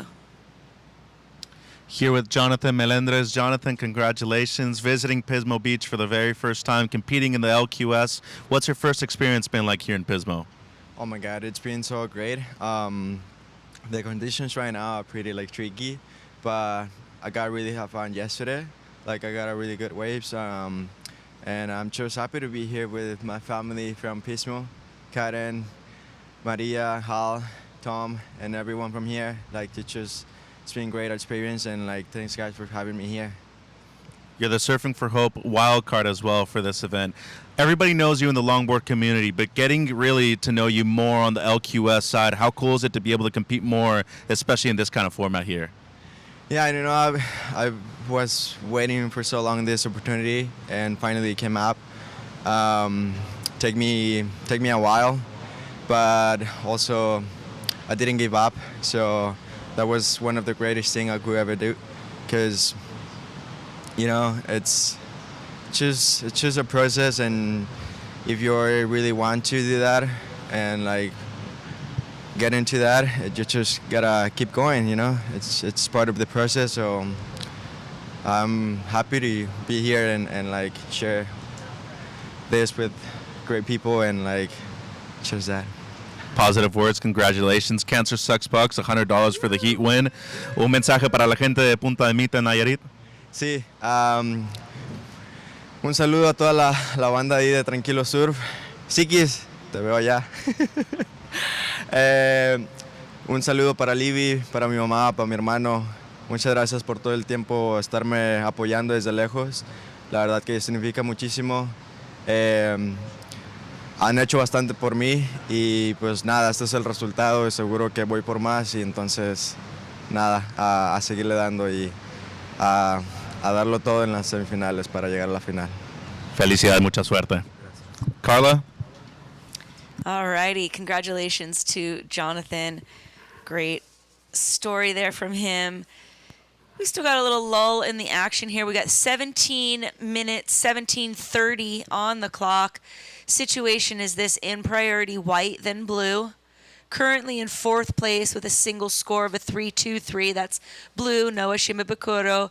In third place with a 3.83 and a 2.83. That's white, Tommy Coleman. Tommy, you're looking for a 4.08. I should remind you, Noah, you're looking for a 4.67. In second place and in third priority, green, Kaiden. Kaiden, you've got a 4.5 and a 3.4. You need a 4.68 to take the lead, and your heat leader right now, the veteran in the red jersey, Tony Silvani. He's sitting with a 4.0 and a 5.17, but we've got an excellent ranging score to drop. That's it. Red dropping a 7.67, extending his lead considerably here, currently in second place and up and riding. That's the green jersey, Kaiden Larrabee. He's looking now for an 8.34 in order to take the lead. But right now he's sitting pretty in advancing position as he works it all the way into the inside. Priority sits white, then blue. Again, blue, you're looking for a 4.67. White, you're looking for a 4.08. Time check, 16 minutes, 10 seconds on the clock. So outside, somebody having a look. That's white. And Coleman right here has a wonderful style. That's a nice tight 5 right there. Good nose ride by Tommy into the lip. This wave has a bit more potential down the line. Gets the combo going in. Good amount of flow from Coleman. Just under 16 minutes, surfers in. Touches the 5 once more. Hadasano. He's no stranger, really, to those waves that eventually reform once again on the inside. So just maybe a windy day over there at Sano. Tend to have waves year-round over there, too, so he knows what it's like at a location like this. 15:30 on the clock, the last of green, 3.53. It is now your second best, but we are waiting on a score for white. Needs a low 4 here, Carla. 15 minutes on the clock. Yeah, he did a lot of work on it, and he did work it all the way to the inside. We've got the replay here. Yeah, I did some work here as we watch the replay. Working it all the way in here. Gets some action as he rebounds the whitewater a couple times. Finds that reform there. Gets the really fast footwork. Drop knee turn back into the curl. Yeah, this is going to be a fairly strong score for white as we see red up and riding live action. Just a little bit of tricky tricksterness. And the heels are, that's hard with the leash on, too. I mean, it's already hard without it. Then you add the leash into it. It's pretty difficult to be able to move around freely. 5.1, the last of white, Tommy. You're up into second now. Green in third, needing a 4.44. And blue, Noah, you're needing a 5.7. Red, heat leader, your low score still a 5.17. And white in second, low score's a 3.83, Coleman. 14 minutes. You ever wear a leash in your life, Carla? I know in Abu Dhabi you need to wear a leash. In Abu Dhabi, I had to wear one. I did wear one in El Salvador because I was riding Sam's board, somebody else's board. Not ding it. Yeah. I wasn't going to ding someone else's board. So generally only if it's someone else's board and I think there might be some risk that I could damage it. But generally speaking, on my own surfboards, there's not my husband either forgets or doesn't drill. He doesn't even drill the leash hole. So I usually have to ask him to drill the leash hole if I want to let anyone else give it a go. Well, it's always better to have it and not use it than need it and not have it, right?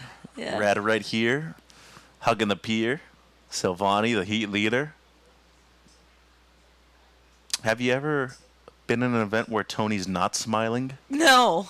And even if there has been moments where I've seen him disappointed and, not achieve the result, but he's able to kind of bounce back and snap out of it pretty quickly. He has good self-talk. He doesn't let himself dwell too hard. He was right next to the piling right there, too. Outside Coleman behind him in the white. Oh, what? Coleman throwing some switch hand jive action. That was a pretty cool little claim right there too, like behind the neck, kind of just like lean back. That was rad.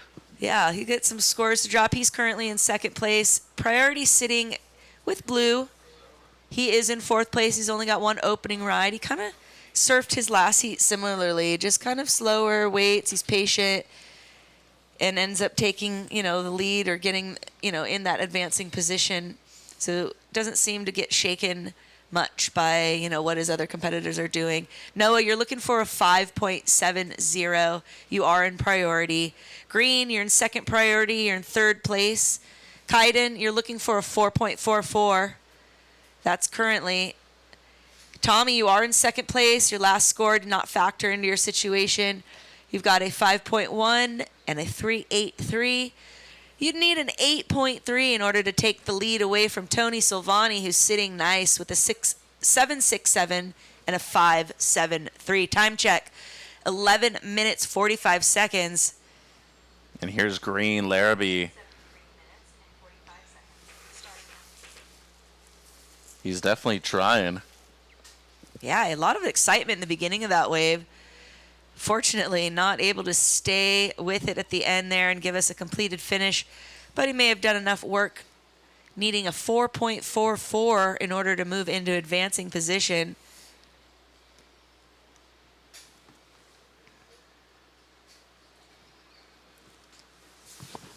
So once again, red 5.73 your last. It extends your lead.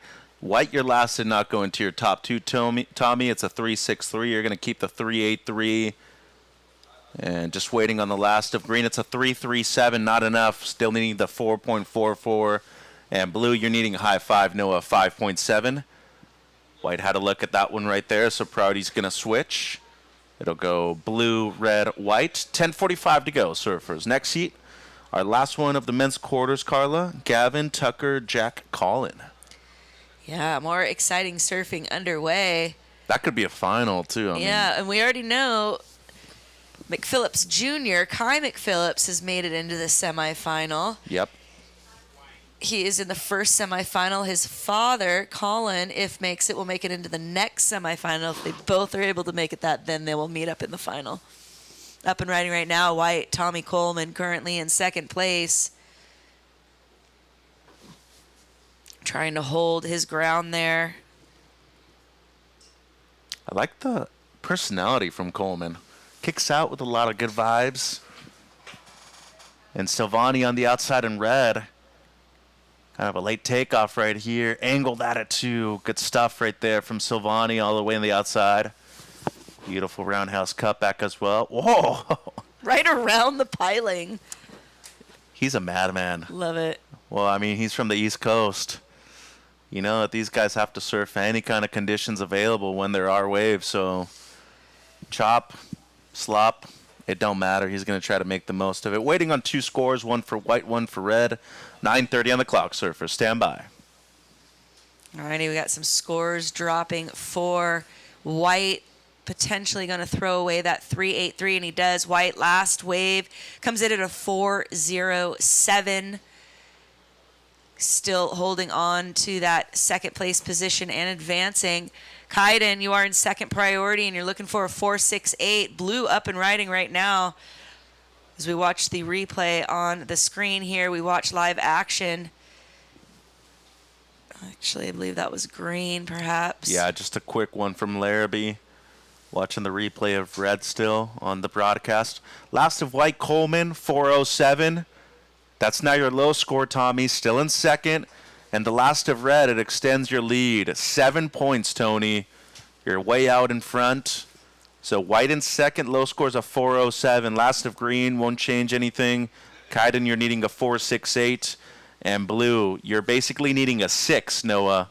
A 5.94 or better. Just over 8 minutes, surfers. Next heat, Gavin, Tucker, Jack, Collin. And then we go into our women's semis after that. Liv Stokes, Leah Diaz, Chloe Coleman, and Story Martinez.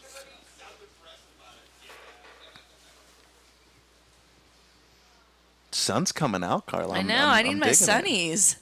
It's time to put some sunnies on with the glare. Yeah, shout out to Joey Santley from IC, by the way. He texted me earlier. He had two surfers in the same heat, Liv Stokes and Indy Hoffman. Liv still in the event. But Joey did a lot for the championship tour this year, sponsored a lot of events, and eventually want to try to get him to sponsor a lot of these QS events right here in the States. So I know that's a possibility. But shout out to Joey, everybody from IC, every really major sponsor that we have for making things happen. Couldn't make it happen without you guys on the QS, Longboard QS, the CT, everything. So really appreciate your guys' support. Yeah, and just moving on from that, we should probably take a moment to shout out to our supporting sponsors: Cali Squeeze, Mid-State Containers, Slow Cal Roots, Peak Wi-Fi, Natural Healing Center, American Riviera Bank, Radiology Associates, Adventis Healthcare, Alpha Fire, Sex Wax, Herc Rentals, Cool Cat Cafe, and of course Drift Ocean Designs, and the hotels that have always been in support of the event: Vespera Resort on Pismo Beach, Inn at the Pier, Sea Venture Beach Hotel and Restaurant, and of course the Sandcastle Hotel on the beach. It's a super great place to come and stay, whether you're here for a contest or just want to come spend the weekend. You've got wine and waves and really a beautiful countryside. You really get that old California feel. Yep. I love coming up here. It's great. Cool Cats, Sick Diner. We went and had dinner there the other day. They're doing the event merchandise this year. You know my favorite thing about Pismo? Diversity of food within like a 2-mile radius. Yeah. You can walk everywhere. 2-minute walk from my room to where we're at in the booth right now. Yeah. So really easy. Same thing for the eateries. Probably walking 5 minutes each direction. Good Thai food. Yeah.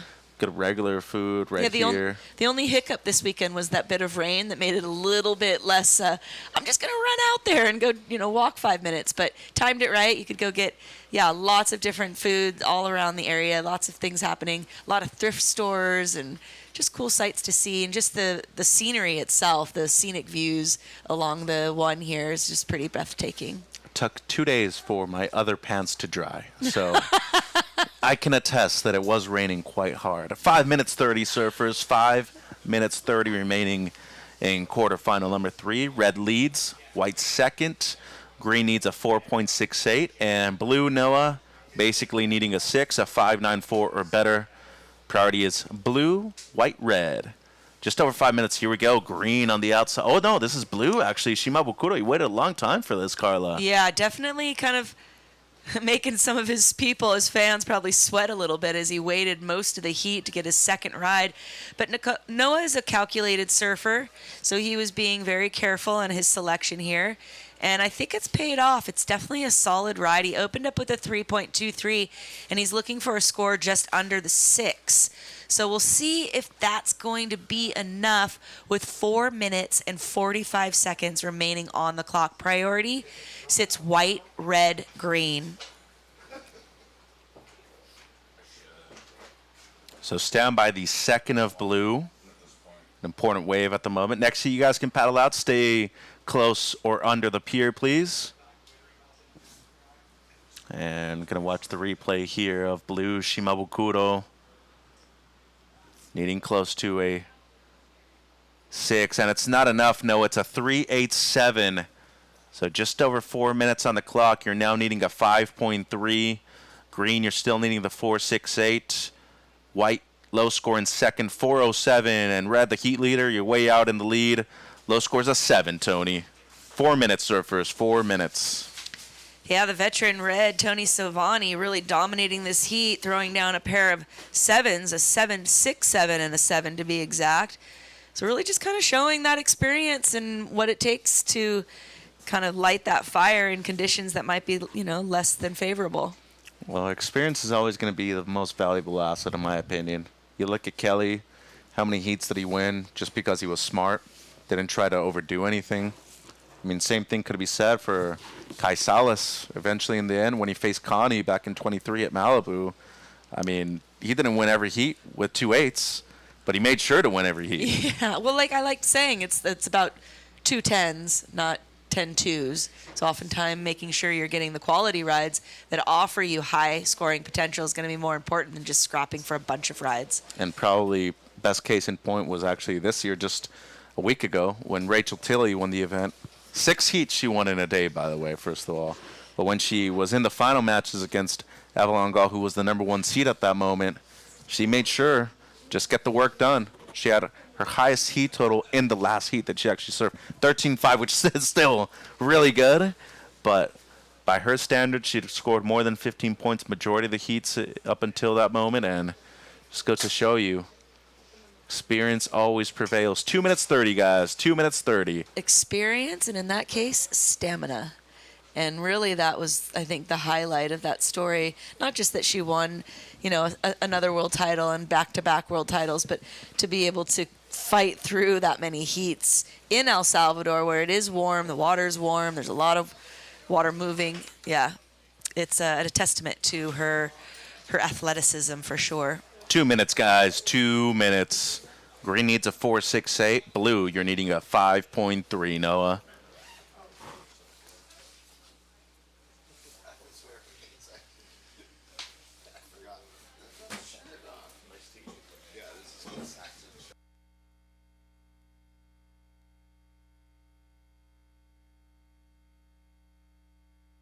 One minute 40, surfers. Also want to take the time to say thank you to our event organizers, Surfing for Hope, Andy, Laura, Ben, everybody involved, Brian, our beach marshals, all of our staff, our incredible judges, of course, yourself, Carla, Jeffrey, everybody involved. Our broadcast crew, thank you guys so much, especially for a lot of the local staff. Always appreciate the hospitality. 1 minute 10 surfers. And we got somebody looking here. And it's blue. Shimabukuro. Quick one, though, in and out for the surfer in the blue jersey.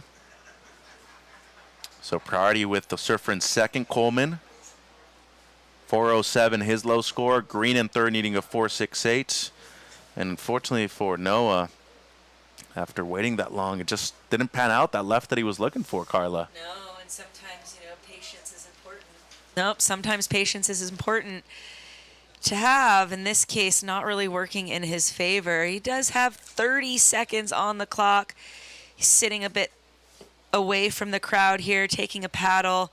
Will this give him the 5.3? He goes left. We also have green behind him. Green's down. Blue still moving. Try to make the most out of this wave here. Decides it's not going to give it to him. We'll be counting this heat down soon. White had a quick wave outside two in red at the Pier Bowl. 10 seconds. Just had a look. And we're counting down quarter three. 5, 4, 3, 2, and 1. So that's it. Green, just a throwaway. Same thing for both blue and white. It'll be red with the win. White second, third green, fourth blue. We'll take a quick break on the broadcast, and we're going to count down quarter three momentarily, guys.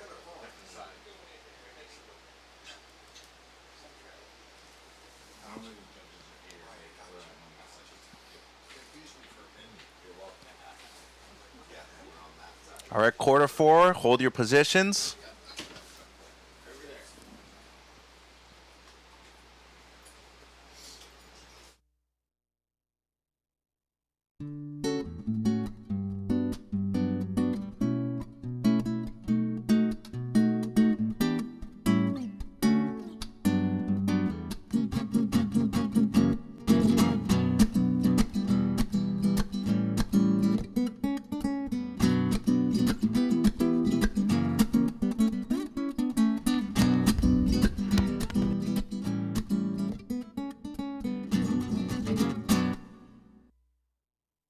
The world has changed, and the workplace has evolved.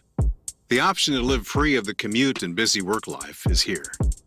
Midstate Containers specializes in custom remote offices ready for your new journey.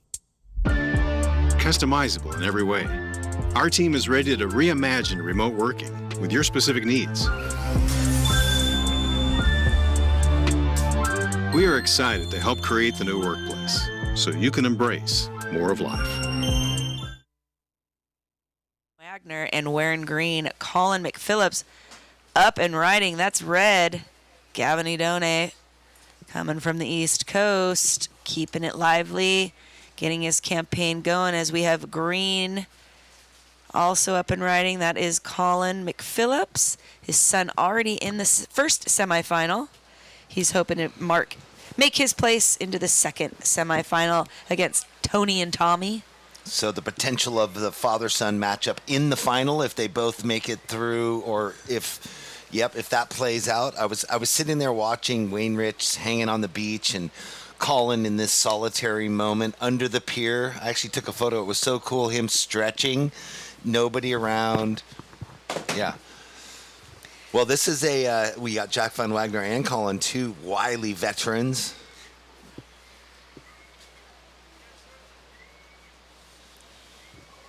We have some scores to drop for red, blue, and green. We'll update you on that in a moment. And then Tucker Coleman in the blue. That's Chloe's brother, right? Yeah, that's what I thought. So I interviewed Chloe Coleman earlier today. Here's her brother, Tucker. I just can't see it with these. Who has given some incredible performances at the U.S. Open. I've seen there was a couple super highlights for me. Alrighty, so first score to drop for red, 5-1-7. Opening ride for green, 1-8-3. First 2 rides for blue, you got a .33 and a .77. So situation is this: in priority green, then blue. Gavin, you've opened up with a 5.17, so you're currently in the lead. Still waiting for a backup score. Also waiting for a backup score, Colin McPhillips in the green jersey. Opened up with a 1.83. Tucker, you've got a couple teeny tiny ones. Looking to better on that, Jack. We're waiting for your score to drop. 21 minutes, 50 seconds on the clock. Coming up next, we'll see our first semifinal for the ladies. We'll see Liv Stokes, Leah Diaz, Chloe Coleman, and Story Martinez. First to drop for white, Jack, you've got a 4.17. Opening ride there puts you into second place. Priority sits green, white, blue.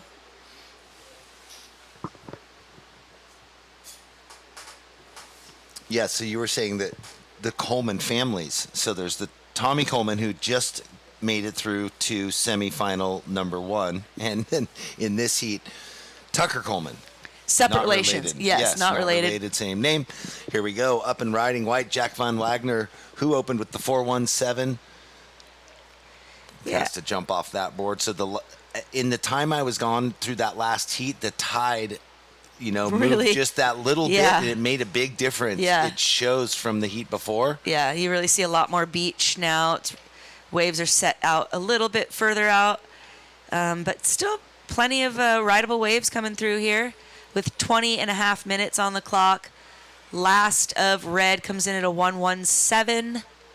Yeah, it seemed like the heat that had Gordo winning and Kai McPhillips getting second, there were still the reforms pushing through, and in that last heat, I came back up, and those seem like they've vanished. Kind of vanished. It's on the outside, and what happens on the outside, and tough to find anything past the middle.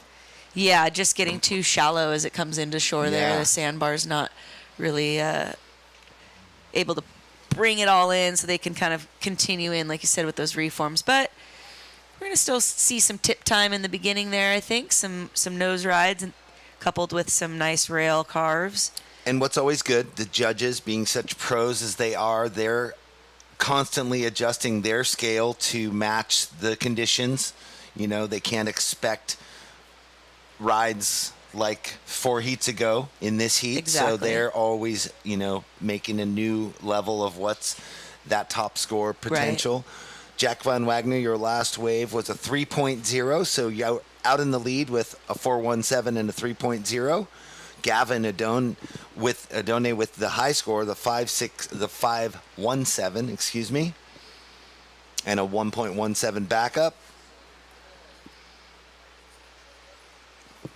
Alrighty, up and riding. That is red. He's looking to throw away that 1.17. Opened up with a nice 5.17. It's looking pretty good so far. Gets the 5 to the 10 there. The East Coast people, I think, find these conditions a bit more conducive because they're surfing. This is a good day. Yeah, you hear that so often from, a lot of them, that they're used to much more challenging surf, and that the people out here are a bit spoiled. 100%. And they're like, what are you talking about? This is 10 times. This is the best day at my beach break. Yeah, I'm the first person to claim spoiled brat syndrome as far as my wave selections growing up at a place like First Point Malibu, that the west wind doesn't affect it. It blows right past it. The only wind is an east-southeast wind, and that eventually dies at some point. So it's always pretty much glassy. Papa Rowe would always be like, stick a finger up, south wind. Well, let's give it an hour. Yeah. Out there. So I was never really surfing crappy conditions. All righty. Well, I think we might have a heat winner down there. They got to go interview. Yes, Tony Silvani. Yeah, well, fair-weathered Californians, that's for sure, complaining that it's cold. I'm talking to Chloe Coleman, and a lot of East Coast surfers, they surf in the snow. We don't do that here. 17 minutes, 40 seconds left. Jack Van Wagner has another wave to score. Gavin, you were waiting for that last wave of yours, looking like a really solid backup. It is a 6.17 to better your 5.17. So Gavin in the lead now. a 517 and a 617. Waiting on the last score for Jack in the white. Also waiting on Tucker's last wave. Tucker's staying busy, but not tapped into the waves he's looking for yet. Quite a few throwaways. Priority is green, blue, white. Colin, you have first priority. So there we go. Tucker, your last wave, a 2.07, which means you're in third and you need a 6.43 to go up in advance. Colin with priority only has the one wave. You need a 6.67 at this point. But Gavin has tapped into two nice rides, a 517 and a 617. Jack Von Wagner also a 417 and a 4.33. So the rain has suspended itself for a little bit. The sun almost peaked out for about 20 minutes. The wind is the same as it's been all day. And we have seen no end of super contestable waves, although it looks challenging. The best of the West Coast and this region from Brazil and Mexico and Hawaii making the most of these windswept peaks, 2 to 3 feet, waist to shoulder-ish high, and rights and lefts in play.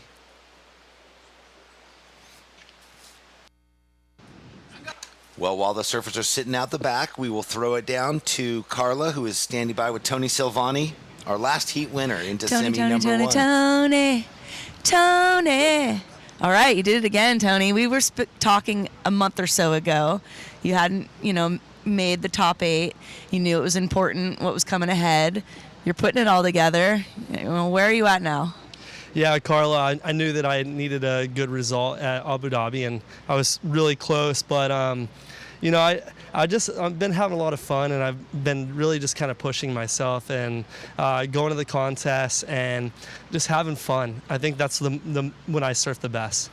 We were saying you've got a really good fan crew here. Second to the Filipinos and JR, we'll just note, but you have got an amazing crew here. What's it like to have all of these supporters here in California, a little bit away from home, to just back you up?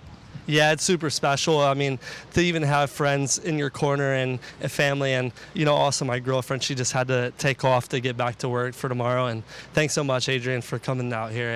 And my family, my mom and my dad and my brother and my sister, they're awesome. I can see you getting a bit emotional, and that means a lot to you, and I'm sure they mean a lot to you. And obviously, what do you want to say? Let's give some shots.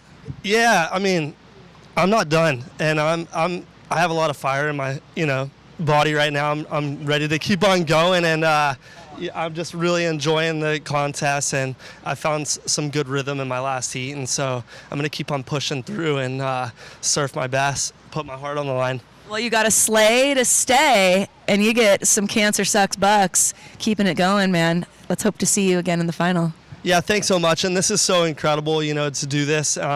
It makes everybody, really have a lot of momentum in the heat and try their best. But Cancer sucks, and I'm glad that, this Surfing for Hope is a part of this contest and supporting longboarding. It means a lot to all of us. I totally agree. Back to you, Jeff. Well, thank you, Carla, and thank you, Tony, for those words. You're right. Everybody gets touched by cancer, affected by it in many different shapes, in many different forms. Right now, though, up and riding, our surfer in green, Colin McPhillips. This is the wave he needed. He only has the 1.83 in his score line. Finds that left deep by the pier. And he's doing a little busy work, hopping through. I saw him warming up under the pier, doing his preheat stretching. A few waves came in before that. Gavin, your last wave didn't factor into your score line. It was a 3.43. And I'm still waiting on Jack, your last wave, to be scored. No.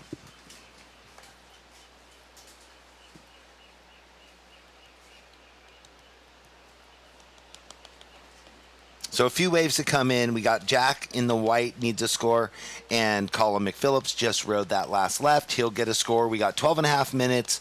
Priority is blue, white, red.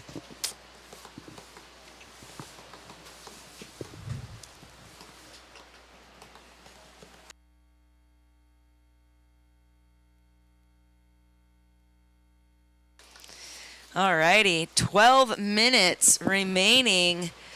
Things have been moving around here. Currently, Gavin in the red jersey and Jack in white leading the heat. Well, the scores did come in. Colin, your last wave was a 3.4. You're up in third at the moment, needing a 6.53 to go into second. There's just under 12 minutes left. Jack, your last wave, your high score of the heat so far, a 5.6. You're still in second place. Gavin is out in the lead with a 5.17 and a 6.17. Colin, your low score is a 1.83, but you are looking for a 6.53 to go into second. Tucker, with priority, needs a 7.86, but Tucker has had a string of under 1 point rides and a 2, so he really hasn't gotten himself started yet.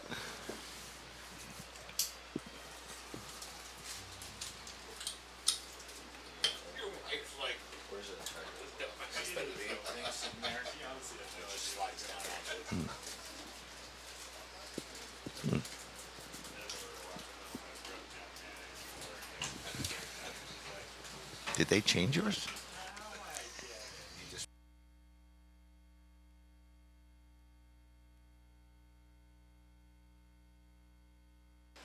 Alrighty, 10 and a half minutes on the clock. Priority sitting blue, white, green, red.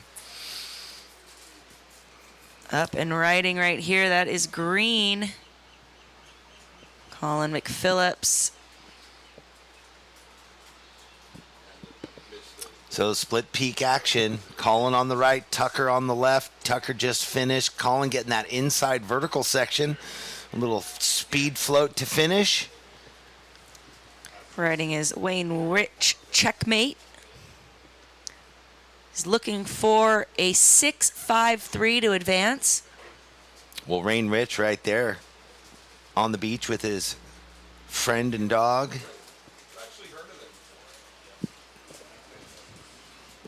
And up and riding here again, your heat leader, Red. Got a 6.17 and a 5.17. Just staying really active and lively.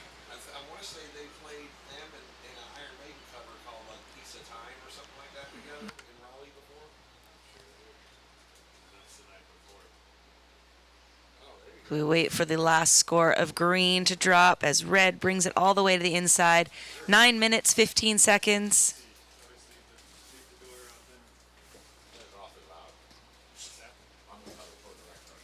Coming up next, our first semifinal for the ladies. We'll see Liv Stokes in red, Leah Diaz in blue, Chloe Coleman in white, and Story Martinez in green. Up and riding. We're watching on the live stream. We're watching the replay here of Green's last ride.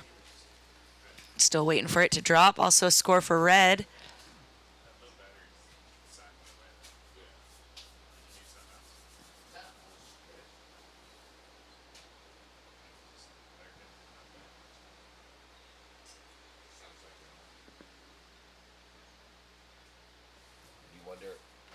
I wonder if his son is out on the pier watching, screaming encouragement. Well, yeah, in the interview yesterday, said he's always had his dad kind of in that coaching role, and it's been nice for him to be able to share some of his experience with his dad. Yeah. Switch hats a bit. Reverse coaching. 8 minutes, 10 on the clock. 8 minutes, gentlemen.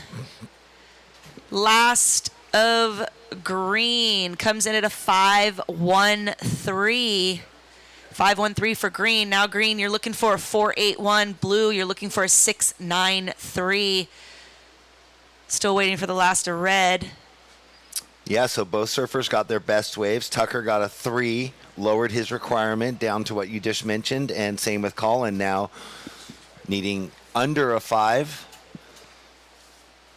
Jack Van Wagner has priority. Colin has second priority. 7.5 minutes remaining.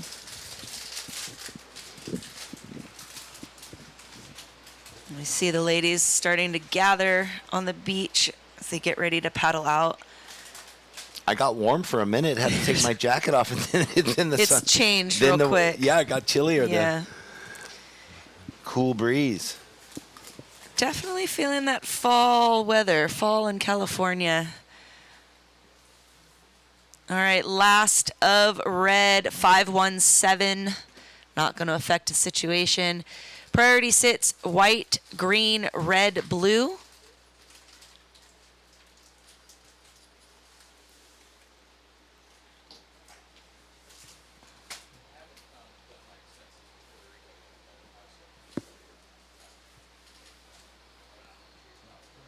White up and riding.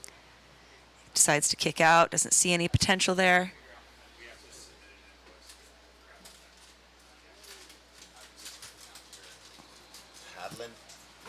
Is this Tucker? It He looks was like trying. He was blue. scrapping for it, In and but out. he had fourth priority, so he stays in fourth priority. Green with first priority now. Jack had higher priority, got a wave that didn't turn into anything.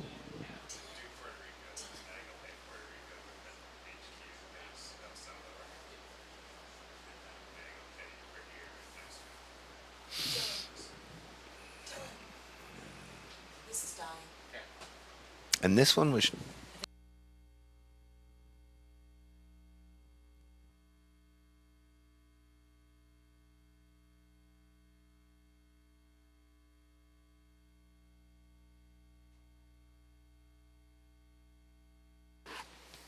Alrighty, 5.5 minutes on the clock, 5 minutes 30. Situation currently the same, waiting for some scores to drop.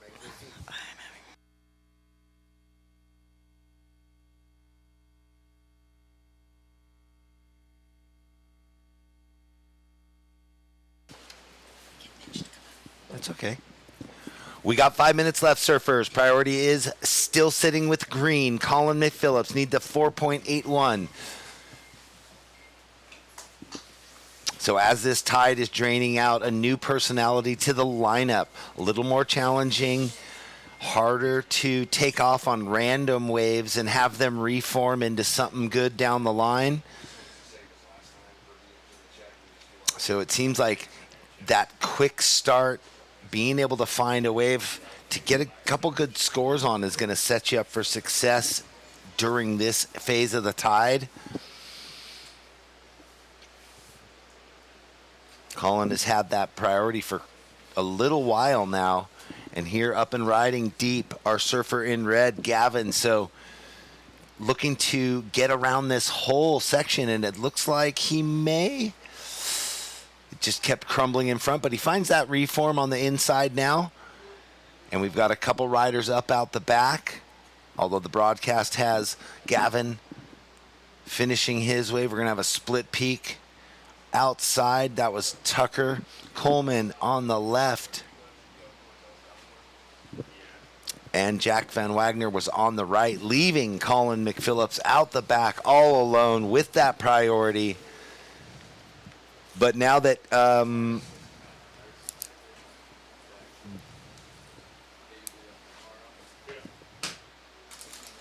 what?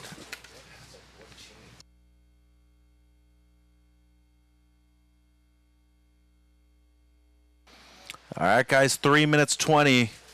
So what happened was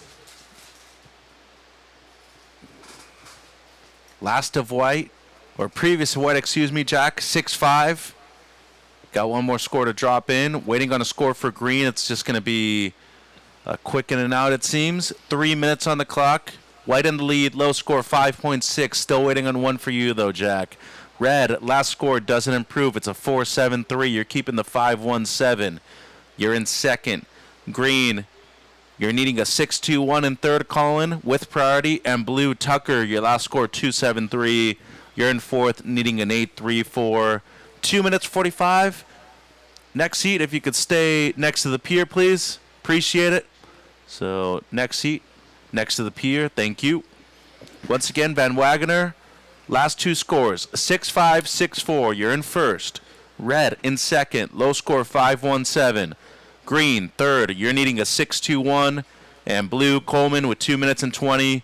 You're needing an 8-3-4. Jeffrey, we got women's semis coming up after this.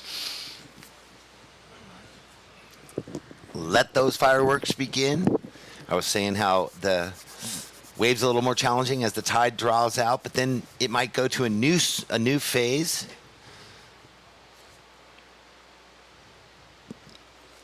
Colin has had priority for quite a long time now. We're down to under 2 minutes, so he knows it's all on the line. He's not going to waste his priority on a scrappy wave, realizing he needs his best wave of the heat. Here we go, Jeff. And this is it. This is the one he elects to go for. Long cheater 5 across that first section. Got up onto the 10. Big, aggressive, vertical, lip smash. As you got Tucker finishing his left. But Colin finding again the reform on the right. And White behind him, the heat leader, Van Wagener. So it was a split peak between blue and green, and now we have the heat leader White outside. 1 minute, surfers, 1 minute. And Jack doing some good work. Goes to school at Cal Poly, architecture student from your neck of the woods, Jeffrey, in Carlsbad. 55 seconds. What a cool school, Cal Poly. So he's just right down the road here, right up the road. 45 seconds. Go ahead, Jeff. Sorry. Well, I was going to say, Gavin in second. Where will this wave of Colin go? He was sitting there for a long time. He knew exactly what he's going to need to get that 6.21. He will get the replay, found his way onto the nose, and held it up on the nose for quite a while. 25 seconds. Gavin safeguarding, has a finish wave. Don't know if that's going to better his other two scoring rides, though. Well, dropped to 4.73 on his previous one. We're counting down this heat 10 seconds. Green up and running again. And here we go. 5, 4, 3, 2, and 1. All right, surfers in the next heat, hold your position because there's 4 or 5 waves that need to be put in the books. At the very least. Yeah, there's quite a few. They're really going to scrutinize McPhillips' last wave. Got a set wave, got the long nose ride. Will it be enough to get the 6.21? Well, blue gets his best. 5.57, not enough. Though Tucker for second. So green's wave is going to be the most crucial one. Once again, women's semis number 1. We're on hold. And it might be a few minutes. So stand by. Definitely got to watch the replay. There is a crucial score right here for green. And watching White's last, he was in the lead by a good margin, Jeff, so he's pretty safe. Yeah, so his score, like you were saying, green's the most critical score. It looks like a mid-range 2 possibly for White's last wave in, but the judges understanding the dynamic between second and third. That's really the crucial score. Gavin had a wave to finish on also, which the judges need to take into account big time in case it betters his 5.17, which would change what the third place surfer needed. So hold on out there, ladies. So this is the last one of Colin. Yeah, this one they already kind of halfway have. This is not, it was the right that they are really looking at before that wave. So that's his 6th, the one we just saw on the replay. The 5th one is going to be the important one. Ladies, we're still on hold. Ladies, we are still on hold.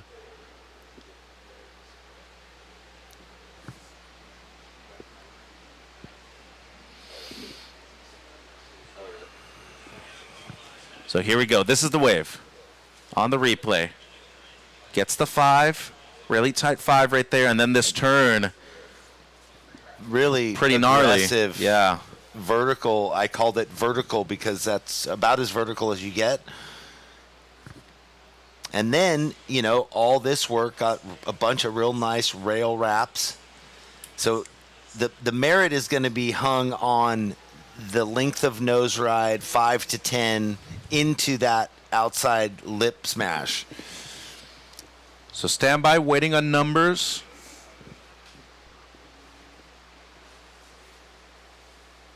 Really close heat right here.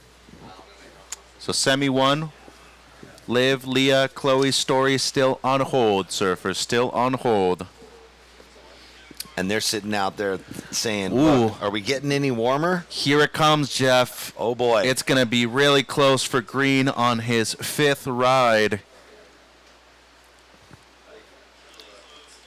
And then remember, Red still has a score owed to him. It's a 6-3-7, Green. He gets the score and goes to second. Now it's Gavin's wave that hadn't dropped in yet. So does that better his 5-1-7? Well, he needs a 5-3-4. Yeah. To retake second. And here's the replay of that. Oh, sick 5 right there.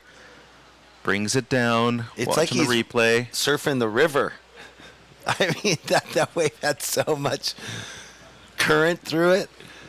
So this is a really close heat. And then Van Wagener, he's pretty much safe in first. Yeah. He's still owed his 8th ride. And it's not enough for Red. It's a 4.2. It's going to be White first, Green second. Wow. So there it is, that he sat with priority for almost 9 minutes and got that wave finally. So the score in, Colin Phillips in second, Jacques Van Wagner in first. Heartbreak for Gavin. And that last wave, too. Just for reference, White, your second to last was a 6. It didn't improve, but you took away the victory. White, Green moving through. 3rd place, Red.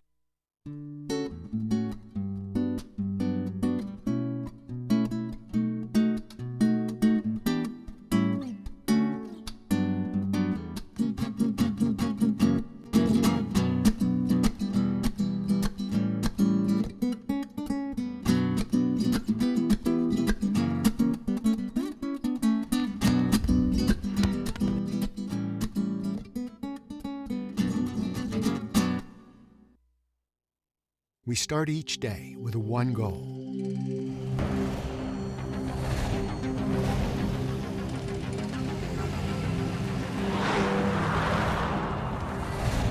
With our state-of-the-art network, we provide reliable, high-speed internet to the Central Coast with no contracts and no limits. Visit peakwifi.com for plans and coverage of our rapidly expanding network. Right result always. Welcome back to everybody watching online. Back at the Surfing for Hope Longboard Classic. In the women's semi now. Liv Stokes in red, Leah Diaz in the blue, Chloe Coleman in white, and Story Martinez in the green. Watching Chloe Coleman at Montauk, New York. Going to school in San Diego now. Not a bad place to go to school down my way. I'm sure she gets plenty of fun surfing. Yep. Family affair, too. Tucker, brother, was just in the water right now. I believe they either won the national championship at the collegiate level last year or they came in the final because a kid from my area, David O'Keefe, is on the team with him. And which school? I want to say either Point Loma. Point Loma, Nazarene. Yeah. So, yeah, they've got all sorts of beautiful waves out in front of them. Along the cliffs area, and then the beach breaks just to the north. I mean, yeah. What's the wave called? Where the long pier is? When that left's rolling through right there. Oh, well, PB Pier. Yeah, but it's just south of Avalanches, right? It's that wave called it like rolls through the pier. And there's times where you can like shoot the pier and connect it all the way through. I don't know the name of it. Okay. Yeah. Well, there's that Misto. all that little area with the jetties over going into South Mission jetties, that coveted little sandbars and jetty breaks.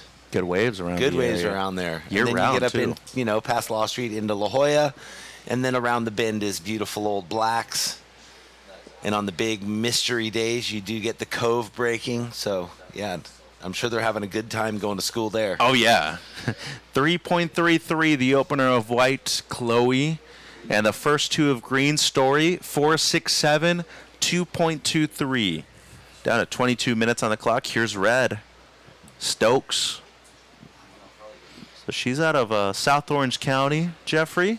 Favorite wave, though, Oceanside Harbor. Isn't that funny? Instead of, thinking Doheny or anywhere else, I think Oceanside she just Harbor. grew up surfing there with her sisters, and it just stuck in. It's such a fun way. I mean, I don't know. Super consistent, too. Yeah. Up on the nose. Leah Diaz comes off, pokes the nose. Oh, that was Liv Stokes. Excuse me. Was that red or blue? Red was up before, and then Leah was up right behind her in the blue. So priority with white, then with green. You know what it was? I looked quick and Leah. You might have to go with the surnames. The V and the A. Yeah. Stokes Diaz. Well, there was That's a pretty hot name right there. a couple heats where it was Alejo Muniz, Seth Moniz, Munoz. Carlos Munoz. I've had those. And at that point, you definitely got to call them by the colors, too. 317 your opener, Liv. 317 your opener, red. And just a throwaway for blue. 21 minutes. Here we go on the backhand. Because there's Munoz, Muniz, Munoz, and Moniz. Yep. It's so good. So when you get all four of them in a heat, you're like, okay. Gonna go talk to Jack Van Wagner. Be right back. You go, Mitch. Jack Van Wagner cannot wait long. All right. 20 minutes, just over 20 minutes in this heat. Right now, Chloe Coleman has first priority. Chloe has a 3.33, sitting in second place. Story in the lead with a 4.67 and a 2.23. Leah Diaz has a 1.17, and Liv Stokes a 3.17. A tight heat so far, waiting on those second rides, get their backups. Priority is white, blue, green, red. As the sun is almost peeking out again.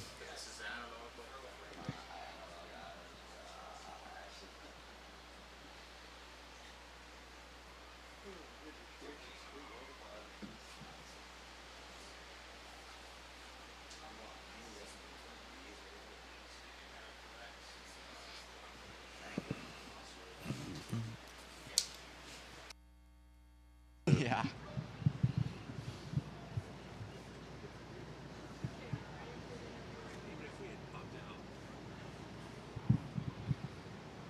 Here we go. We got blue. Leah Diaz riding that pink board going right. Can't make that reform.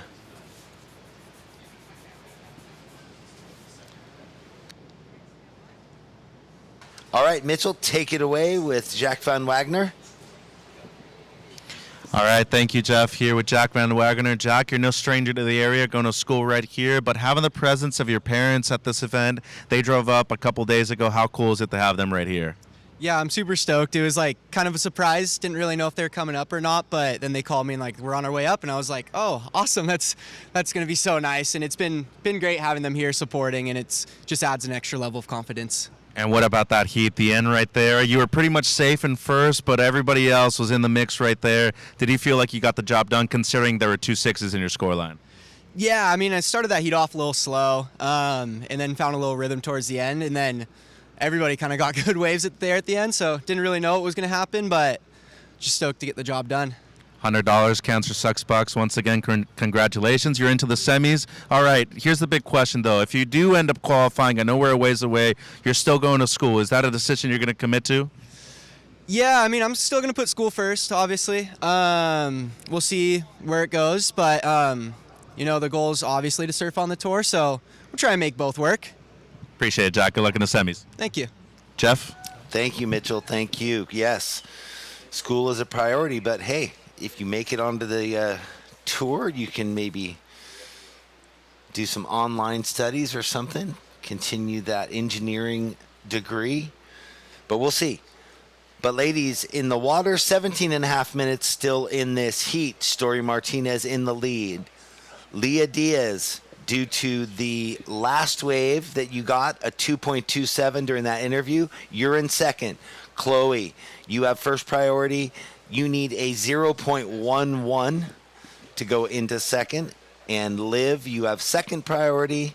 You are looking for a 0.27. So both are third and fourth place surfers. Mitch, welcome back into the booth. Thank you. Looking for fractional scores at most. I mean, basically that is paddle for a wave and put one knee on your board and cut out. Yeah, it's an attempt to try to get stand up, up, right? yeah. So still early stages, as Jeff was saying, 16 minutes 50 on the clock.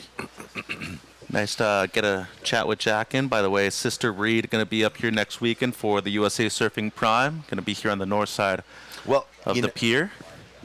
Okay, up and riding in red. Here's Liv. She already has the 0.27 she needs. Or this is green? Yeah, this is This green. is green. Sorry, Story. this is Story, our heat leader. Excuse me. Well, she is going to, no doubt, extend her position. She will be bettering her 2.23. I was saying when he's up at Cal Poly for his engineering degree, correct? Architecture. Or Yeah. architecture. But by the time the next event happens, and by the time the 26, 27 tour or 27 tour happens, he might be done. He's got it's a 5-year degree. I think he's in his third one right now. Oh, okay, so it might overlap. I gotcha. But it's I was saying it's quite a ways away. It's interesting, just to get that perspective as we see Chloe right here. She has the opener 3.33. But I think in the end, you just want to, tell the public that a lot of these kids, a lot of these young men and women have other aspects to just competing, and you want to have your priorities in line, obviously, but in the end, there's a short window for this, as you know. There is. Most surfers can't make, a 40-year career out of this, but if it means 2-3 years, especially at certain locations, there's times where you want to make certain sacrifices for things, as we see Leah right here in the blue. Well, there's a young man, same thing, studying. He was a senior last year up at SLO, and he'd surfed the Morro Bay events a bunch, and one of the years he'd made it into finals day, and he was so excited, but he was also studying. It was also finals week at school. And so he was burning the candle at both ends, being at the event and having finals to take. Yep. Which one do you commit to, right? Well, he pulled it all off.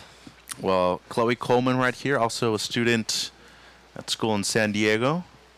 Liv Stokes is another one out there right now. She's a teacher now in Irvine. She's got her master's degree. And Leah right here out of Costa Rica. Beautiful part of the world. I know you're very knowledgeable about the land of Pura Vida. I love it down there. Although it's crowded place right now. Chloe gets a 3.90, jumps into the lead. Story with priority, waiting on that last score, so that's going to give a little separation there. And we'll see what Leah Diaz gets on her last wave. 14 minutes by the pier. This is blue. Quick one. So I was saying during the time I took my last break and came back, when we saw Gordo and Kai McPhillips getting those reform lefts and rights, all of a sudden the tide had drained out, and there's very few, if any, of those reforms. Yeah. And shorter waves now. Shorter waves, yeah. Oh, luckily for us, there's waves. Scoring potential out there. Yeah, that's what you want to see. So waiting on numbers, as Jeff was saying, surfers, priority with White. White, you have a 3.9 on your last. Low scores a 3.33. That has you in the lead at the moment. Green in second. We're still waiting on the fourth of Green. And here's red now, Stokes. Oh, I love that. I love it when they stand and have to hold it with that sort of light tension. Almost on our way to a number right there. Unfortunately, Seemed like it, right? Just caught an edge right there at the end, and now Diaz on the outside. Pierbo right. So, man, surfing really well on these conditions. When I walk by the board rack, all the beautiful boards, the lollipops, but I love looking at the different fins. A lot of the boards look similar, but the fin setups are all so different, or the rake and size of the single fins and where they have them positioned in their boards. I don't understand why it took so long to actually have fin systems in place. I couldn't even imagine back in your day traveling with glass-on fins. So easy. Was it, though? So easy. Really? Yeah, you can fit the same amount of boards in a board bag. It's not the fins that take up the space. It's the thickness of the board. Oh, well. So you just stagger them. I was just always scared of breaking the fins, though, and then eventually if you make it to the spot, like, is somebody going to be able to glass them back on? That happened. You know, sometimes they'd get cracked or bent. Yeah, it happened. So my ideology is that I want options. You bring 2-3 different fins for a certain location. Like, I just like having something different that you can ride regularly. So that's Beauty.Futures, FCS. I mean, you can interchange them and change them out according to the wave and the conditions. Waiting on scores, surfers, 11:40 on the clock. Here's my take on all that. I will get back to it in a minute, and I might get crucified. Okay, good. All right. I'm all for all the surf gear and all the fin companies and all these designs. 99.9% of surfers are way too lazy and do not change their fins. So you, Mitch, are into it and you travel with a bunch of sets. You're like, I got this board and I can do these things with this. And I got all these fins. Well, at this last event, I brought, I think, 3 different sets. Right. I ended up only riding 2, but at least I have the option of the third one if we were to go to a specific wave for it. A lot don't ever change their fins. They might even have other fins. They just don't do it. Because then they get stuck in the grips of, oh, if I change my fins, am I going to have a fun session? Am I going to waste a session? But that's why you got to try them. I mean, it's pretty simple, guys. Watching blue right here, Diaz. Quick one. So there's been a lot of these waves in this heat. We have a lot of waves ridden, still waiting on a lot of scores, but there have been a lot of throwaways, a lot of offers, which is anything under a 1. A lot of 1-point rise in this heat too. So waiting on multiple numbers. Surfers stand by. 10 minutes 20 on the clock. But I'm a big fan of lot talk. Fin talk in the lot. Well, you're a lot troll yourself. You're from there's Seaside Reef. Yeah. No, but not so much there. You go to Swami's in Cardiff. It's even worse. Oh, it's crazy. Yeah. They got the gear. They got all the gear. They got the stories. Well, the good thing is that they're contributing to our industry. Yes, so thank you guys. That's what I said. You're spending money. It's consumerism. It's beautiful. For the people that are actually working and providing opportunities within the industry. Liv Stokes up and riding in red now. So back to my original point, the boards in the racks here, these beautiful longboards, all have such a variety of different fins that they're riding and where they're positioned. The same thing can happen, and the difference between how your board rides with those 3 sets of fins is vast, right? It changes the board completely when you ride the 3 different fins. I don't think we've had a single minute in this heat where somebody hasn't caught a wave so far. So 9 minutes 20, we see Blue Diaz up and riding. We're still waiting on a good amount of scores right now, surfers. Priority is with white, then second priority with green. At least we can tell you that. And scores coming through at the moment for the last 2 of red. 2.5, 247 respectively, Liv.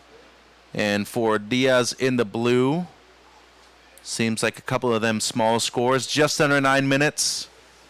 And then the last of white, Chloe, 237. Last 2 of blue coming through 187, and then this one a 273, Leah. And now we got white Chloe using her priority right here. Touches the 5.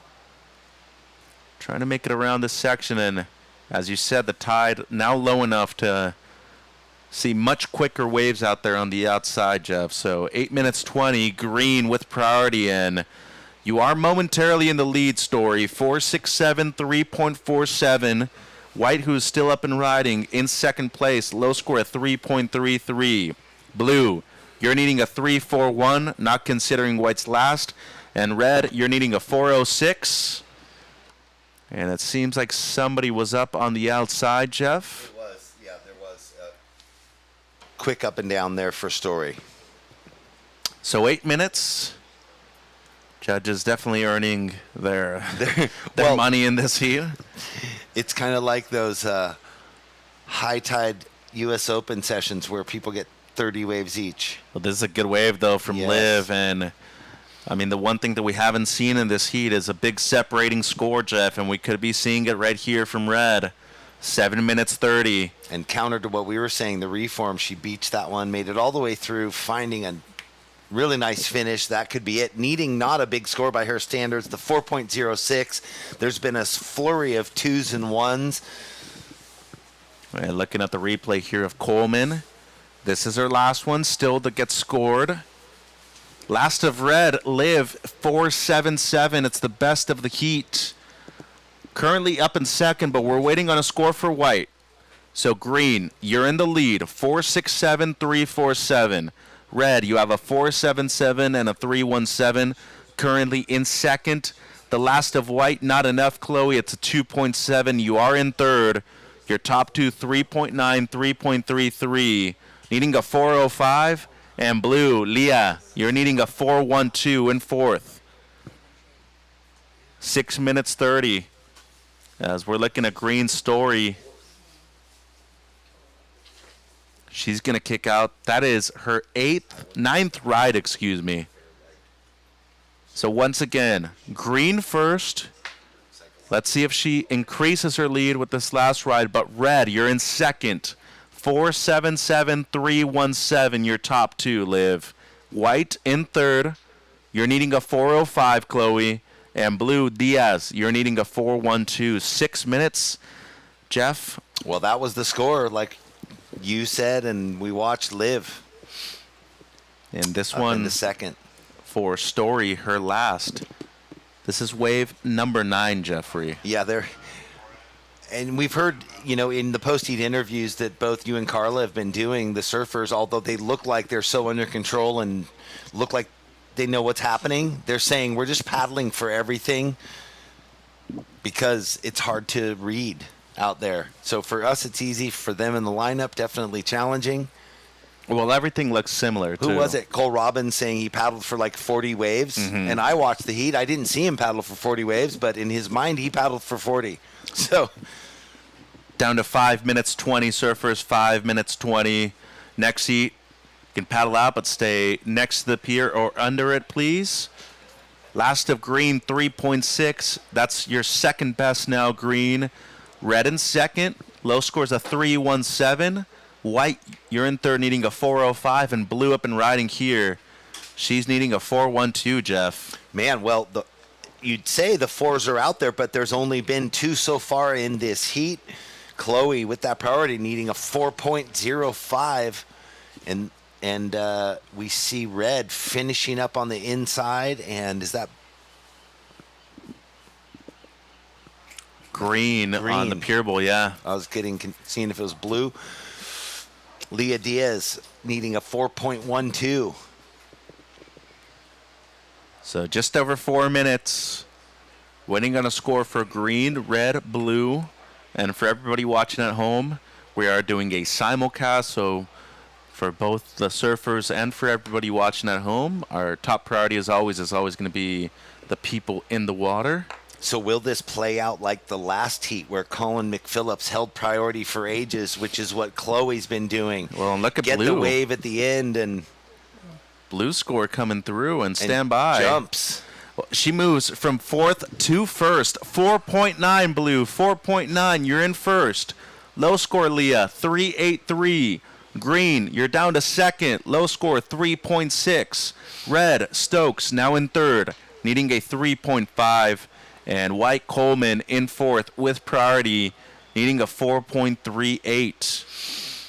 Super tight heat to get into the final. Top two advancing into that four-person final. The four-lady final coming up. 3.5 minutes, just under.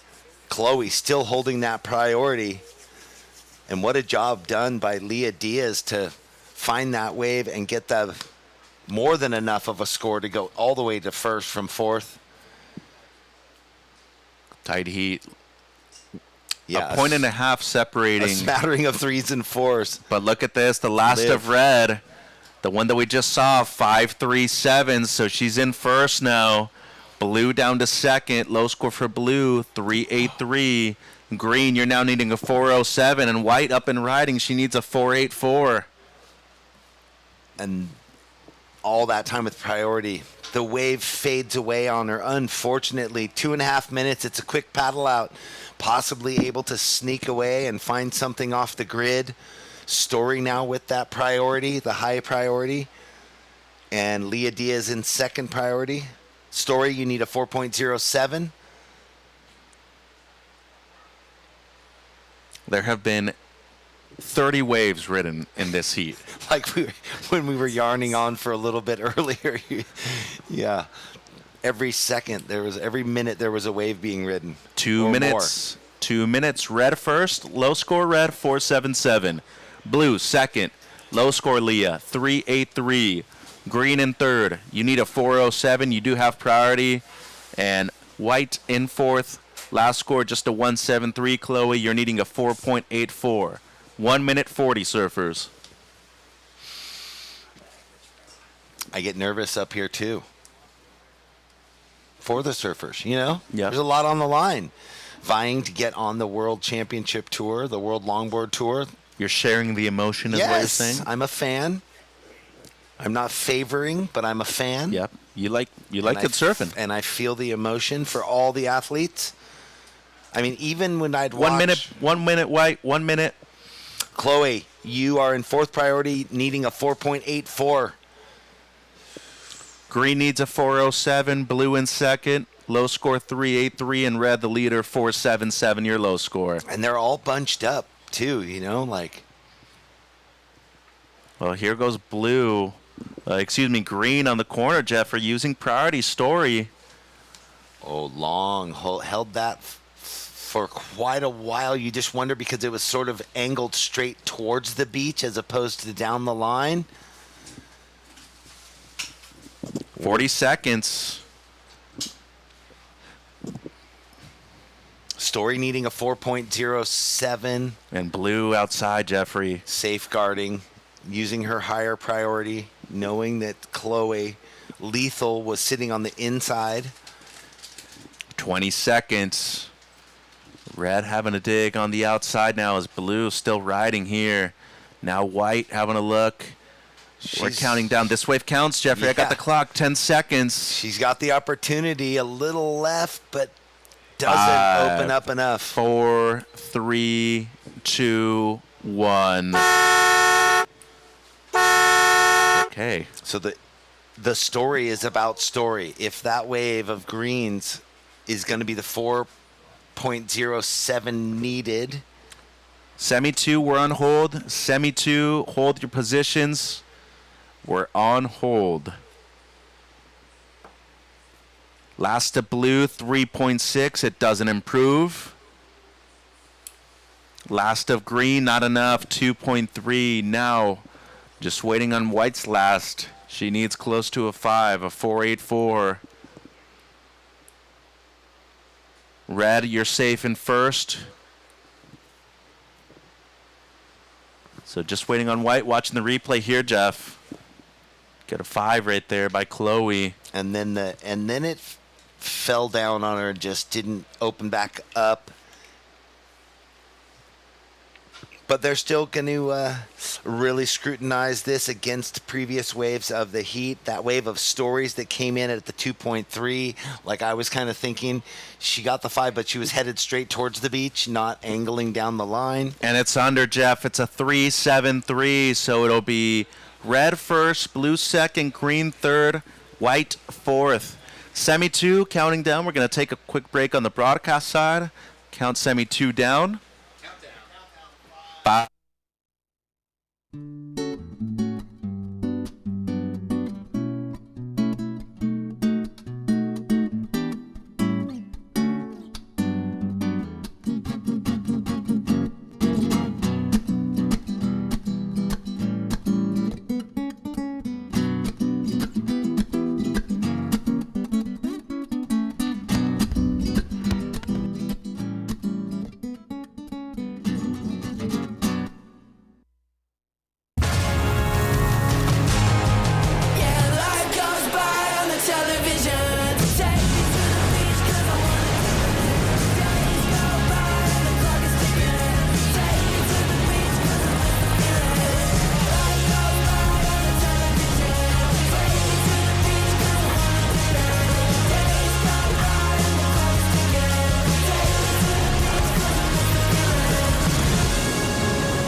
Thanks for joining us online, Surfing for Hope Longboard Classic.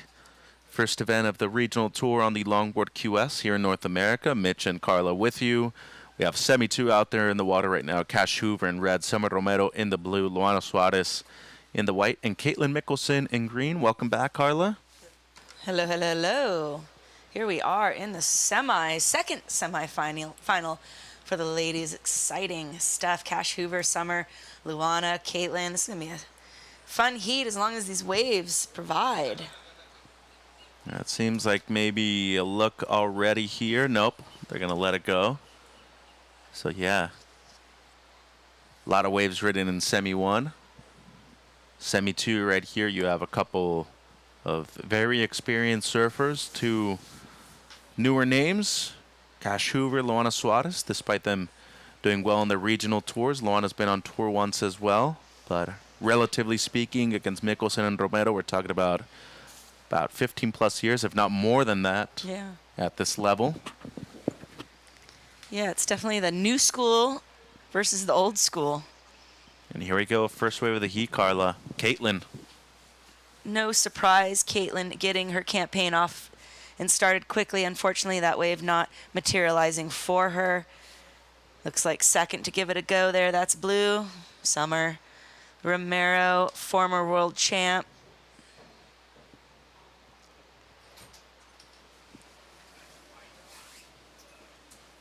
So still going right here. Touches the 5 again. Yeah, she's getting that tip tying the 5 on there. Toes on the nose. So Liv Stokes, whenever you're ready, I'll meet you downstairs. We'll do post-heat interview. Cancer sucks bucks as well. Be right back, Carla. Yeah, Liv currently in the running for being the most Cancer Sucks Bucks recipient. She'll be getting her third $100 bill. So that's exciting. Slow start to this heat. This is semifinal 2 of the ladies. In priority is red, followed by white. Excuse me, change of priority there. Green in priority, followed by white. We have an opening ride for white coming in at a 173. Opener for green, 0.90. Opener for red coming in less than a point. But a fairly strong score for the first ride of blue coming in. We'll update the situation shortly. Time check, 21 minutes on the clock. This is Heat 2 of the semifinals. Coming up next, we're going to have semifinal Heat 1. We'll see Cole Robbins in red, Nico Espinosa in blue, Jonathan Melendrez in white, and Kai McPhillips in green. And there it is, folks, dropping her first score nice and high. 5.67 blue. Summer, you drop a 5.67 on your first wave. Puts you into first place. Everyone with one score on the board. Priority sits green, white, red.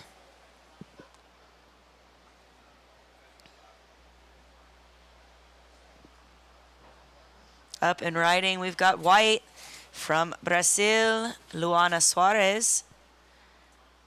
We just got a hair, decided to throw her in the comp, get her some more experience in some cold water. As she works her way onto the inside. She opened up with a 173.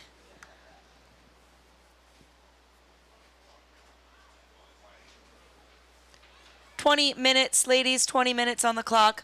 Priority green, red, blue.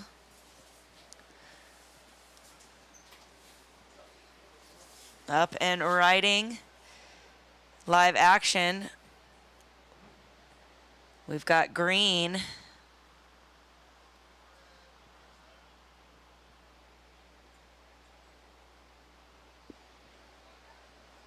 And out behind her, red making the most of her ride. Both of them choosing to go right. The only one so far choosing to take the left is blue, and blue being rewarded with that 5.67.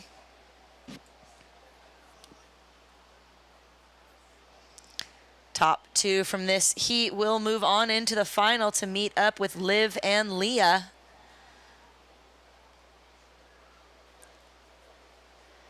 Equal fifth equals 7th place will be taking home $200.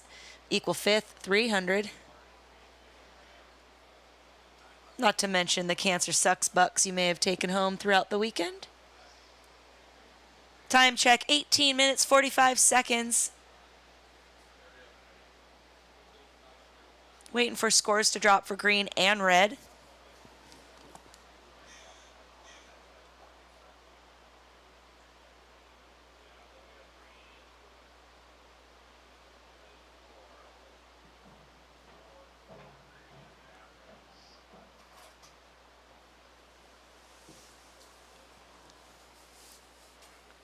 Alrighty, change in priority there. Now priority sits with blue, followed by red.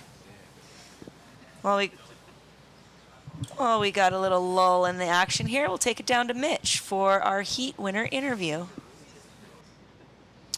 Liv, congratulations. You're into your 2nd consecutive final right here. Obviously looking for the victory, but just all in all, how's the year been for you? You're teaching, you got your master's degree, and still competing at the highest level. Congratulations. Yeah, it's been a really fun year. I'm obviously stoked to be able to get back-to-back finals here in Pismo. This place holds a really special in my heart. I've been competing here ever since WSA, back when I was a kid. And honestly, working and teaching has really just made me appreciate this all so much more because it's few and far between. So I'm just really grateful for everything that's happened. And what about just competing in general, too? The fact that you're able to still do it, you're going to be 24 at the end of the month, but the fact that you're still here, you're relevant while doing that full time as well, how exciting is it?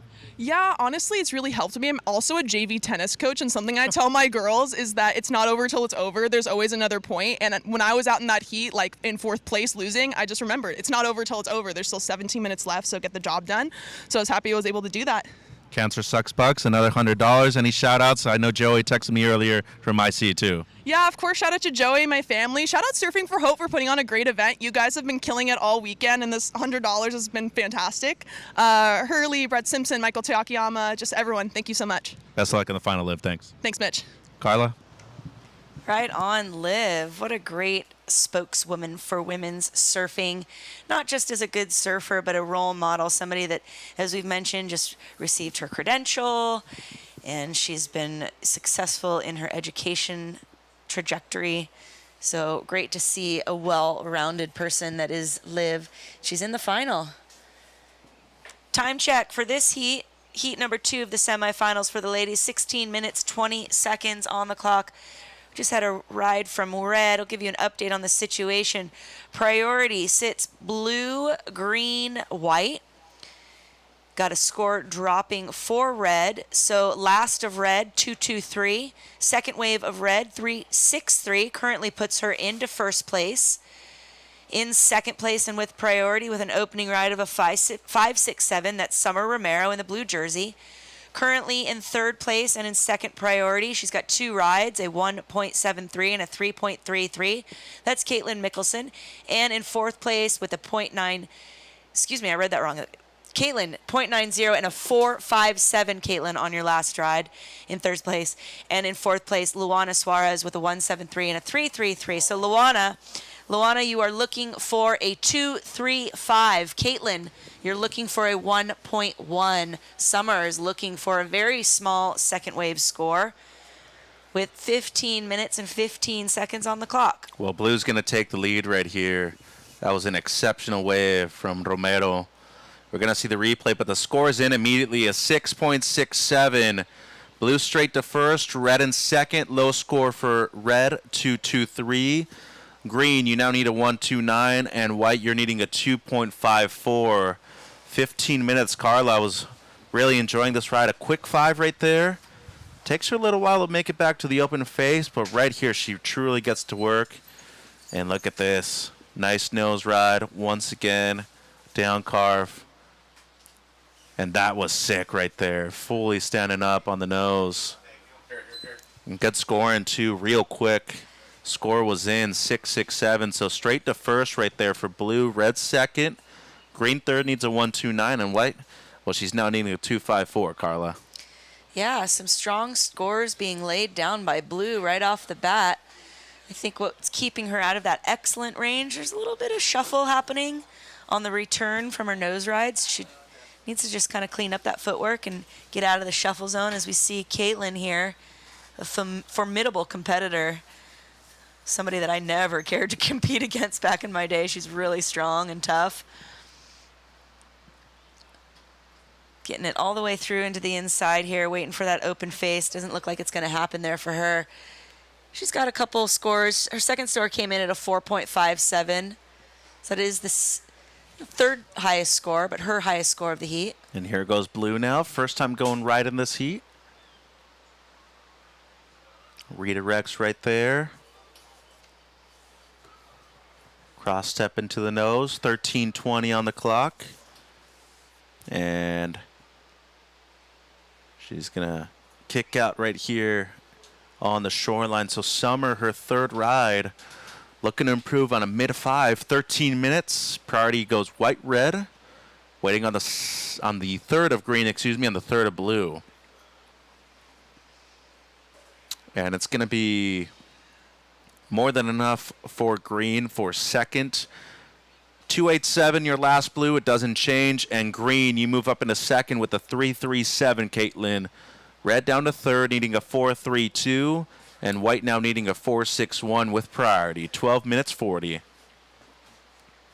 Crazy how big the tide shifts are here, no, Carla?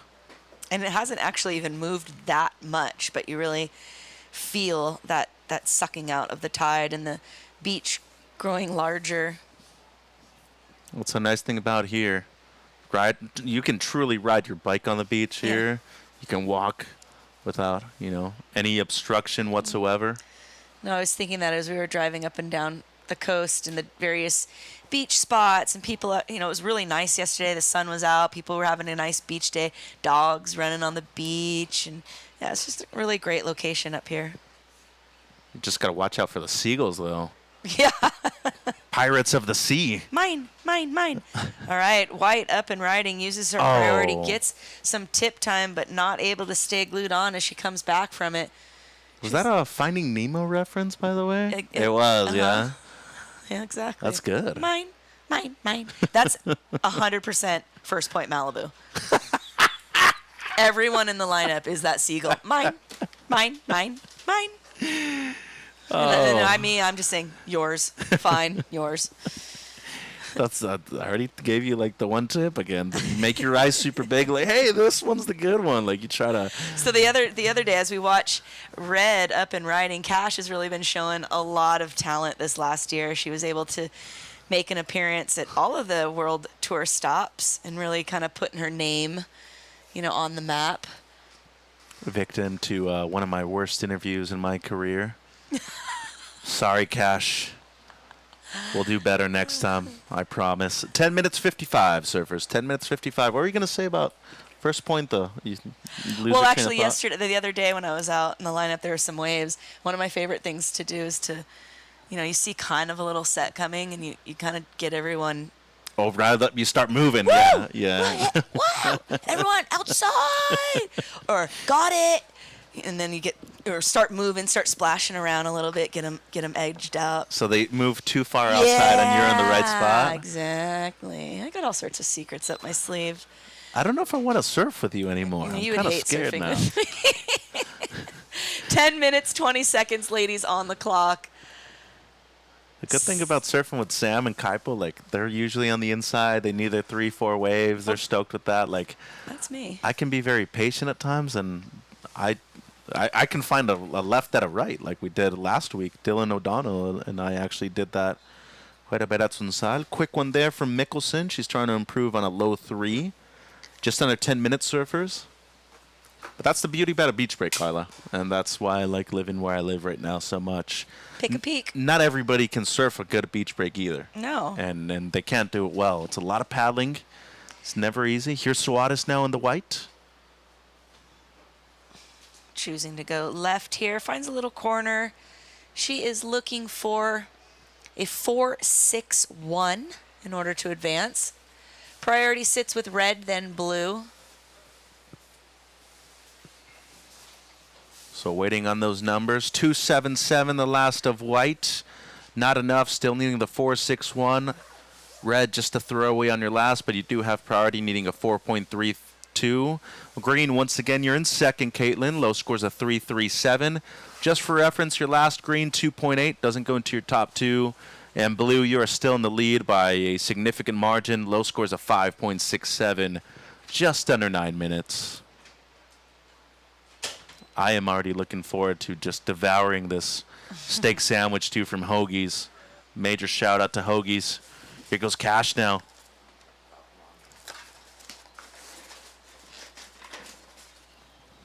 Cash Money trying to make the most out of that. Not able to find the connection she really needs. Looking for a 4.32 to advance. 8 minutes, 25 seconds on the clock.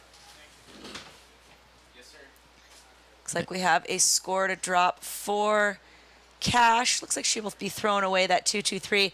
Last of Red comes in at a 3.43 as we watch Red up and riding live action. This is Green, actually. Excuse me, Green. Yep. Caitlin. I don't know why I saw Red. Well, it's the time of the day, you know. Yeah. Day 3, despite us not actually working on Friday. You've been looking at the ocean majority of the time. You know, a lot of wine in the area, too, so maybe that has something to do with it as well. And Caitlin's actually going to get her best ride, a 5.27 Green, still in second.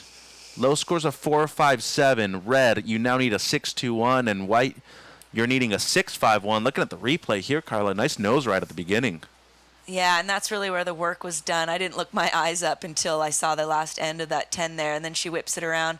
Wave dies. She's able to garner that 5.27.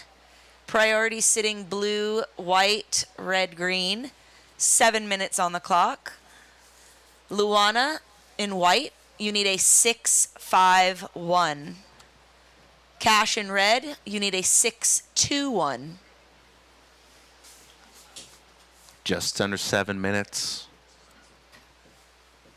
So, did you feel like you improved your Spanish when we were down south in Central America? And now you've been practicing your Portuguese. We call it portuñol when you combine both of them. Yeah. Like Spanglish? Yep. Yeah, so actually our intermediary language between Luana and I is Spanish. So I've been able to keep my Spanish kind of abreast, which has been good. I think I actually know more Spanish than the Brazilian as we see her riding here. She's getting some multiple tip times, brings it back around. We've got riders out behind her as well. Luana looking for a 6.51. And then blue continuing behind her. Time check, 6 minutes, ladies. And now Red behind her. Double up left. Red finally getting that face that she's been looking for. Getting that nose time. She's looking for a 6.21 at the moment. Got scores to drop for blue, white, and will be red. So this might be one of her stronger rides, too. Needs a low 6 at the moment. White needing a mid 6. And then we saw Summer as well, the heat leader in the blue, catch her 4th ride. 5.5 on the clock, surfers. 5.5 on the clock. Next heat, Robbins, Espinosa, Melendres, McPhillips. Alrighty, last of blue comes in. I'm sorry, last of red comes in at a 4.33. Moves her into 3rd place. Red, you're now looking for a 5.51 to advance. White, you still are looking for a 6.51. Situation changes again, Mitch. Luana, last wave, White, 5.37. You are now back in 3rd place. White, you need a 4.47. Red, you're in 4th. You need a 5.51. And the main thing right here, surfers, 5 minutes. 5 minutes remaining. So blue leads, low score 5.67. Green with priority, low score 4.57. Caitlin. White, you're needing a mid 4, a 4.47 to be exact. And red, you're needing a mid 5 of 5.51. Just for reference, white, your last score, your best, a 5.37. And red, your last, your best, a 4.33. Gentlemen, you guys can paddle out. Stay next or under the pier, please. Tight heat, this one. Super. Carla. Everybody has at least something in the mid 4s. It's really going to be the battle of the backups. That's why I'm so impressed. Summer, like, out of nowhere, world champion, She's been around, but hadn't been, a name that has competed a lot in recent years, and all of a sudden could potentially make a final, win the first event of the season. Yeah, definitely going to be big thing for her as Caitlin keeps the fight going. Currently in second place. She's looking for a 7.07 to take the lead. At the very least, she just wants to hold her position in second so she can advance into the final. We've got 3 minutes 40 seconds on the clock. 3:40. Priority sits blue, red, white. 12:20 local time right here in Pismo Beach. Couple more hours for the event. This is our last women's semi. We got 2 men's semis coming up, and then both finals will be 30 minutes. Last of green. It ain't going to change anything, Caitlin. It's a 3.97. You're keeping the 4.57 as your second best. 3 minutes on the clock, surfers. 3 minutes. White needs a 4.47 in third, and red in fourth needing a 5.51. Blue, the heat leader. Low score summer, 5.67. I know we've said it once before, but Wayne Rich down there, my boy. Hope you've been enjoying everything. Yeah, Wayno. That's what's up.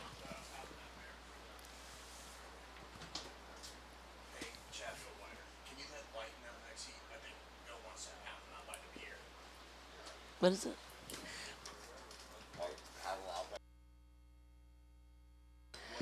White in the next heat. White in the next heat. We need you to paddle near the pier. Yeah, Jonathan, that comes from the head judge. So you got 2 minutes 20. You got to paddle out next to the pier, please. Thank you, Jonathan. 2 minutes. Quick one there from Suarez.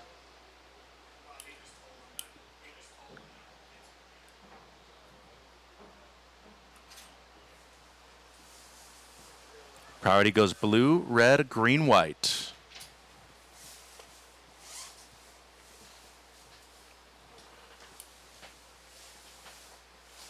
Red needs a 5.51 in fourth. White in third needing a 4.47. Green, low score in second place, Caitlin, 4.57. And the heat leader, blue, your low score is a 5.67. So right after our second final ends, we'll do the award ceremony right back of position. We're here right in the booth, right behind the scaffold. Quick one there for White. Still going to need the mid-4. 1 minute 20, surfers. 1 minute 20. Coming down to the wire here. Blue and green currently advancing. White needing fairly attainable score at a 4.47, but 1 minute. 1 minute on the clock. Priority sits with blue. 50 seconds. Next heat, Robbins, Espinosa, Melendres, McPhillips.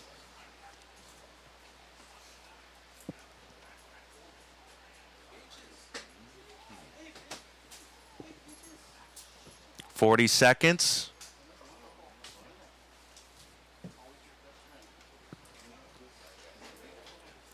Spot in the finals on the line right here. And 20 seconds, priority blue, red, green.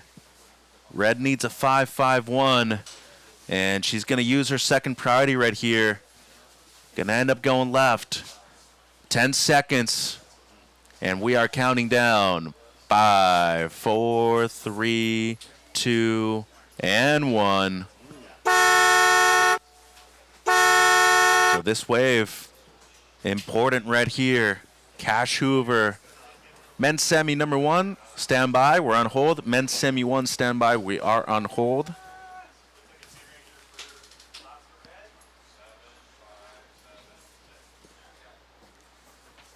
And it's just a 2.2, not enough.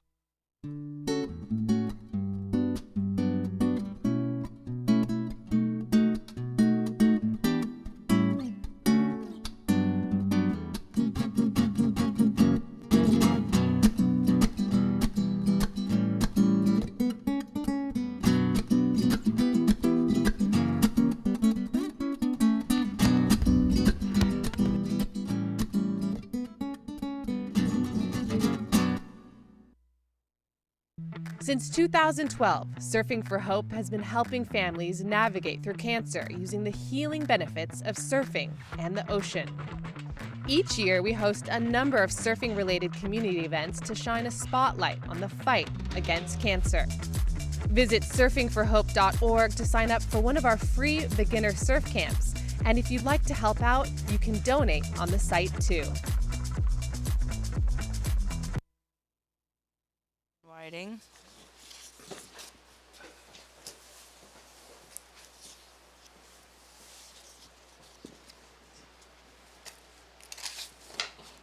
Wow, a stacked semifinal number one here on the men's side. Cole Robbins in the red again, straight back on those rights that got him into this semifinal. We saw Jonathan Melendrez in his quarterfinal tapping into those long lefts, riding his bing, and here he is up again. I know that he had some new bings delivered for this event, but I was wondering if the board he was riding was the brand new one because it looked so sweet under his feet, but on the rack, it definitely had some pressure dings. Some wear and tear. It was an older one. So even though he got delivered some new sleds, it looks like he was riding the old beauty. So we're waiting on the score for his opening ride, for Nico's opening ride, and for Cole Robbins. We got 2 regular foots and 2 goofy foots, right? I think so. Oh, wow. Blue getting extended there, Nico, on, I don't know if that was a replay or I think that was live action. Yeah, that was live. Nico's had a lot of like fire and energy under him the entire event. Well, I love it when like oddities like that, almost mistakes, but then there's recoveries and they create a new looking move. Mm-hmm. He had that long cheater 5, but he was riding the buck and bronco. Yeah, he was holding on for dear life, and he managed, to kind of keep himself going there. Oh, that was beautiful. Such a clean combination of 3 different types of maneuvers. Yeah, we're watching the replay online here of the opening ride for White. I believe it might have been his second ride, rather. For Gordo. Although when I look at him, I don't know why he has that nickname. It doesn't make any sense to me. It should be built and Guapo, not Gordo. Yeah, he's stocky. That replay we were just saying, riding the bucking bronco. Yeah, he definitely got bucked around on that one. We're just waiting for scores to drop, gentlemen. 21 minutes and 50 seconds on the clock. Priority sits green, red, blue, white. The lower tide has kind of sucked a little bit of the energy out of the swell, but still some rideable waves out there as we see green, Kai McPhillips. They are putting on a clinic. All 4 surfers so far in the opening few minutes of this heat. No one's made a mistake. How they're weaving through the lump and bump, Carla, I don't know, but it's a pleasure to watch. Carefully, that is for sure, but really making it look easy. That's the name of the game: power, speed, flow, and make it look easy. Yeah, put me out there and my name would be Doug Rail, not Jeff Baldwin. All right, White. Still waiting for scores to drop, those initial rides, but we've got plenty of waves happening. The judges really got their work cut out for them. I think that last heat, there was something, guys had mentioned 30-something waves written. In the heat previous to Caitlin, the last one. And congratulations, by the way, to Summer Romero and Caitlin Mickelson. I'm sure you're going to make your way down for an interview here with Summer Romero in just a minute. Scores dropping in. Okay, it's taken a while, but Cole, your opening ride, a 6.5. Nico, we're still waiting on your opening ride also. Jonathan, your high score of 5.33 on the last good left. You opened with a .60 and your last wave waiting on that score. Kai, we are waiting on your scores for your opening left. So much variety happening between all these waves and what the surfers are doing on the lefts and rights. really an open playing field for the judges. A lot to digest.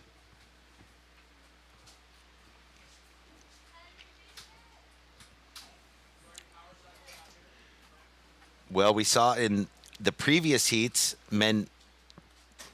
Jonathan Melendrez staying really busy, and there he is again, possibly on his fourth wave.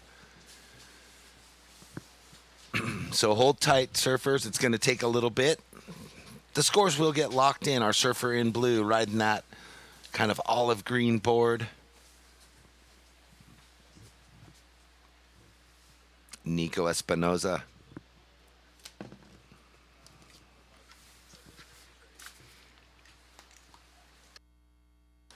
Okay, Carla, take it away with Summer Romero. Moving into the finals. Semifinal heat winner, Summer Romero. I get to hand over some Cancer Sucks bucks again. And you're in the final, and you weren't really anticipating it. Quick words. I'm so happy. Was not expecting to make the finals. Had a couple waves that were kind of fun. It is very tricky out there, but hopefully in the finals it's a little cleaner, and let's go. Yeah, well, you definitely locked it in, so good luck in the final. Best of luck. Thank you so much.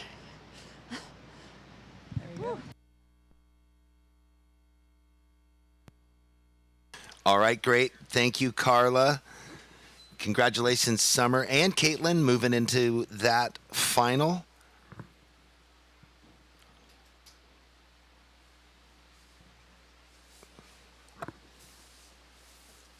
Man, the replays of Jonathan Melendrez's waves, beautiful. Jonathan out in the lead at the moment with a 5.33 and a 2.33, waiting on that last wave, which is going to increase his lead.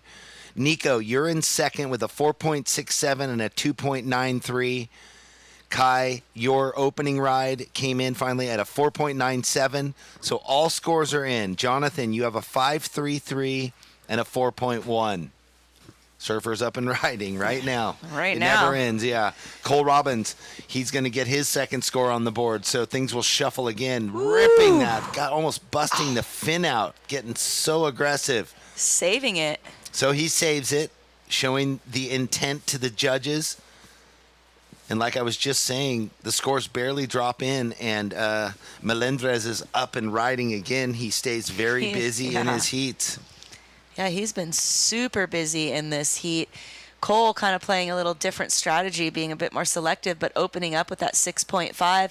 His second ride, we're waiting for the score to drop, but it was really a pretty solid ride as we watch the replay on the broadcast there. Gets the nice long 10 through the section, holds the 5, drops the 10 again, and it's this turn here that he just whips it around, almost comes unstuck. He does come unstuck, gets back on the board, manages to finish the wave out. So won't be as high as he would like just because of that one moment where he kind of slipped up, but pretty strong in the beginning there, so it's going to be a good backup score. Yeah, I mean, possibly he dropped a full point with that little whoopsie. Still, though, a 4.6 Cole on your last wave. And now waiting for White's last score. Does it better his 4.10? With these scores all in as they are, Cole goes to first, Jonathan in second, and that might flip. We will wait. Nico, you have second priority. You're in third place. You need a 4.77. Kai, you have first priority, and you need a 4.47. So Kai being super selective, taking just the one wave so far left that got him that 4.97. Sometimes you think when the surfers are taking any wave and making, magic happen, is it just because they love their board so much? Right now, though, Kai McPhillips, he wants to get in on this right. Goes for a little coffin ride. That doesn't score. Yeah, that's all she wrote right there. No flying cockroaches. Not too many points going out for the flying cockroach. But we've got some action out the back. Sitting in priority is blue, followed by red. Looks like blue is going to take the go. Is that blue? That could be. Oh, I think that is blue. Yeah, Nico on his Espinosa, backhand. yeah. It's that time of day where the dark green, the dark blue kind of blend into one color. It's hard to see. Throws you and I off. Red is good, white is good. The blue and the green a little more difficult to see. Fortunately, they're goofy and regular, That so helps. you know. Yeah, definitely. All right, time check, gentlemen. 14 minutes 45 on the clock. Scores have dropped. Currently in first place and in priority is the red jersey, Cole Robbins. He's sitting with a 6.5 and a 4.6. In second place and in second priority in the white jersey, Jonathan Melendrez. Jonathan, you're looking for a 5.78 in order to take the lead. Currently in third place, blue, Nico Espinosa. Nico, you're looking for a 4.77 to advance. And last but certainly not least, in fourth place and in third priority, Kai McPhillips. Kai, you're looking for a 4.47 to advance. Time once again, 14 minutes on the clock, up and riding, white. Yeah, you just can't stop him. He's going to catch another wave. His last wave came in under his previous, a 3.73. But, you know, he just wants to keep riding. I love his laissez-faire style. Laissez-faire style, yeah. There's like this excitement to it, but it's all very calculated and put together at the same time. Oozing with cool. All right, we wait for scores to drop. Coming up next will be semifinal 2. We'll see Tony Silvani, Tommy Coleman, Jack Van Wagner, and Colin McPhillips. Waiting for scores to drop for both green and white. Blue up and riding. Priority still sitting with red, then green.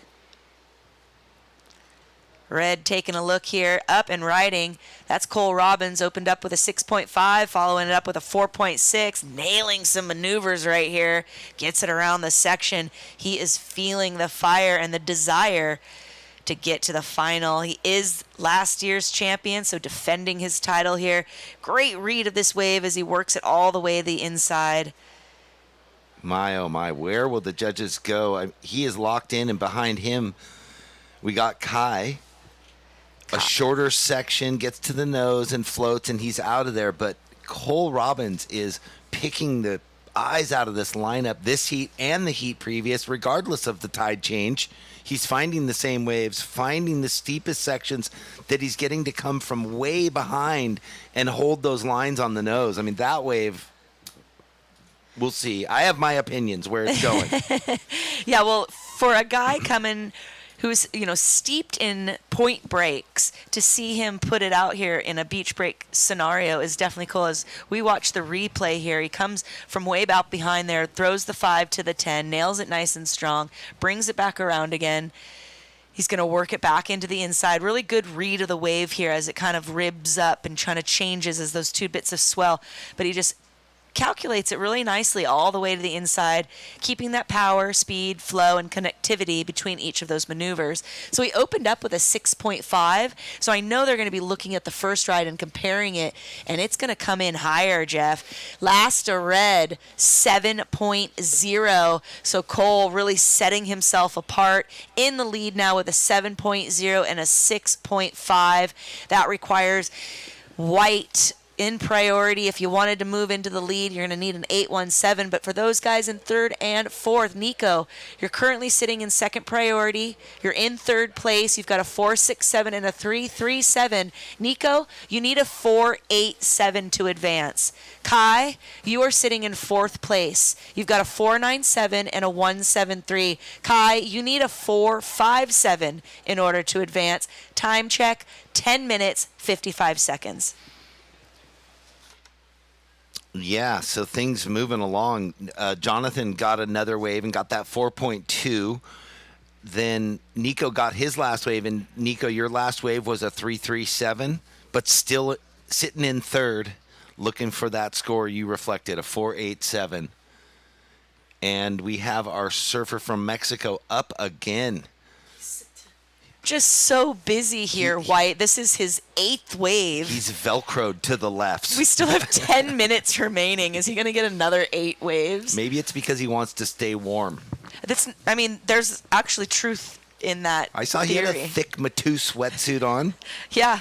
Yeah, so he's definitely got the right equipment. I know Luana Suarez, we're fortunate enough to stay here at the inn at the pier, which has been fantastic. She got out in between heats, and I found her sitting in the hot shower warming up between. So yeah, Okay. nice to be able to kind of have a place nearby to kind of warm up. 9 minutes 50 seconds on the clock. White, last score will not factor in the situation. What factored in, though, is that Kai, on his previous wave, got a 4.7, did enough. So, Kai, you went to second on the merits of your previous wave. Your last right, a 2.33, didn't factor in. So now the situation, Cole Robbins in first, Kai McPhillips in second, Jonathan Melendrez in third, now looking for a 4.34, Jonathan, to go into second again. Nico, with priority, needing a straight up 5 to go up into advancing position. 9 minutes, 10 seconds left. So the shuffle happened. Yeah, the battle for second is really, been hot. Cole setting himself apart, really taking that lead and putting that spread between himself and his other competitors. But that second place, now that Kai coming in with that fourth ride was a 4.70, changing the situation, putting the pressure back on Jonathan as well as Nico. So in Jonathan's mind, sitting in third, he's got to think back to that, his sort of opening left that he got the 5.33. What did that one offer? Something comparable is going to get him that kind of score. He's got a bunch of the 4.3s, 4.2 and all that. And Nico with priority needs a 5. He's also sitting on that mid-range 4. Here we go, up and riding straight to the nose. Little floater off the whitewater there, almost comes unglued off the back, manages to bring it back to the front of the wave, gets some tip time on there, drop knee back into the curl as he brings it right closer into the pier. The wave reforms, brings it back around to the left, just trying to make the most of this as he milks it into the inside. He kind of threw me off. He rode out the back of the wave and then back into it. It almost looked like he was going right out the back. I thought he was cutting out. I thought it was over. Right. He tricked me. Tricky trickster there. Rock and roll. Well, Nico, he's looking for a 5, a 5.0. So we'll see what the judges think about that. Priority sits red, green, white. 7 minutes 40 on the clock. Well, I would say the low tide's not affecting anything. They're blowing my mind. Blowing minds. Yes. And it's only due to the fact that I have ridden longboards and I know how challenging it is, and they are making it look easy. Well, and that's the name of the game here. We don't want sloppy style. We want it to look easy. That's the whole point. Yeah, no choppy lines, right? Yeah, if we're looking like it's difficult, then maybe we need to work harder. Time check, gentlemen, 7 minutes on the clock. As we mentioned, your heat leader is in the red jersey, Cole Robbins. He's the defending champion. He sits with a 6.5 and a 7.0. Trying to nip at his heels, Kai McPhillips. He's got a 4.97 and a 4.70. But really nipping at the heels, Jonathan Melendrez. He's got a 9.53 total, just less than a tenth of a point from second place, needing a 4.34 white. Jonathan, you're looking for a 4.34 to advance. And Nico, you're currently sitting with a 4.67 and a 3.57. Nico, you're looking for that 5.0. Looks like your last wave came in at a 3.57. Didn't move you out of position, just kind of chipped away. Well, again, Jonathan goes for the hang heel straight towards the beach as he's gone right, and now left again. Finishing off there. Will this get him the 4.34 he needs? I mean, hang heels, no easy feat.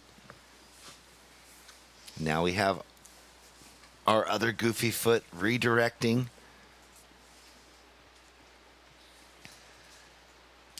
I was going to reflect on when you see people in that, the physics of the now, and they've just tapped into that perfect flow with it all, be it a golf swing, a tennis stroke, a baseball batter, when they hit a home run, you know it's going to be a home run by the swing alone. You can just, somehow we have that sixth sense. We know.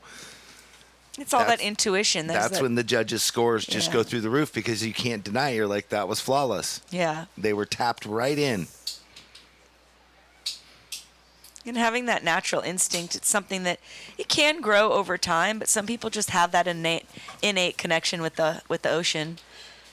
Well, the last score for Jonathan comes in at a 4-1-0, so White, that last wave doesn't better. Kai McPhillips shredding into that cutback right there in the green, riding that orange board. Is that a Wayne Rich also?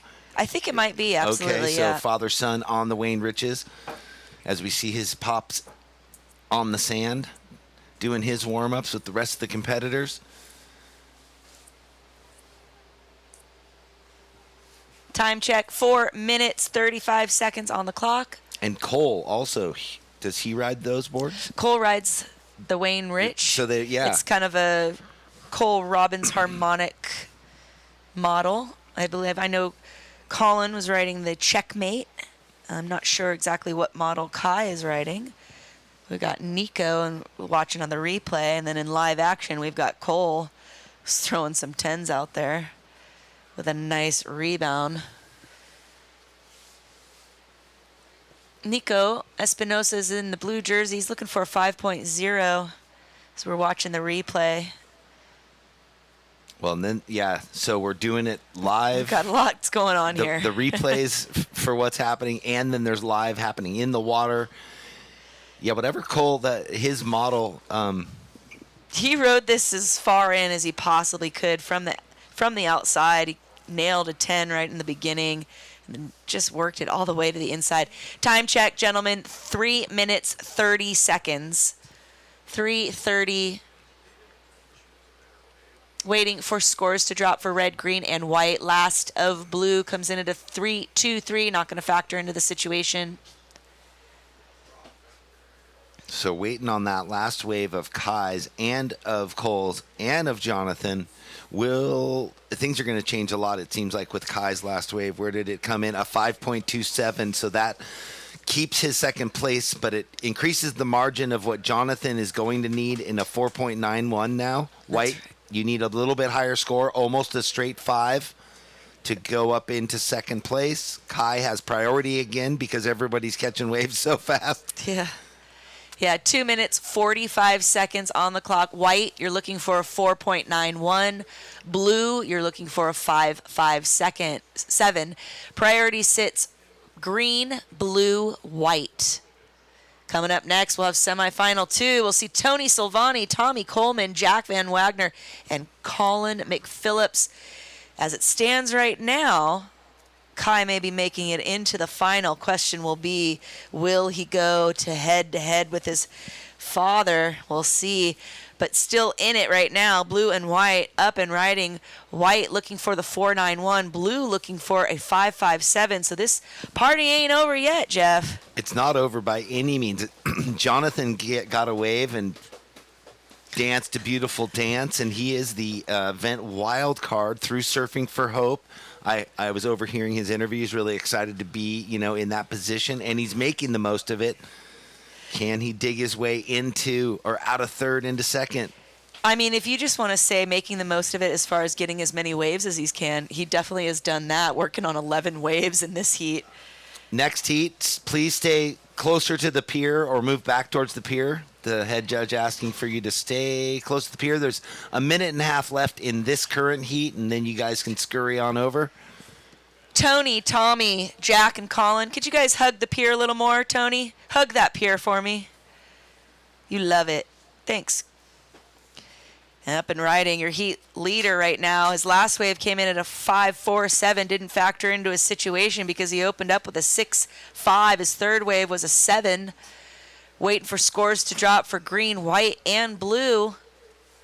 Like I mentioned, White working on an 11th wave here as we watch the replay. Yeah, that was the magic moment on that wave. Then he had a lot of foamy, busy work that, got this Kind of just lost in translation, perhaps. Yeah, no steep face to do much on that opening, though.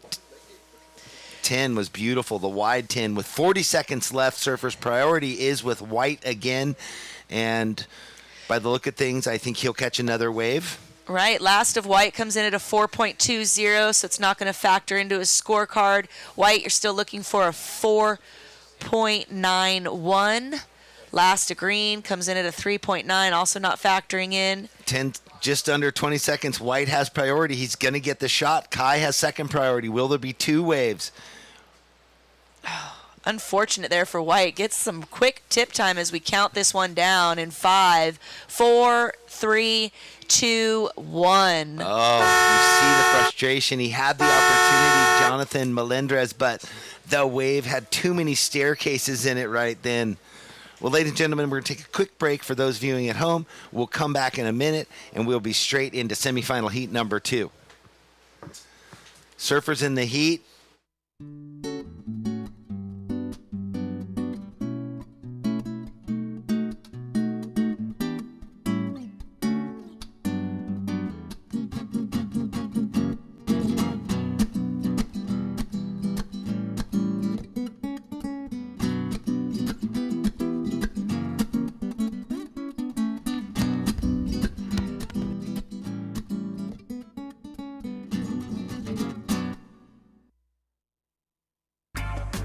Welcome to Slow Cal Roots, your homegrown cannabis destination. Everything starts on our Central Coast farms, where passion and sunshine meet craft and care. Then it all lands right here at Slow Cal Roots dispensaries in San Luis Obispo, Grover Beach, and Route 1 in Guadalupe. So whether you're cruising the coast or kicking back at home, stop by and smoke local with Slow Cal Roots.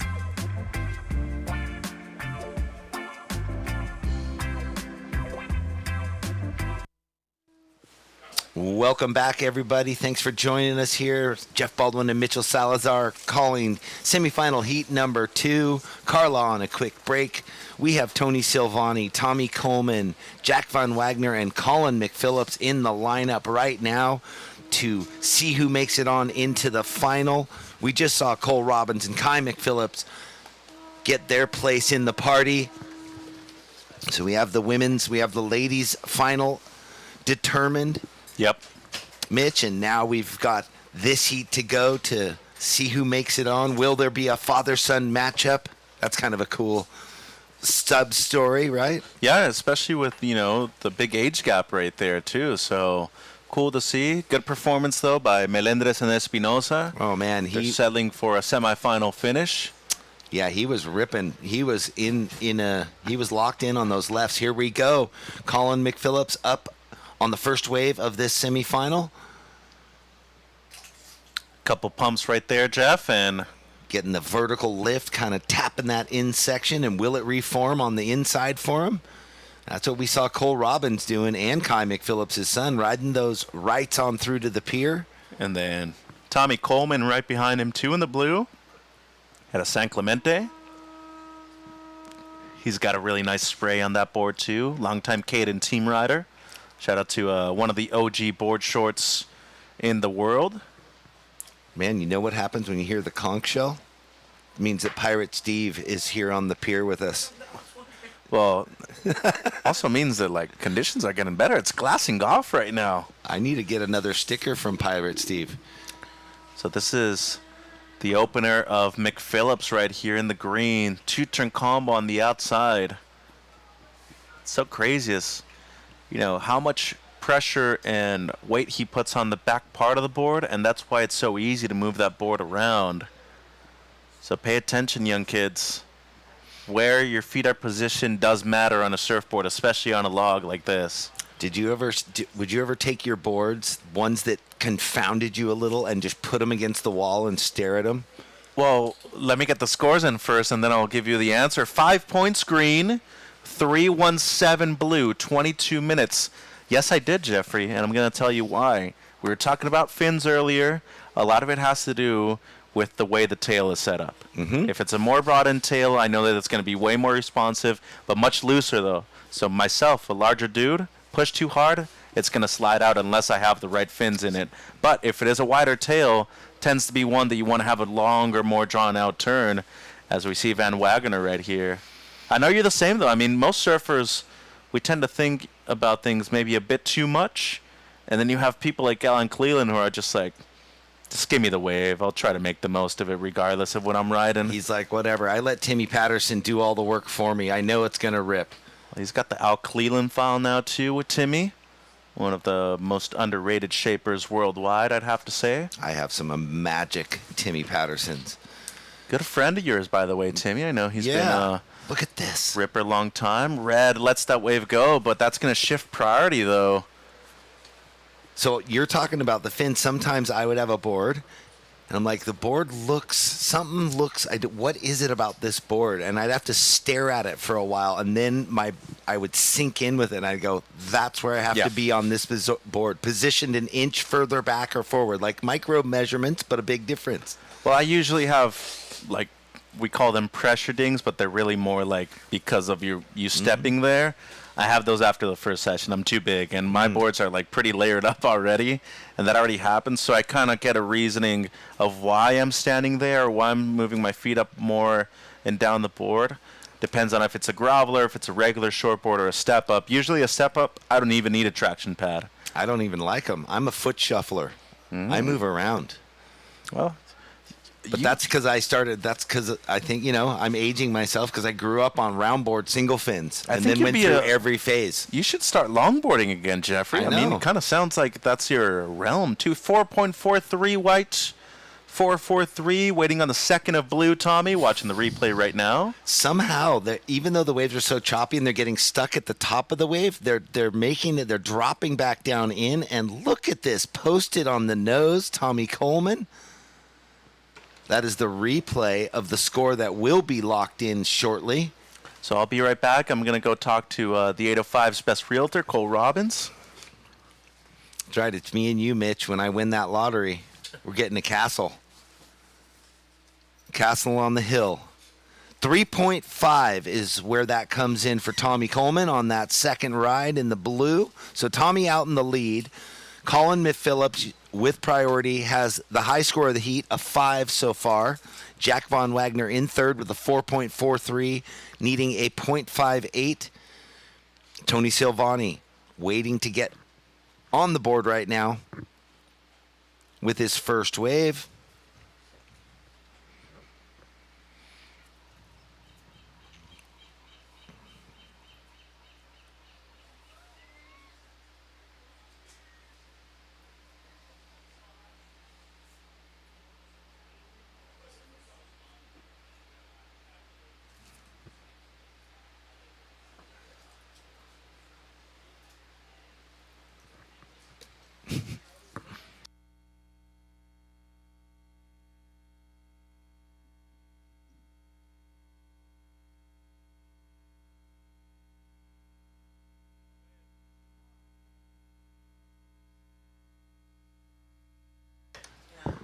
Coming from way deep. This is Tony Silvani.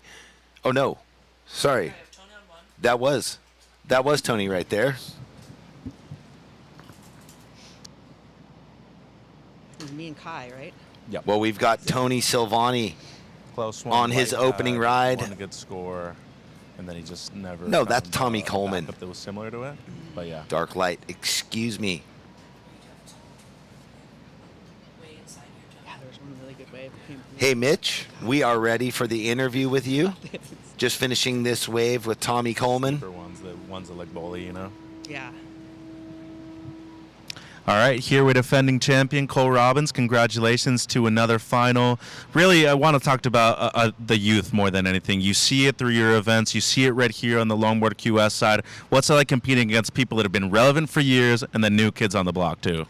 God, it's a little nerve-wracking because the level of surfing and competition, it just keeps elevating each and every year. And it's almost like when you're out there, everybody's a threat. Everybody surfs so good, and it really it motivates me and pushes me to really try my best and give it my all. And it's been some amazing battles. I mean, all these heats throughout the whole event could go either way. It just depends on who's kind of picking the right wave out there. And it's been a great day, and the waves are getting better. And what's a word of advice you have for the youth not to get too hard on themselves early on, and especially knowing that careers can last more than 20 years in this sport? Yeah. Yeah, there's a lot of guys on the World Tour that are all that 15 to 25 year mark. And, I think it's just, it's dedication and really pursuing your goals and trying to be great at whatever you choose to do. Don't kind of stray away from that dedication and those goals. And as long as you're true to yourself and, true to the people that are surrounding you, as long as they're good people, then the sky's the limit. Words of wisdom from yourself and encouraging words as well into the final. 2 waves away. Cancer Sucks Bucks, $100. Congratulations. Best of luck. Thank you very much. And I want to thank Surfing for Hope so much for putting this on. I mean, you know, every one of us, I'm sure, has people that have, you know, suffered from cancer, and it does suck. So big shout out to these guys for really supporting and helping out. Best of luck, Cole. Thank you. Thank you. Jeff? Thank you, Mitch. Thank you, Cole. Again, elegance and grace into the final. So we're still waiting on those the score for Tony Silvani and everyone else's scores for that matter. Jack Van Wagner, your last score drops in a 3.23. Tommy Coleman, your last wave, a 4.27. And waiting on Tony's score and Colin's last wave. Right now, Tommy, you're in the lead with a 3.5 and a 4.27. Jack, you're in second with a 4.43 and a 3.23. Colin McPhillips has a 5 and what looks like around a 2 to lock in, and waiting on Tony's first score. 15 minutes to go in this heat. Priority is green, red, blue, white. There we go. Tony, your opening ride, a 5.5.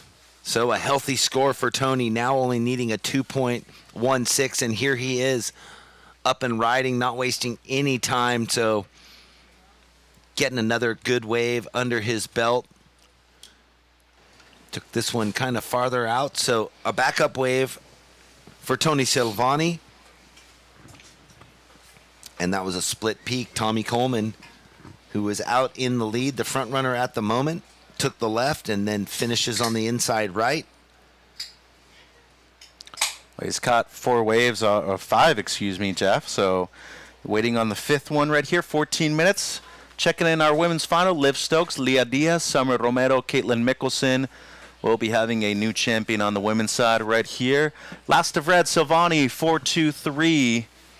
So that moves you up into the lead momentarily, but we got green right here, Jeff McPhillips. The sun came out for his ride, adding a little extra sparkle.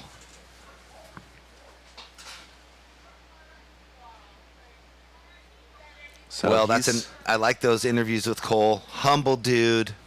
Well, you know, cool guy. the whole thing about surfing is that we're connected to nature, right? Mm-hmm. But I mean, it goes so much more beyond that. I mean, it's one of the few sports where you can interact with each other on a personal level, and it's really cool to see, especially somebody that's been doing it for so long and successfully and has a life outside of surfing too. Watching the replay of blue Coleman, but live action white on the outside. Van Wagner, man, he found a gem of a left. Still watching Tommy on the replay. Red outside had a quick one. That was Tony. This is really turning into good afternoon of surfing, though. Waves are turning on. It's glassed off. I told you. I know. I told you it was going to glass off in the afternoon and rain just slightly. And guess what? Might even be a slight offshore right now, too. It might just kick in, that little subtle offshore breeze. The Pirate Steve came. The conch shell is going.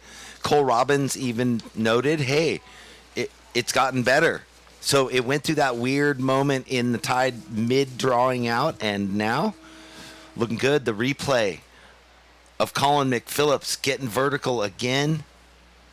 You know, for this a wave dude faded out right after that, though. For a dude his age, he's got loose hips, Jeffrey. How old I'm telling you. You make him sound so old. He's got to be at least mid-50s, I want to say. All right. Yeah, so he is 50. Okay. My bad, Colin. I added 5 years to you. I'm sorry. That's pretty good, though. I mean, surfing this well, competing at this level, and guess what? He takes the lead. 4.93 on your last green. Although we're still waiting on a score for white. Just under 12 minutes. And here's the replay. So we get the close-up of what we are looking from afar. He did pick a beauty that gave him 3 or 4 fairly steep sections to get up on the nose for quite a while. Jack had the chance to go to South Africa this year. His sister Reed's on the Challenger, so they went to Bolito together as a family, Father Kirk, and then they eventually went to J-Bay to surf. Got a couple good waves on the longboard and on the shortboard was Van Wagner, and he drops a 5.73. So 11:20 on the clock. White, you're now in first. 5.73, 4.43 your low score. Green, you're in second. you got a 5 and a 4.93. Red, Silvani, you have a 5.5 and a 4.23. You're needing a 4.43, Tony. And Blue, Tommy, you got a pair of 4s. You're needing a 5.66, Blue. Just in 11 minutes, Jeff. J-Bay doesn't ever strike me as a longboard wave. I've never seen anyone on longboard there, but I know that there must be days that it is really... Well, Steven Sawyer's from there, former world longboard champ. Yeah. He's gnarly. On both. I mean, yes, he on both. But he longboards there, too, on big days. That's a lot of rail to be engaging in that wave. Oh, you're going fast down the line, too. Yeah, exactly. That's what I meant, like controlling all that speed with that much rail. Well, that's why he's so good, especially on the backhand. Like, as you said, fins make a big difference in a wave like that, too. Here goes White, new heat leader, Jeff. Higher priority, though, with Red, so...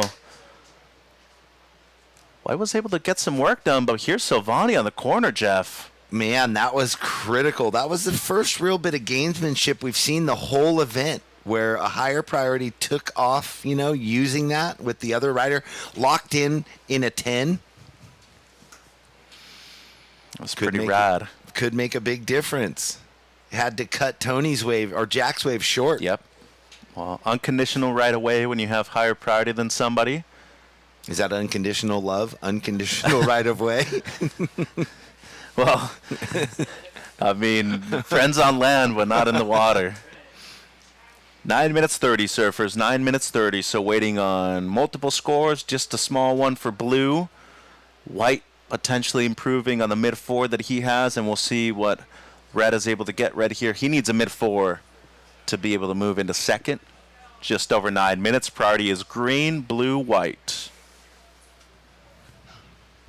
I hope you don't use unconditional right on me, right away on me when we're free surfing. No, man.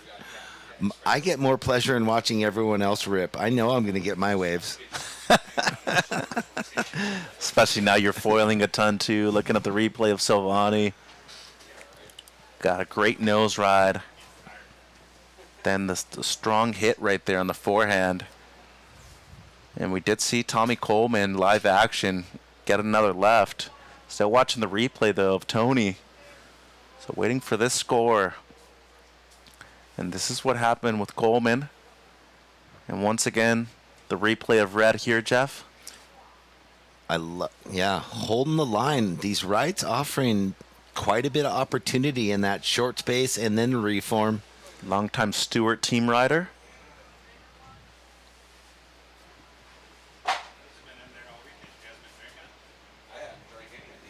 Exquisite. That's a good word to describe it. Yeah. 8 minutes, guys. Waiting on numbers. Stand by. Priority goes green, white.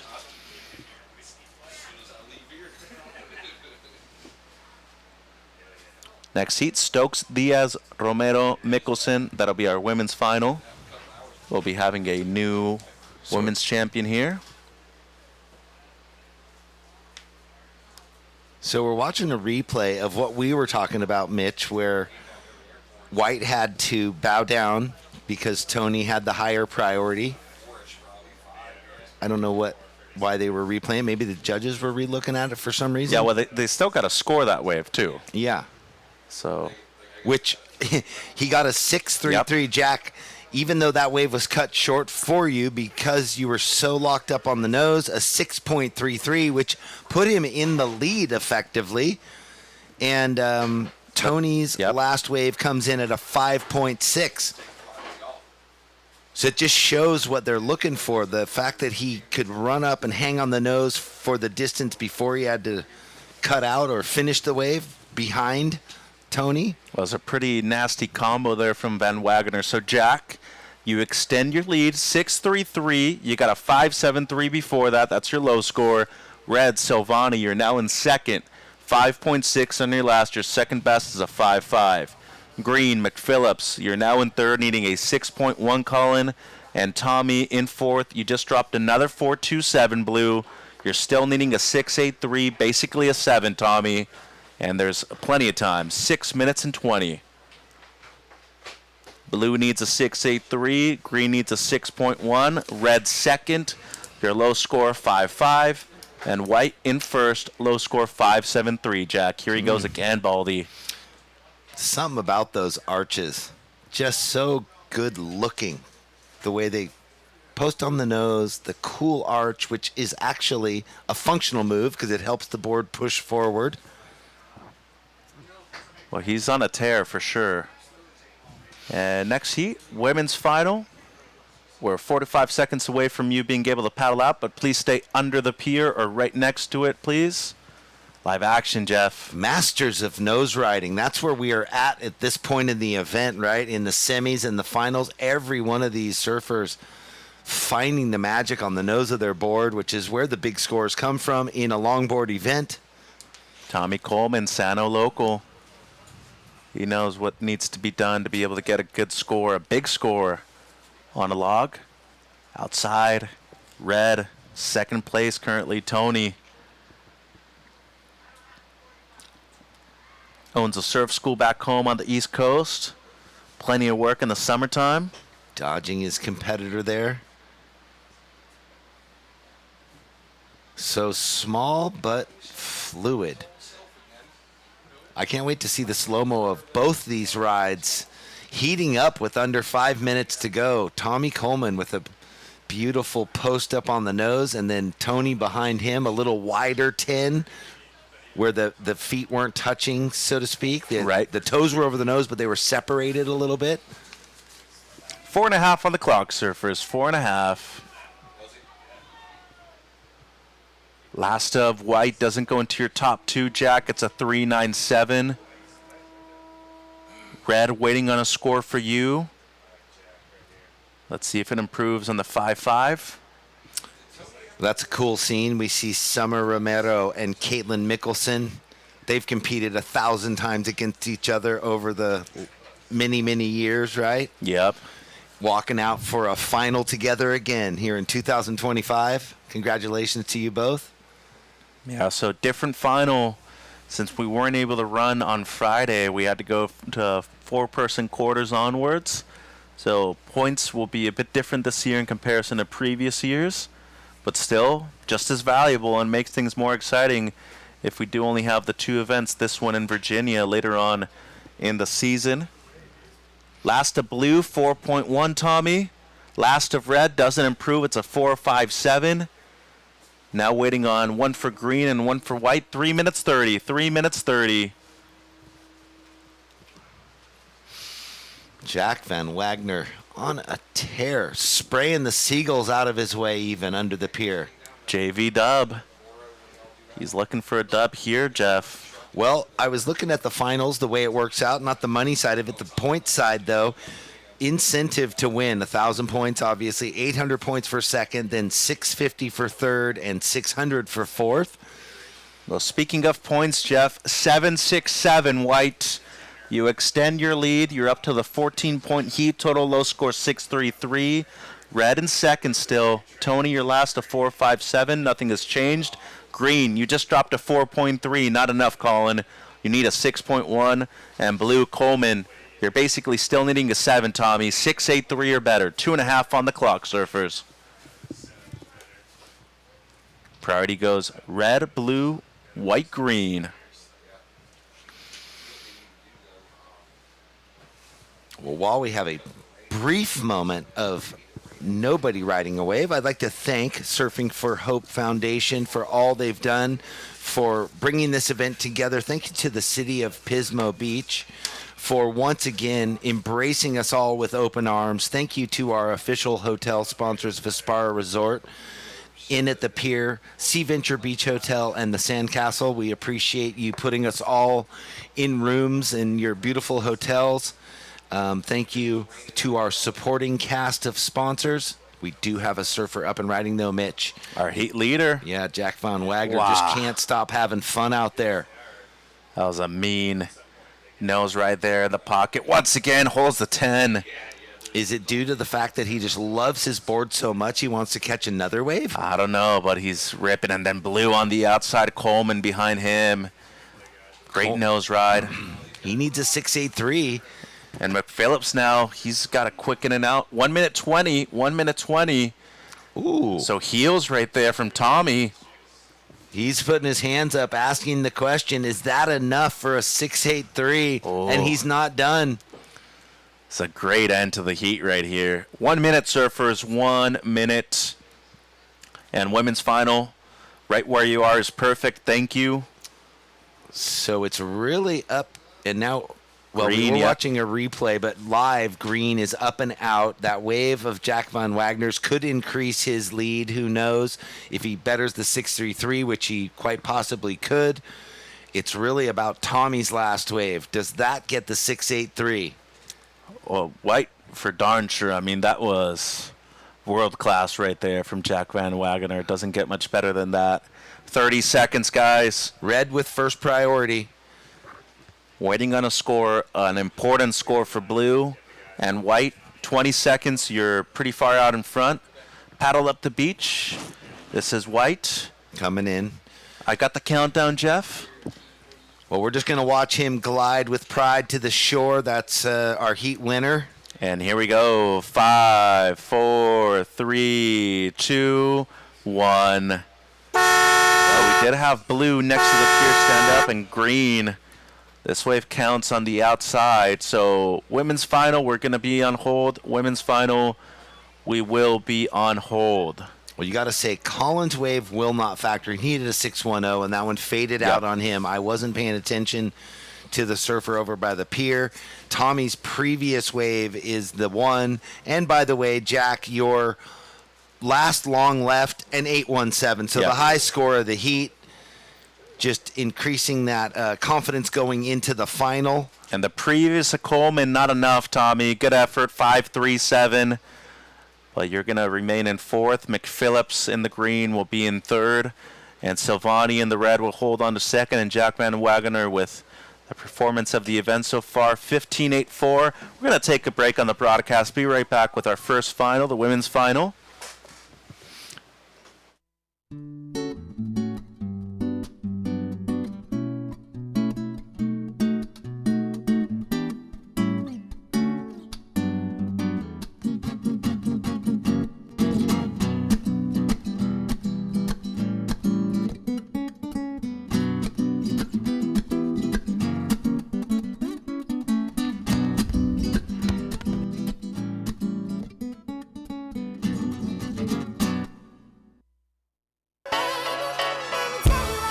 One time for your mind.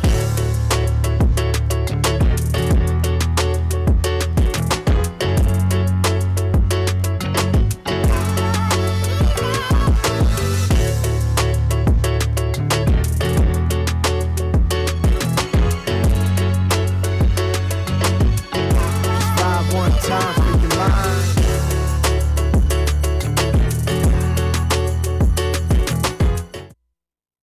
Phillips and Tommy Coleman. Tony Silvani, Jack Van Wagner moving through. Welcome back, everybody watching online. Mitch and Carla with you for our first final. The women's final out there right now. Carla, we have a quick wave already from Liv Stokes in the red. Here goes the surfer in blue, though. Leah Diaz out of Costa Rica. Made her first final at the LQS level right here in Pismo. So big moment for her, big moment for surfing in Central America, of course, but they've done very well on the shortboarding side, getting more and more longboarders now over the course of the years. Well, and Costa Rica is such a great place to longboard. There's so many wonderful breaks along the country, whether you're in the south or in the north. But first, right up here, we've got White, Summer Romero. She's been lucky opening her campaigns pretty early and starting off with some fairly strong scores right off the bat. Sounds like, or looks like, that's kind of the formula she's going to take with her into this final. If it ain't broken, don't fix it, right? Exactly. 30-minute final, so plenty of time on the clock to find those nuggets. This is a great place to bring your dogs, by the way. I see like some big dogs on the beach over there. I was just chatting, I think it was Jeff and I chatting about just the cool beach vibes here, and it's so open everywhere to just go take a walk. You have your dog. You don't have to worry about running into trouble or anything because everything's so expansive. I think some people might dislike this comment, though, but I'm a cat guy. I love cats, felines. I love dogs, too. I love all animals. So priority goes to green. Just a throwaway for red, 0.83, a 1.33 for blue. And waiting on white's opener right here, watching the replay on the broadcast, Summer. And men's final can check in. Cole, Kai, and Jack and Tony. Gonna go do the interview real quick before his final with Jack V-Dub. Be right back, Carla. Alrighty, 27 minutes, 20 seconds on the clock. We've got some small scores that have dropped here. We're looking at live action here of red. That's Liv Stokes.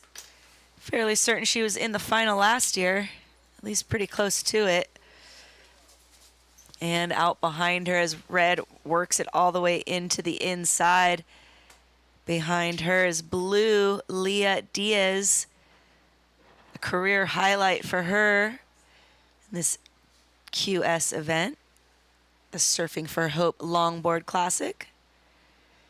She managed to get one of the high scores yesterday. First high score in an 8.17 on a similar left. So we'll see how the judges decide to paint that one. First of white comes in at a 3.5. First of blue, 1.33, and a first of red, 0.83. We do have scores to drop for blue, red, and green. Last of red comes in at a 3.17. Last of red, 3.17. Last of blue, 5.0, puts her in the lead. Last of green, a 0.43. Situation is this. Green, you're in priority. You're looking for a 5.90. You've opened up with a pretty knot wave, so you're going to get your campaign started shortly. In second priority and in third place, Summer Romero. She's wearing the white jersey. She opened up with a 3.50, looking for a 2.84 to move to first. Currently in second place, she's got a 3.17 and a 0.83. That's the red jersey, Liv Stokes. And your heat leader at the moment, wearing blue, Leah Diaz, has a 5.0 and a 1.33. Time check, ladies, 25 minutes, 30 seconds.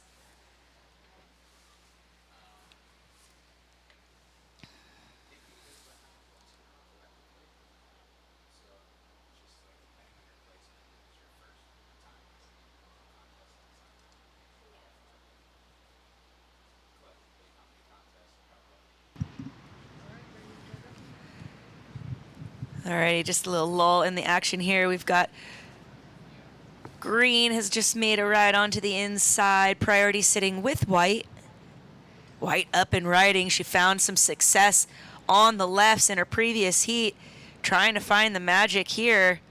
Get some steps forward. A couple different times on the nose. She opened up with a 3.50. 24 minutes, 40 seconds on the clock. Priority sitting with blue.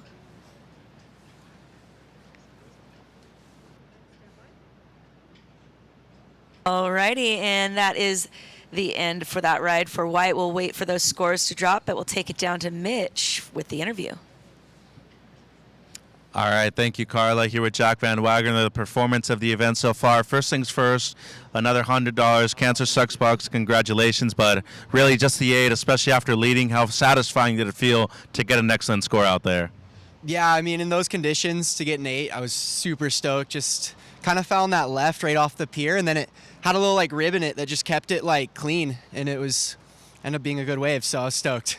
How satisfying is it as well to be able to compete at home in California, but most importantly, literally 20 minutes away from where you go to school too? Yeah, no, it's so nice. I mean, especially like not having to spend money on travel, but just being there, like being close to home and stuff is super nice. Just after the event, I can go back and just be with my friends, be with my family. It'll be nice. Yeah. Quick message before you paddle out for your final? Yeah, just huge thanks to my parents coming up here to support me. Love you guys. Congrats, best of luck, Jack. Thank you. Fired it up for the Van Wagner family. Stoked for Jack. We'll be seeing his performance in the next 23 minutes on the clock, lady. 23 minutes, 10 seconds on the clock. Situation is this. Waiting for scores to drop for red and white. White opening up with a 3.5. Should have a pretty significant score to follow up with that. Last to green comes in at a 3.6. up and riding right now. We're seeing the replay here of white, but we are watching live action of blue. And out the back also live action with green. While we continue to see the replay here of white on our broadcast. Judges making sure they get the right scores down.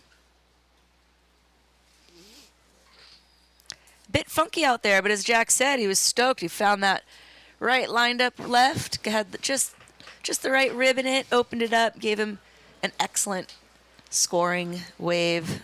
So it's still possible out here. Well, close to 16 points. That's 16 plus is an excellent heat, but we did have an excellent score in that one.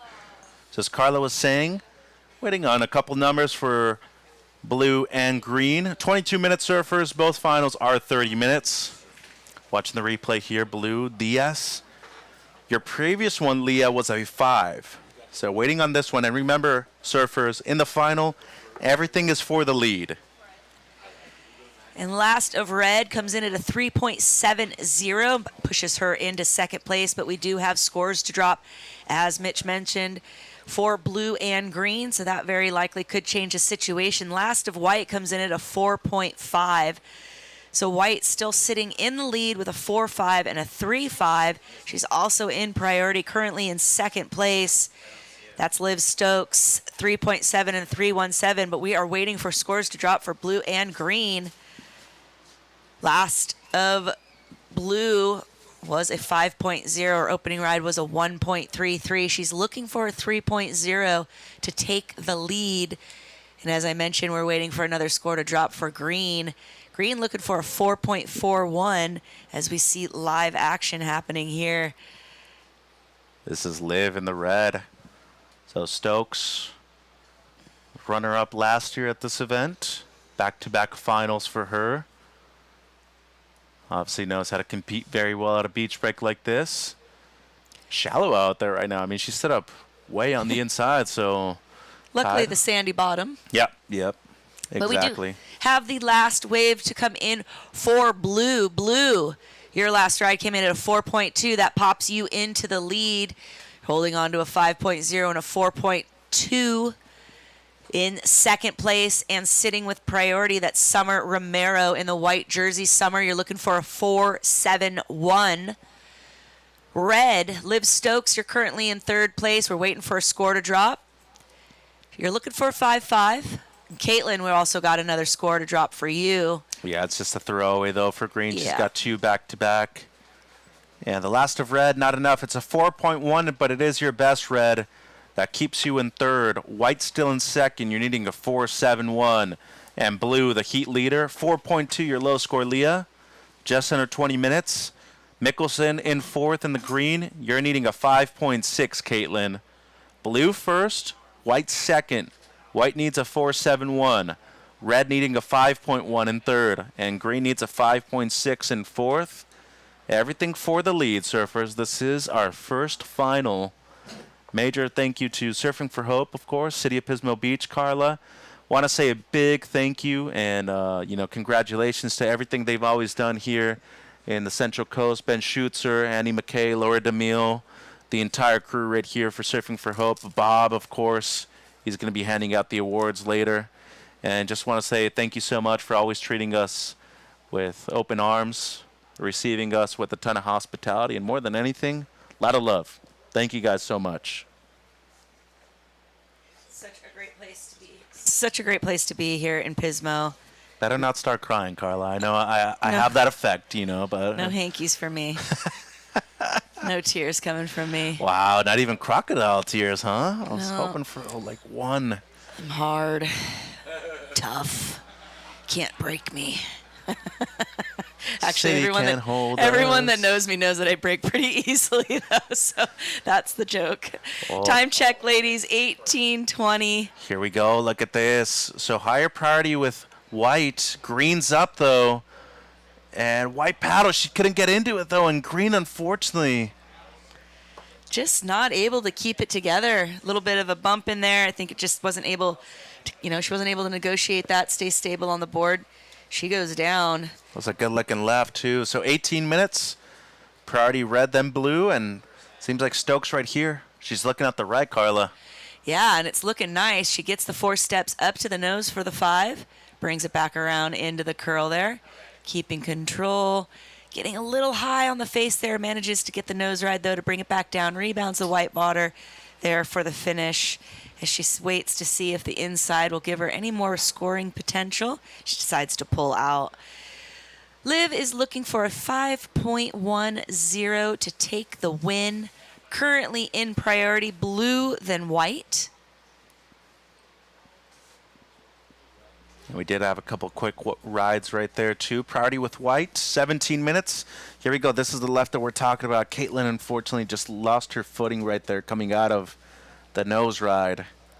And white did paddle in that situation. So she had lost priority right there, but now recovers it. 17-minute surfers. So really the only score of significance that will be coming through should be reds. Everything else just a throwaway. Yeah, so we'll wait for those scores to drop, as you mentioned, mostly throwaway scores for the other surfers, but it's this ride here that we're replaying on the broadcast of red Liv Stokes. She is looking for a 5.1.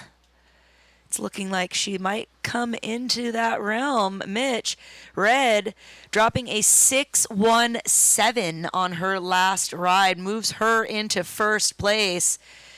Here's the situation currently in 4th place, needing a 6.67. That's Caitlin Mickelson in the green jersey. Currently in 3rd, but holding priority. That's white, Summer Romero. Summer, you're looking for a 5.78.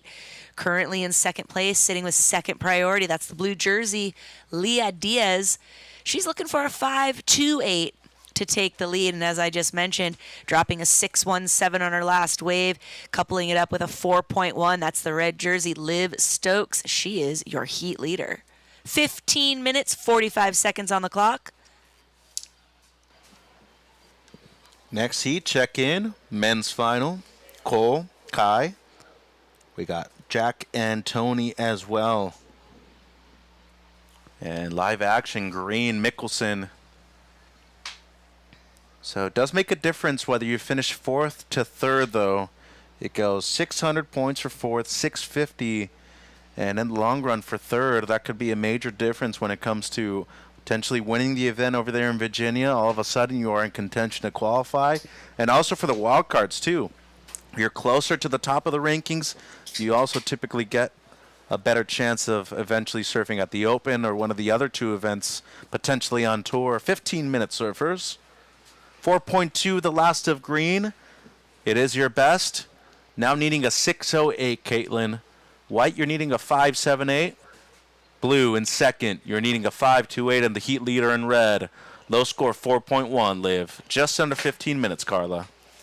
Things are happening. We've moved around quite a couple times here in this heat. All the ladies able to get on the board with some decent scores.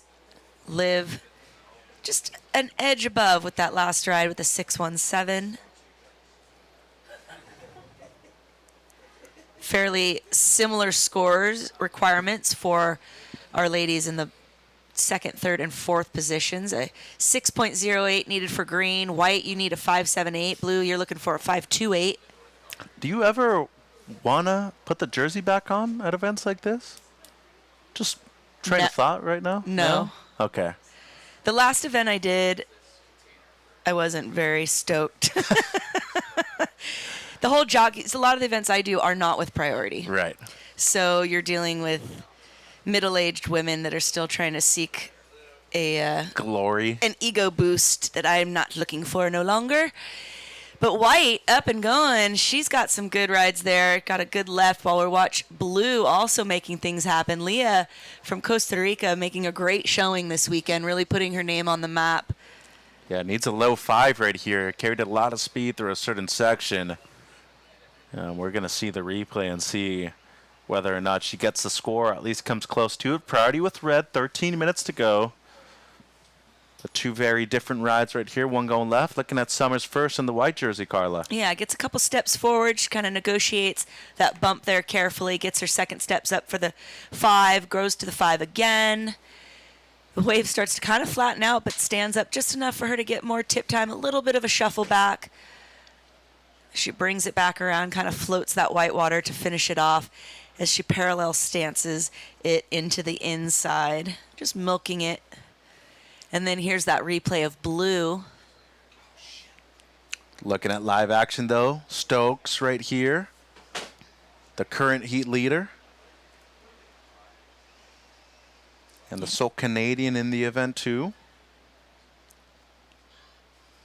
By the way, Canada, last few years, I mean, they already had great surfers. Pete DeVries, for a long time, was really the guy that they looked up to. The Breweiler brothers.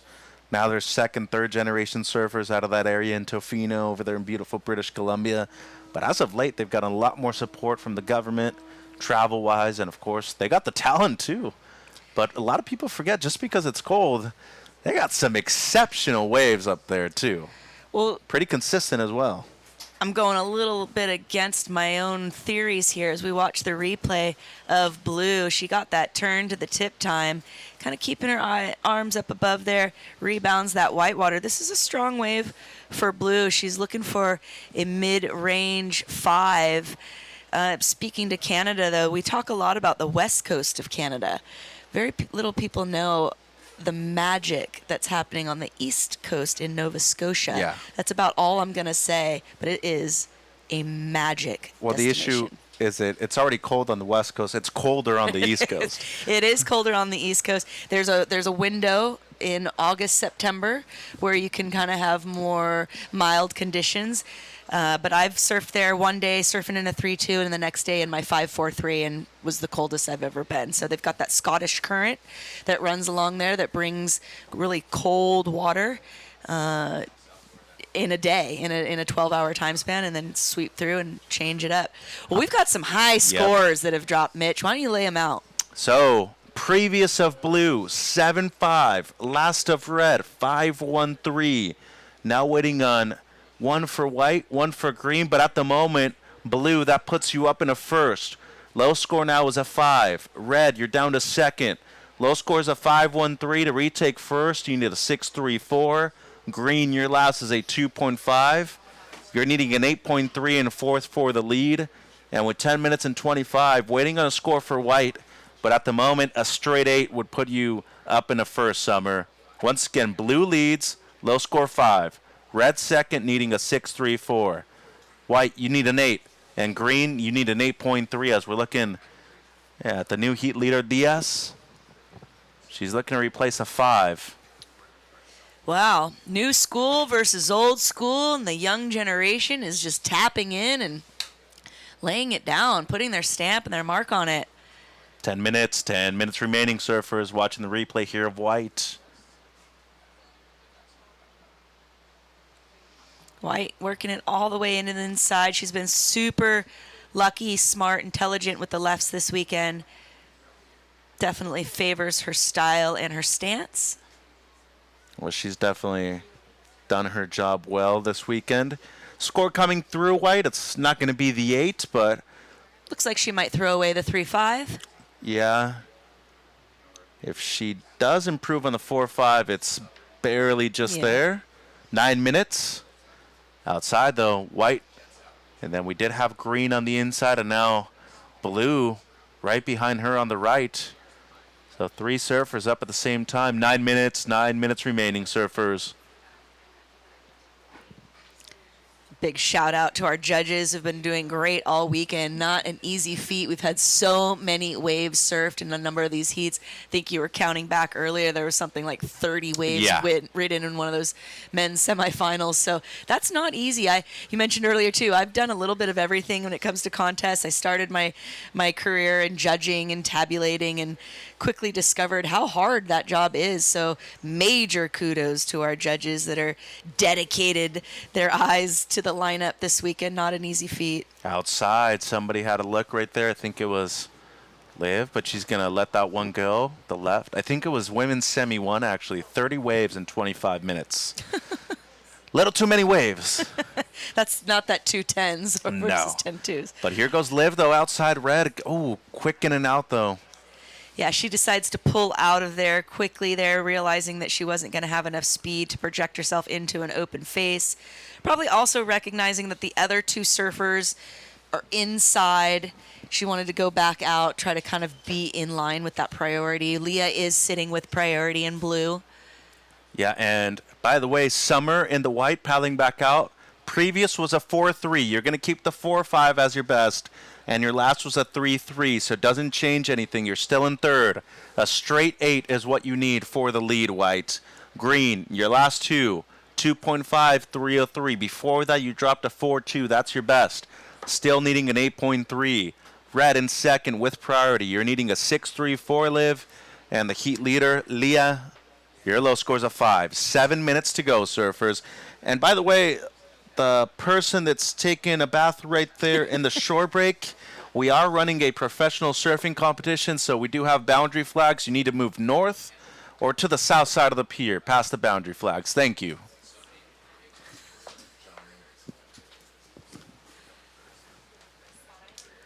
All right, next to the pier, somebody had a look there. 6 minutes, 45 seconds on the clock, ladies. 6 minutes, 45. Situation remains the same. Right now in priority, red, then blue, followed by green. Coming up next, we'll have our final heat of the day, our men's final. We'll be seeing Cole Robbins, Kai McPhillips, Jack Van Wagner, and Tony Silvani. Another heat where it's a bit of the old school versus the new school. Absolutely. Couple new names. And priority going to stay the same, surfers. Red, blue, green. Red, blue, green on the prio. 6 minutes. Blue leads. Low score 5. Red in second needs a 6.34. And both white and green, third and fourth respectively, needing something excellent. 8 points or better, surfers. But yeah, major shout out to our staff, our judges, Pat Drummy, Tim Milliken, Chris Burnett, David Porge, Bill Seitz, our head judge, Mike Stidham as well on the crew.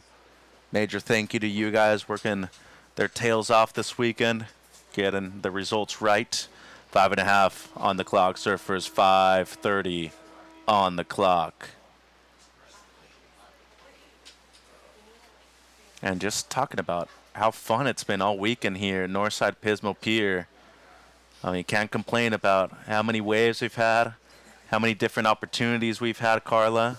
And really, you know, despite this morning being choppy, the northwest wind was blowing most of the night, it stayed relatively clean throughout the day. So we've been fortunate with that.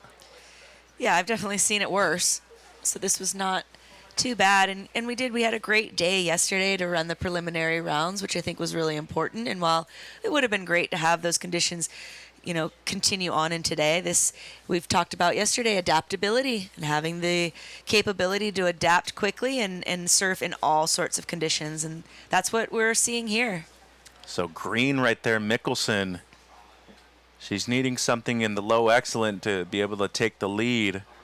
4.5 remaining, surfers. Next heat, if you guys paddle out, stay under or right next to the pier, please.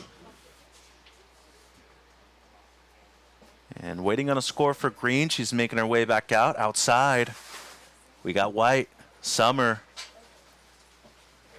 Nice turn from Summer. Loving the connectivity between the maneuvers as she just kind of waits in that middle part of the board to get the 5 to the 10 again. Board kind of almost stalls out of the wave, but she's able to work that Donald Takayama back into the face. And then out the back, we've got a looker. Nope, doesn't look like anyone's going to take it. Priority sits blue, then red.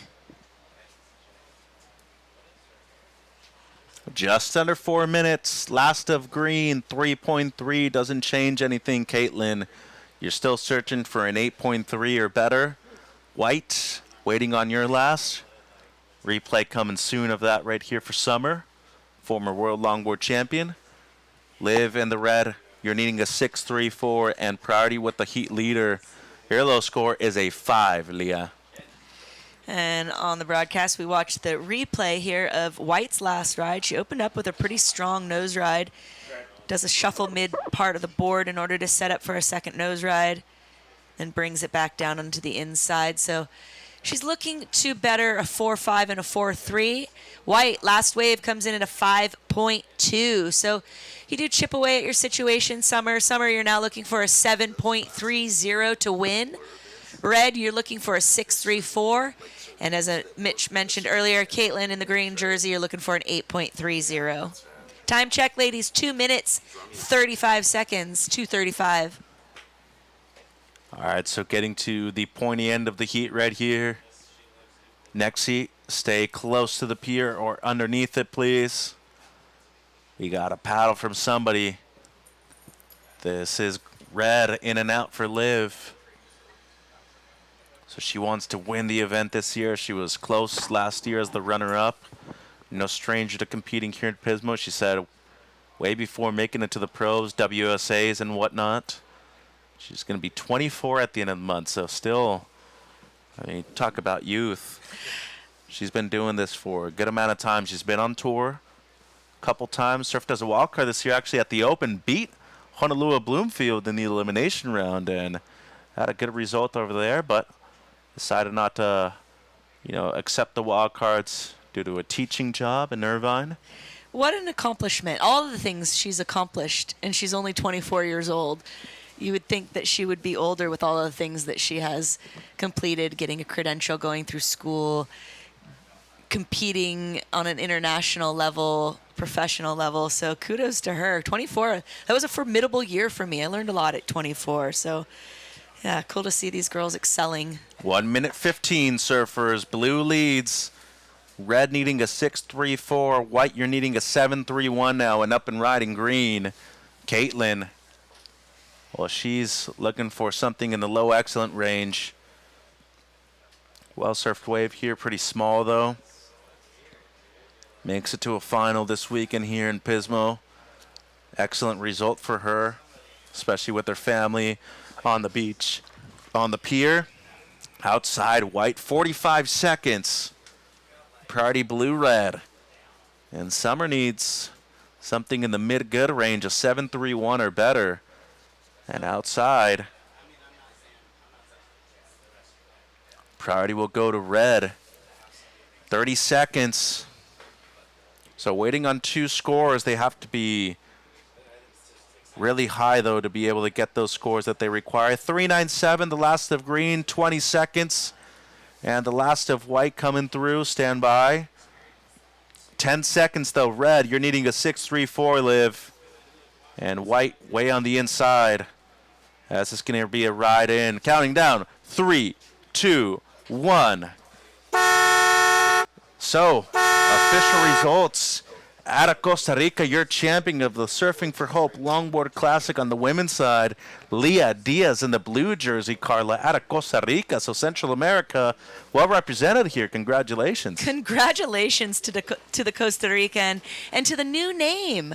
You see here, I love seeing the fresh faces and the fresh names because that's what's going to perpetuate this longboarding scene and the competition scene into the next realm. So congratulations to all the ladies, but especially to Miss Leah Diaz. You go, Queen.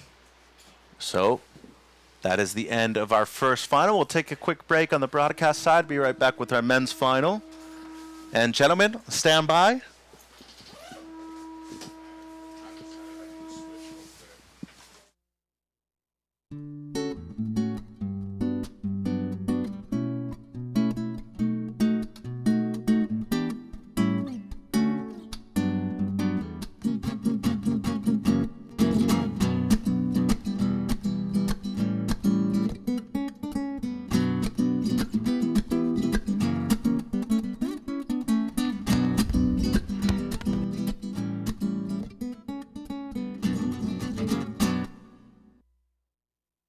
The world has changed, and the workplace has evolved. The option to live free of the commute and busy work life is here. Midstate Containers specializes in custom remote offices ready for your new journey. Customizable in every way. Our team is ready to reimagine remote working with your specific needs. We are excited to help create the new workplace so you can embrace more of life. Get on to the WLT Tour for next year. Currently in the water, Cole Robbins is wearing red, wearing blue, Kai McPhillips in the white jersey, Jack Van Wagner, and wearing green, Tony Silvani. Up and riding already. That's blue, Kai McPhillips. Staying lively and active, getting his campaign underway. Looking spry as per every heat so far this event. To settle into the final, what a cast of 4 characters, right? Yeah. Yeah, definitely a cast of characters. Both finals kind of being this battle of the new school versus old school. And in that women's event, the new school I know. taking and it a over. Big one for the Ticos, right? Yeah. Costa Rica up on there. Where are the flags? Usually you see a lot of flags flying for the Costa Ricans, the Filipinos, the Brazilians. Well, I'd be willing to bet Leah probably wasn't seeing this in her future. She came, she was giving it a go, but she was able to put everything together. She had some beautiful surfing. She opened up in her first heat with the highest score of the event up to that point, getting an 8.17. So being able to just carry that momentum all the way through into the final against these incredible competitors like Caitlin and Summer, you know, what a career highlight for Leah. Well, big storylines on both sides of it. To have a world champion and Caitlin also, you know, who have been competing at this level for so long, and now to have the young guard come in, and all of a sudden she finds herself leading the rankings with 1,000 points going into the next event, which is in a while, but still, it's huge. It's huge. And to be on the fence of, I might not do the event, well, good thing you did. Yeah, exactly, yeah. So super stoked for Leah and all of the ladies. It's great to see them showing their stuff. Opening rides here for the men's final here. We've got Kai McPhillips. He's wearing the blue jersey. He's opened up with a 4.83. We've got white up and riding. That's Jack Van Wagner. And just a note to the competitors, which I'm sure they realize now when we're tabulating scores and saying what you need, it is to go into first place, not to second, because it's not an advancement now. You're at the top of the pyramid, and it's a winner take all. That's right. Opening ride for white, 3.67, waiting for a second ride for blue to drop. Well, I like that. Kai McPhillips, a quick start, 2 waves in the books already. Had a bit of a foible at the end of that last wave. It was kind of funny. I'm just having a bit of a giggle here as we watch Dr. Caitlin, Mom Caitlin, walk up the beach with not just her board in hand, but a child, making it ever so slightly difficult. And I had a cool moment on the pier with Niles and Maddox, because we were hanging out with Pirate Steve over here, and Niles was saying we weren't going to come up, but Maddox wanted to see Pirate Steve again. So that was the incentive. Here we go. That was the incentive. Yes, thank you to Pirate Steve for the photograph and the sticker. Up and riding, slamming it into the corner, and makes it out, but then catches that rail and comes off. So Opening good thing ride. we're on the north side, because that glare on the south side, which has been plaguing us for the last few years, sure, Lot better. it's nice not to have. Yeah, a lot better. As we see that replay of Robbins, he gets the 5 to the 10, hits that white water there, almost incomplete just because he kind of falls off at the end. Where will the judges go? Yeah. He rode down and out, but didn't, really ride all the way out after that aggressive lip line floater. Kai McPhillips, your second wave came in at a 6, so you're out to a good 2-wave total of 10.83 at the moment, and everyone else is playing catch up. First ride of red comes in at a 4.33 as we watch live action there. That is blue, Kai McPhillips. He's currently the heat leader with a 4.83 and a 6.0. He's like, okay, Pops, I got you. You didn't make it into the final, so I got my work cut out for me. Exactly. He's showing, hey, Dad, so this is how you do it. You work it all the way into here, and you take it home. Yeah, there you go. Time check, gentlemen, 25 minutes. 25 minutes remaining in this final for the men's at the Surfing for Hope Longboard Classic. This is an LQS 1000 event, so the winner will be taking 1,000 points and $2,300. Plus their Cancer Sucks bucks. Exactly. As we see tucked up against the pier, those rights getting closer with the low tide. Tony been very dedicated to this spot in the wave. He's really been committed to these rights. He understands the way they've been reforming into this inside part of the pier, utilizing both the rail and the nose rides. Lots of drop knees, good variety. This is Tony's opening ride, so he was a bit patient as he brings it all the way back in here, just keeping it really lively for a wave that's dropped about a foot tall. So we'll wait for the score to drop for green. In priority, white, then red. So this is the replay for the viewers at home of the live action we were calling of Tony's first wave. Right here is Kai. Oh, this is Kai. Kai sorry. first. And then Tony. And then we'll see Tony. And well, we'll get there. You know, always a challenge when you're doing a simulcast, right? We've got the beach and we got broadcasts going. So shout out to all the crew for making it work and, you know, coasting through the hiccups whenever necessary. We do our best. Mostly we're here because we love it and we support it. We're big fans and we really appreciate the opportunity to come and broadcast and be the MCs of the event and talk to the surfers and bring the good vibes of the Central Coast and this long-running event now out to the world. As we watch Red on his second ride, gets the 5 to a nice 10, redirects it back into the whitewater as he hopes for the reform on the inside. Behind him, white. Well, now the right has become the feature wave. The left is non-existent now with the tide nearly at its lowest point. And how cool that all day long we had split peaks, dominant left, now it's the dominant right. So obviously the scores are out there with Kai McPhillips has that 6 in the books already and another good score about to drop in for Tony's first wave. That's right. Looking like it's going to be a pretty good average score, coming in somewhere in the 5 to 6 range. We are waiting for scores for white and red as well. Alrighty, well, while we wait for the scores, we'll take it down to Mitch. All right, here with our new women's champion at the Surfing for Hope Longboard Classic, a new rankings leader, by the way, too, in North America, Lia Diaz out of Costa Rica. Muchas felicidades. Leading the rankings, your first victory, especially after having so many finals outside of this year. How cool is it to have that? Oh my gosh, I came into this event with a whole different mindset. I had gotten second like in all of the comps this year and I really wanted to win, but I just focused on doing my best surfing and it feels really good.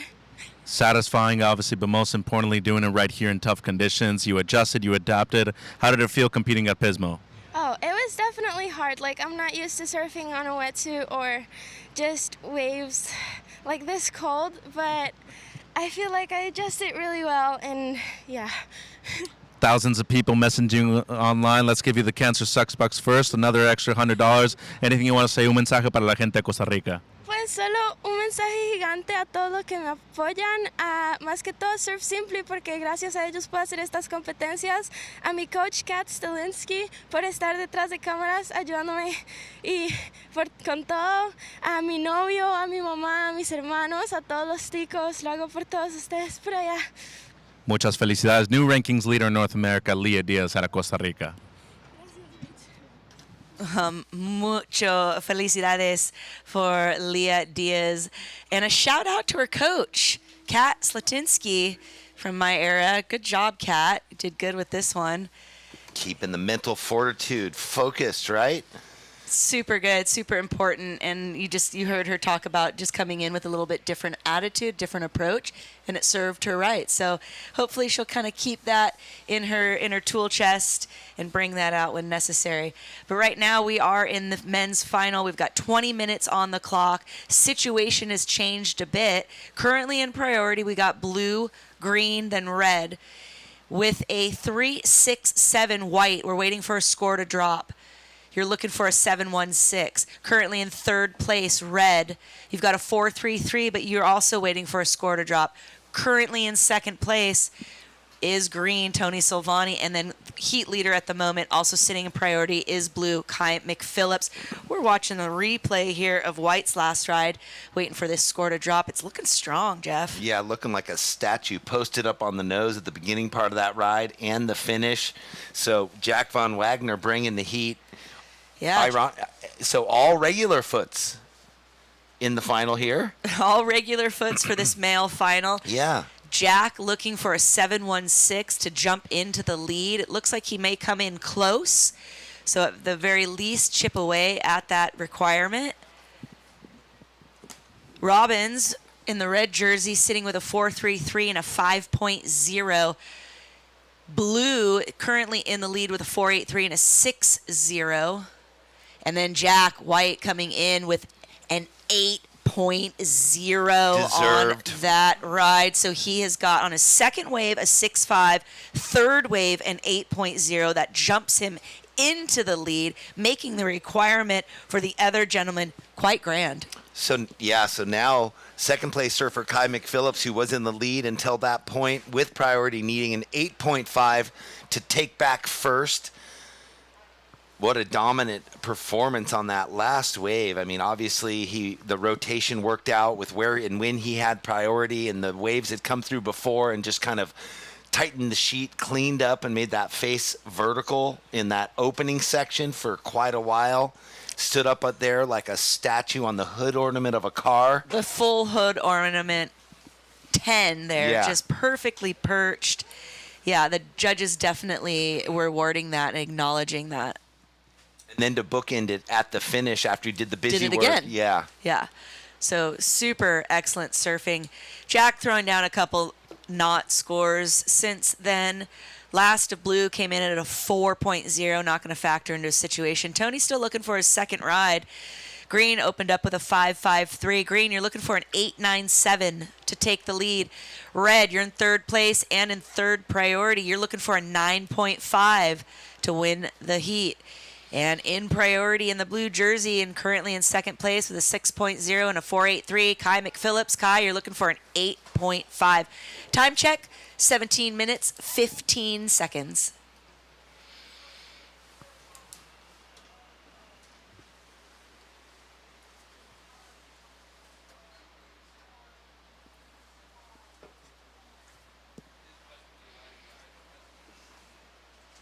Well, a 3-day event tucked into 2 days. Had to change the format a little bit. Instead of seeing head-to-head matchups from the quarterfinals on, we had to go with 4-person heats just due to lack of time.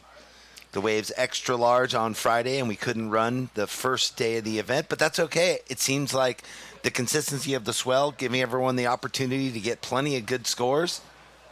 We only saw, and I was thinking back to, I think it was in the semifinal number 2, when priority usage to hold Jack Van Wagner off of potentially getting even a higher score. He ended up still getting a better score than Cole Robbins on that wave, ironically. He got a 6.33, and I think Cole got a 5.8 or something.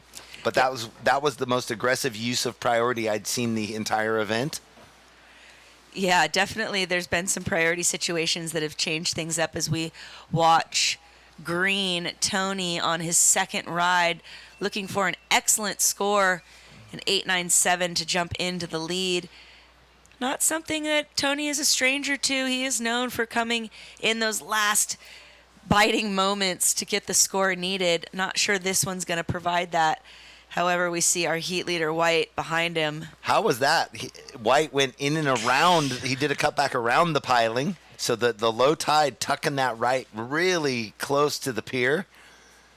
And here we're watching live action. That was live action there of, I believe, Blue, as he does an El Rolo. Yeah, he's had 2 of those this heat. Yeah, so Jack Van Wagner dancing with the piling, did a roundhouse around it, using it as a tool. Gentlemen, 15 minutes. 15 minutes in priority red. Waiting for scores to drop.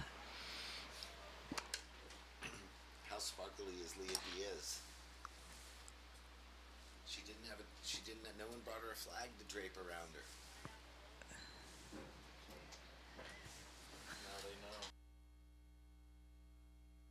Alrighty, we're watching replays here. So important right now. There's been a bunch of waves ridden, but Blue, Kai, you have first priority. We got a bunch of scores to lock in, as you were saying, Carla. If Kai extends his lead on his last wave, that'll put a bunch more pressure on the surfers that they all need excellent to high excellent waves, almost perfect. Yeah, Jack definitely making the requirement difficult for the other surfers, but all these surfers capable of getting excellent scores, just a matter of if they can find the right place at the right time. Time check, gentlemen, 13 minutes 50. That's 13:50 on the clock. Last of Blue. We're still waiting for one more. His third wave was a 4.0. Last of Green, a 5.50. That moves him into second place at the moment, but we do have scores to drop for White and Blue, and not wave for Blue. So Blue, you will sit in third place at the moment with a 4.83 and a 6.0. You are in priority. Second priority goes to Red. Cole, you're looking for an excellent score at a 9.5. We're still waiting for a score to drop for White.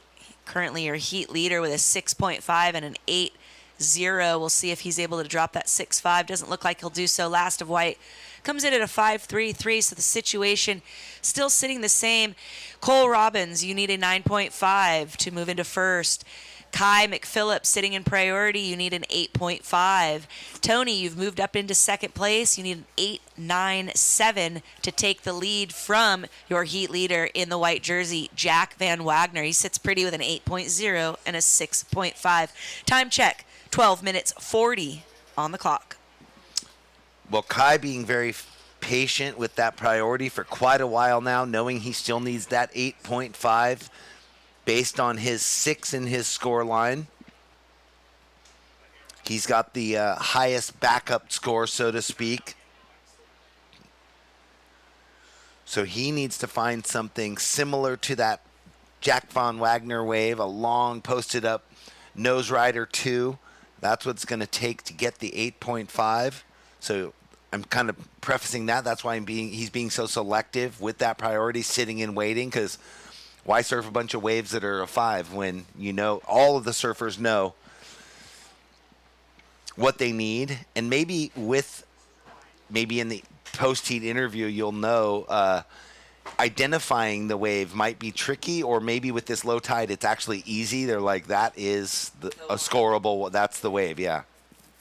Where before it was kind of hit or miss, and they were taking off on everything due to the reform potential. Right. Yeah, but we don't have so much of that reform potential, so it's been a bit more important to select that wave that you see right off the bat as we watch a replay. No, this is live action. So this is the one with the steep face, aggressive, carries a ton of speed through that floater. So that was Kai after he held priority for quite a while. Did get up to the nose in the beginning, and he's going to get a bit more nose time. Taps it there. Rips through the cutback and the current and the wobble. Not affected at all. No, there's like 3 lips in that wave, and he didn't seem to mind it at all. Yeah, just stall cutbacks into each little rip bowl section. Yeah, no blinking to the 3 different lips on the face there, as we see Robbins getting right up to the nose with 2 steps, locks in the 10, holds the 10 for some time, cross steps back, nice fast footwork. That was pretty special. Oh, but not able to stay on his board to work into that little reform that comes on the inside there. So he got the gift on the outside. Got the gift. Was left with the wrapping paper at the end, but here's Kai. Kai just putting that together really kind of nicely there. He was able to work it onto this inside. It does get a bit chunky and a bit sloppy, but he doesn't seem to have any problems with it whatsoever. Yeah, so opens with the 5 to 10 to really aggressive, fast floater. Air drops down and then rides the wild rapids through. And this is live action. Tony Silvani looking for a 897. We do have some scores to drop and announce to you. The last of blue comes in at a 673. That moves him up into second place. Waiting for a score to drop for red, and we will have another score for Tony to drop here as he's finishing it up here on the inside, wrapping it all the way in. Tony working with a 5.53 and a 5.5. Well, that was, Carla, an important step up there for Kai. It did get him into second, which is good for the points and everything, but if we're going for the win, he needed, an 8.5. Now, Kai, you're looking for a 7.78, so less of a score. And, being that 8 is the high score of the heat so far, they were probably maybe watching from the back that wave that Jack got that score on. Yeah, well, 9 minutes remaining. Things are starting to count down here. This was a 30-minute heat, so lots of time. 1/3 through. Blue. Kai, you're in second place. You have a 6 and a 6.73. Most importantly, you're looking for a 7.78 to take the win. We do have scores to drop for both red, green, and white. That situation might change, but at the moment, blue, you're looking at a 7.78 for the win. In priority, red, followed by blue.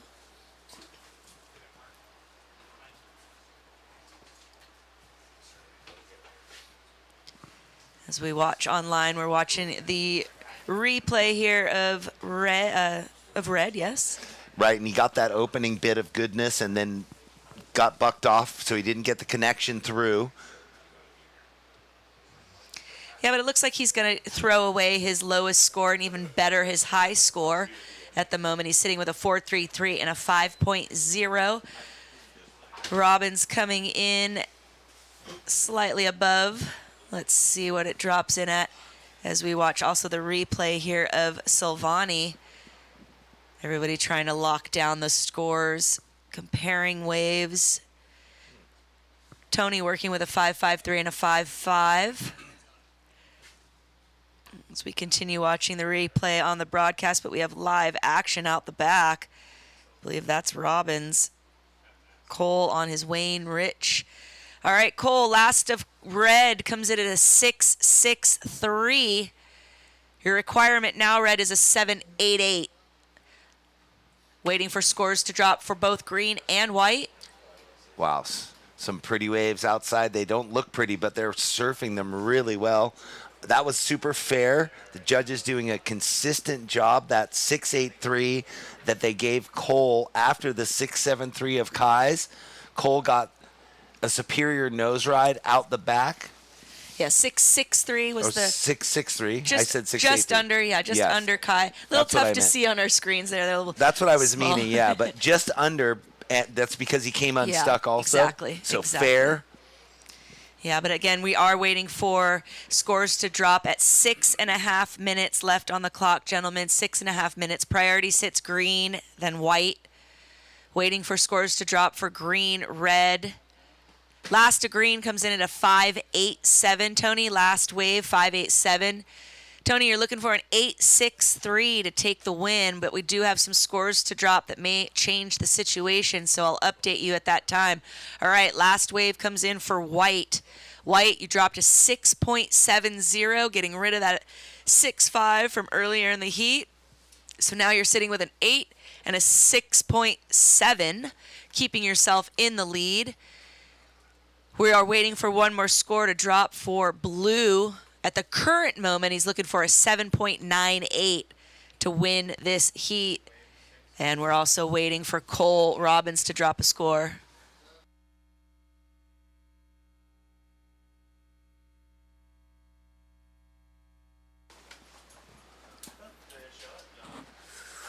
Well, effectively, when Jack got that last wave and went from a 6.5 up to the 6.7, 2/10 of a point extra added for what the other competitors need to get up into first place.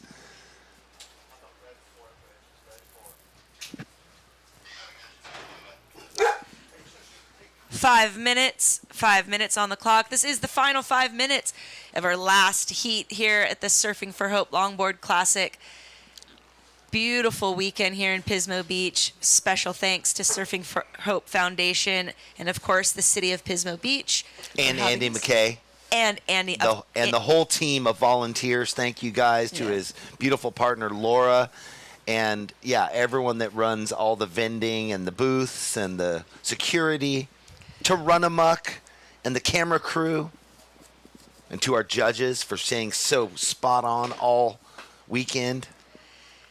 That's right. Last of blue, not going to affect the situation. Comes in at a 4-2-3. Still waiting for score to drop for red.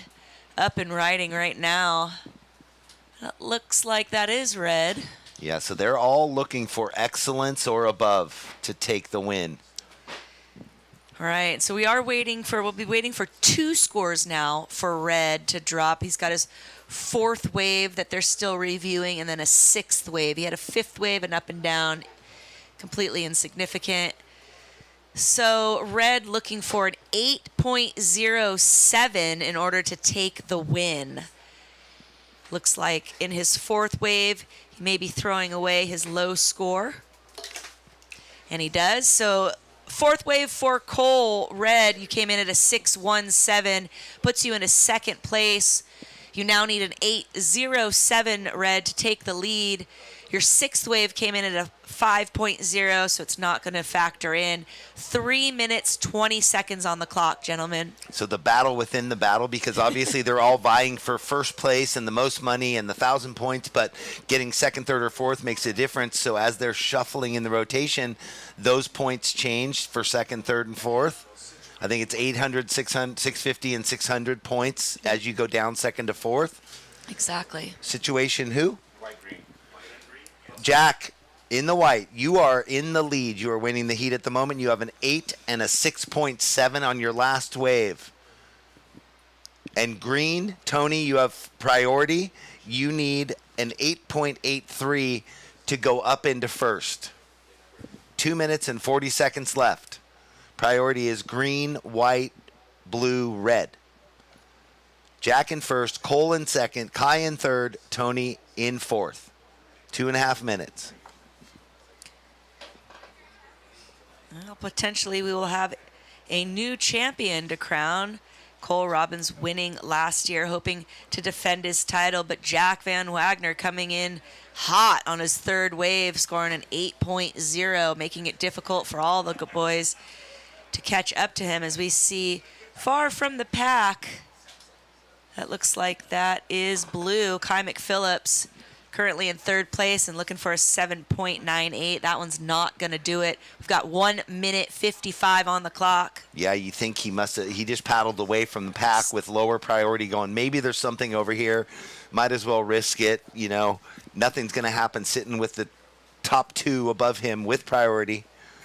Yeah, definitely a better call to just kind of try to stay busy under the priority, see if he can find one of these little in-betweeners. And yeah, he's really set himself off to the north from the rest of the competitors. Well, surfers in this final, 1.5 minutes left. Everything staying the same. Jack Van Wagner in the lead. Cole Robbins in second. Kai McPhillips in third. Is that red right there? Is that Cole? That is Tony Silvani in the green. He's looking for an 8.83 with 1 minute on the clock, gentlemen. 1 minute remaining.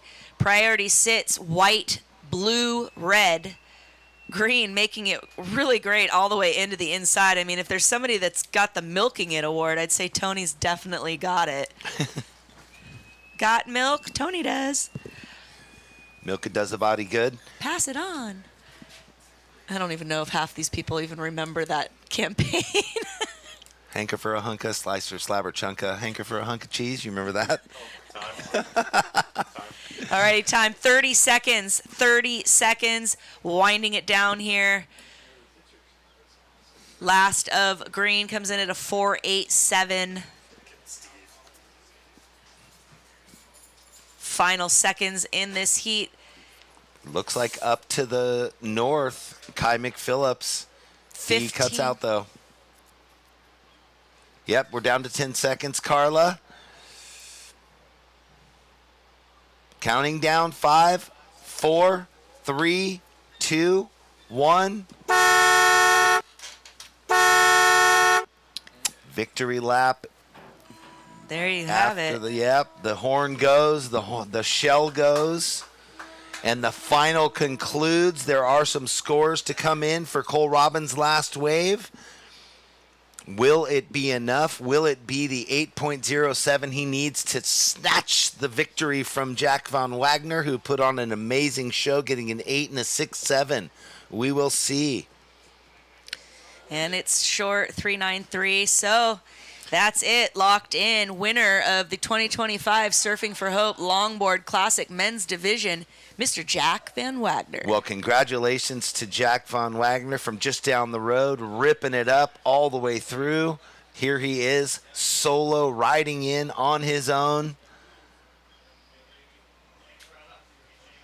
Yeah, the Van Wagner family is going to be stoked. I think we mentioned Reed will be up here in the next couple weeks or so. So good momentum for the family. Hopefully Reed can take some of that into her event. Well, what an event. Thank you once again to you, Carla, to Mitch for the epic broadcast team, to all the judges, to the competitors, families and friends of the competitors, to all the support staff, the volunteers of this event, for the public for coming out and being so beautiful as they always are here in the Central Coast, to the city of Pismo Beach for their endearing sponsorship of this event, to all the hotels that worked with us, to the restaurants for providing all the beautiful food, of which we have our list right here, which I'd love to give a little credit to. Carla? Yeah, a big shout out to Burgers and More, Press Quesadilla Grill, Beach and Biscuits, Cool Cats Cafe, Hoagies, and everybody else that has been a part of this great event. It was a fantastic weekend.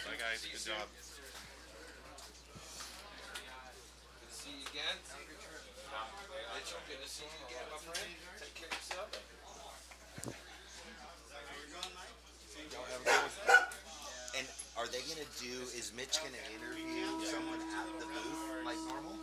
Yeah, we RV'd it up to Idaho recently, so that was our last stop on the way down. I think they were going to do an interview first at the place they were doing it all event, and then they'll do the award ceremony. Yeah, that's what we're doing. Okay, perfect. Thank you. Great job all weekend. Thank you. We'll see you tomorrow. All right. Well, we've got the official congratulations to our surfer in the white singlet, winning the 2025 Surfing for Hope Longboard Classic. Jack Van Wagner, Cole Robbins in the red coming second, Kai McPhillips in third in the blue, and Tony Silvani in the green getting fourth. All four surfers now ranked and ready for that next event, which will come in a bunch of months, who will then make it onto the WLT. Yeah, another beach break, another pier on a different coast. Same, but different. So Jack, when you're ready, make your way over. Mitch will interview you at the tent like we have been doing. You get another $100 on top of your victory cash and points. And then after that, all the surfers and Finns and family of the surfers, there will be an award ceremony right behind the mid-state container. There's some custom trophies that they will be rewarded with. And there'll be two separate things, the post-heat interview and then the award ceremony, which Mitch will be delivering, I think. Is that correct, Carla? As far as I know. There we go. Well, this is just a little highlight package for the viewers at home to see what went down yesterday and today. Some fine surfing from the ladies. We're watching Cash Hoover. She made a good showing. I had my money on the Cash lady. I thought she would take it all the way. I just wasn't able to find those open moments in the semi. On Cash Money? On Cash Money. They said we didn't have to talk over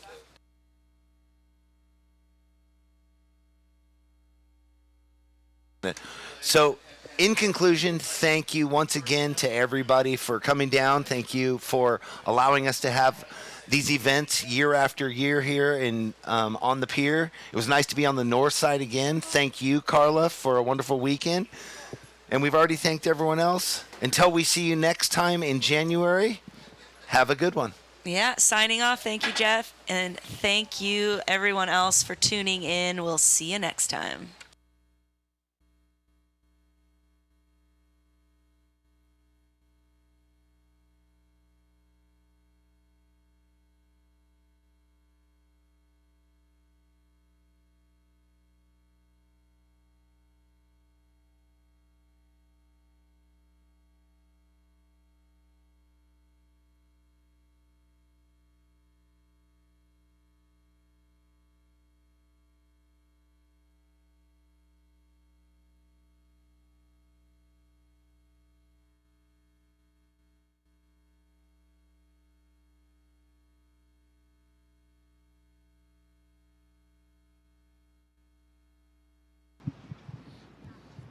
Congratulations. Thank you.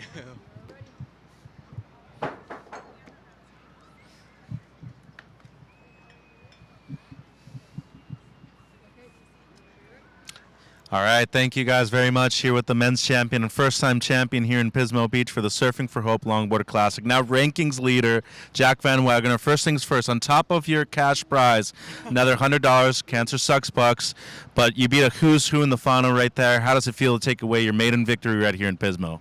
Oh man, it's so awesome. Just being at home, especially, it feels amazing. I mean, all the boys were ripping in the final. I mean, that was literally the same exact final we had last year in Virginia Beach, so it was basically like a rematch. But man, I'm super stoked. Yeah. You know, this moment's obviously big for yourself, but the fact that your sister qualified for the Challenger, traveling with her worldwide, you went to Africa with her earlier this year. How much does it matter for you competitively to be able to be surrounded by family like yours? Oh man, it's great. I mean, big shout out to my sister. I mean, she's right there on the FaceTime. Hi, Reed. But yeah, I mean, we just push each other, and just seeing her improve too. Like, she's doing pipe soon, and I'm like, that's insane. So super stoked. And what about just the goals for this year? Now leading the rankings, if you end up qualifying, will you pursue? I know I already asked you, but I mean, now you are leading. We asked you a couple times ago. Now what do you think about it? Yeah, I mean, definitely gonna go. Definitely gonna try and make the tour and then go for a world title. All right, everybody watching Cal Poly Slow, let this man go on tour. He's going to try to qualify. Congratulations, Jack. Thank you. Guys.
All right, welcome to the awards presentation for the 2025 Surfing for Hope Longboard Classic. Big thank you to everybody involved. Pismo Beach, sharing waves, supporting the event, fans. Not even the rain could dampen the spirit right here in Pismo Beach.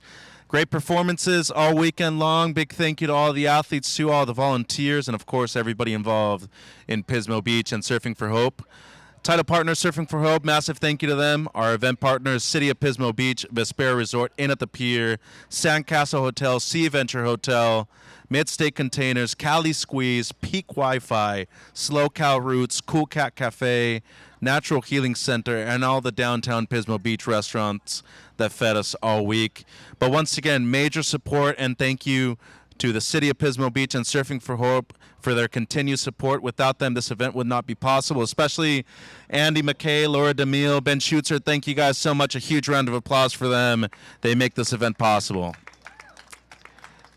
And, of course, the founder of Surfing for Hope, he's going to be awarding the trophies today. Bob Vogelin, Surfing for Hope founder, hosted the gala last night. It was amazing. Thank you so much for your continued support. So let's call up our first finalists. Women's fourth place, Caitlin Mickelson out of San Diego. Now number 4 in the rankings. Congrats, Caitlin. Yeah, right over there. Caitlin, thank you. Appreciate it. Third place goes to the former World Longboard Champion. Get up, Summer Romero.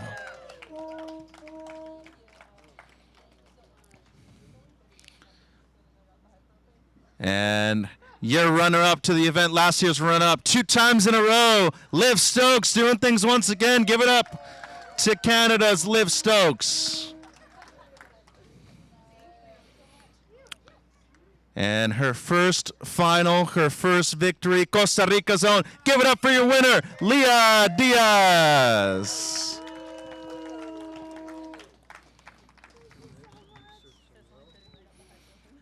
All right, just a quick question, Leah. First of all, congratulations. How does it feel? You're leading the rankings, but look at the people you shared the final with. What was it like competing at Pismo this weekend?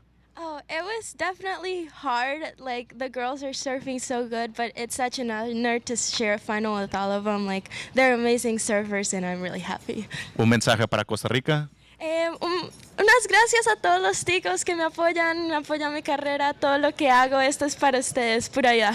All right, ladies and gentlemen, Leah Diaz and the rest of your finalists here at the Surfing for Hope Longboard Classic. Congratulations, ladies. Thank you so much.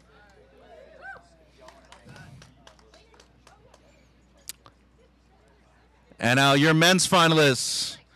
Guy's been doing this for more than 20 years now. Give it up for your 4th place finisher from the East Coast, Tony Silvani.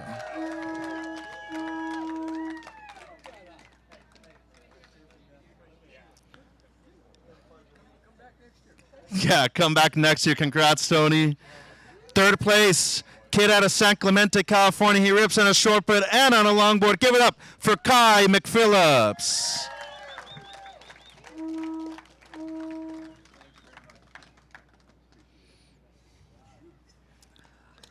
Congratulations, Kai. Your runner-up, last year's champion. Oh, he has a smile on his face. And if you need a house in Santa Barbara, give him a call. Cole Robbins.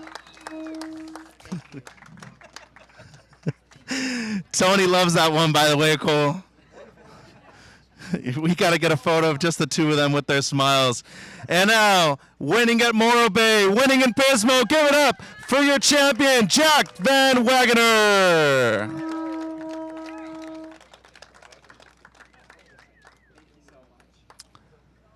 All right, Jack, congratulations. Just a quick question. You've obviously competed against Kai multiple times in your career, but different generations of surfing in the final. Sharing this, what was it like, especially winning another event right here in SLO? Yeah, I mean, I've been surfing against these guys for so long now. So I've surfed so many heats against them. I mean, this is literally a rematch of our last Virginia Beach contest. So stoked to take the win on this one, but they were all ripping so hard. It was a fun heat. Winning in Morro, winning in Pismo, is there something about this location that just brings out the best in you? I mean, yeah, it's where I'm living right now, so it's technically my home break. So yeah, maybe a little bit of hometown advantage, but. All right, Jack, congratulations, and congratulations to your finalists. Jack Van Wagener, Leah Diaz now leading the rankings in the WSL Longboard North American Tour. Congratulations to our finalists. Thank you, everybody. See you next year here at the Surfing for Hope Longboard Classic.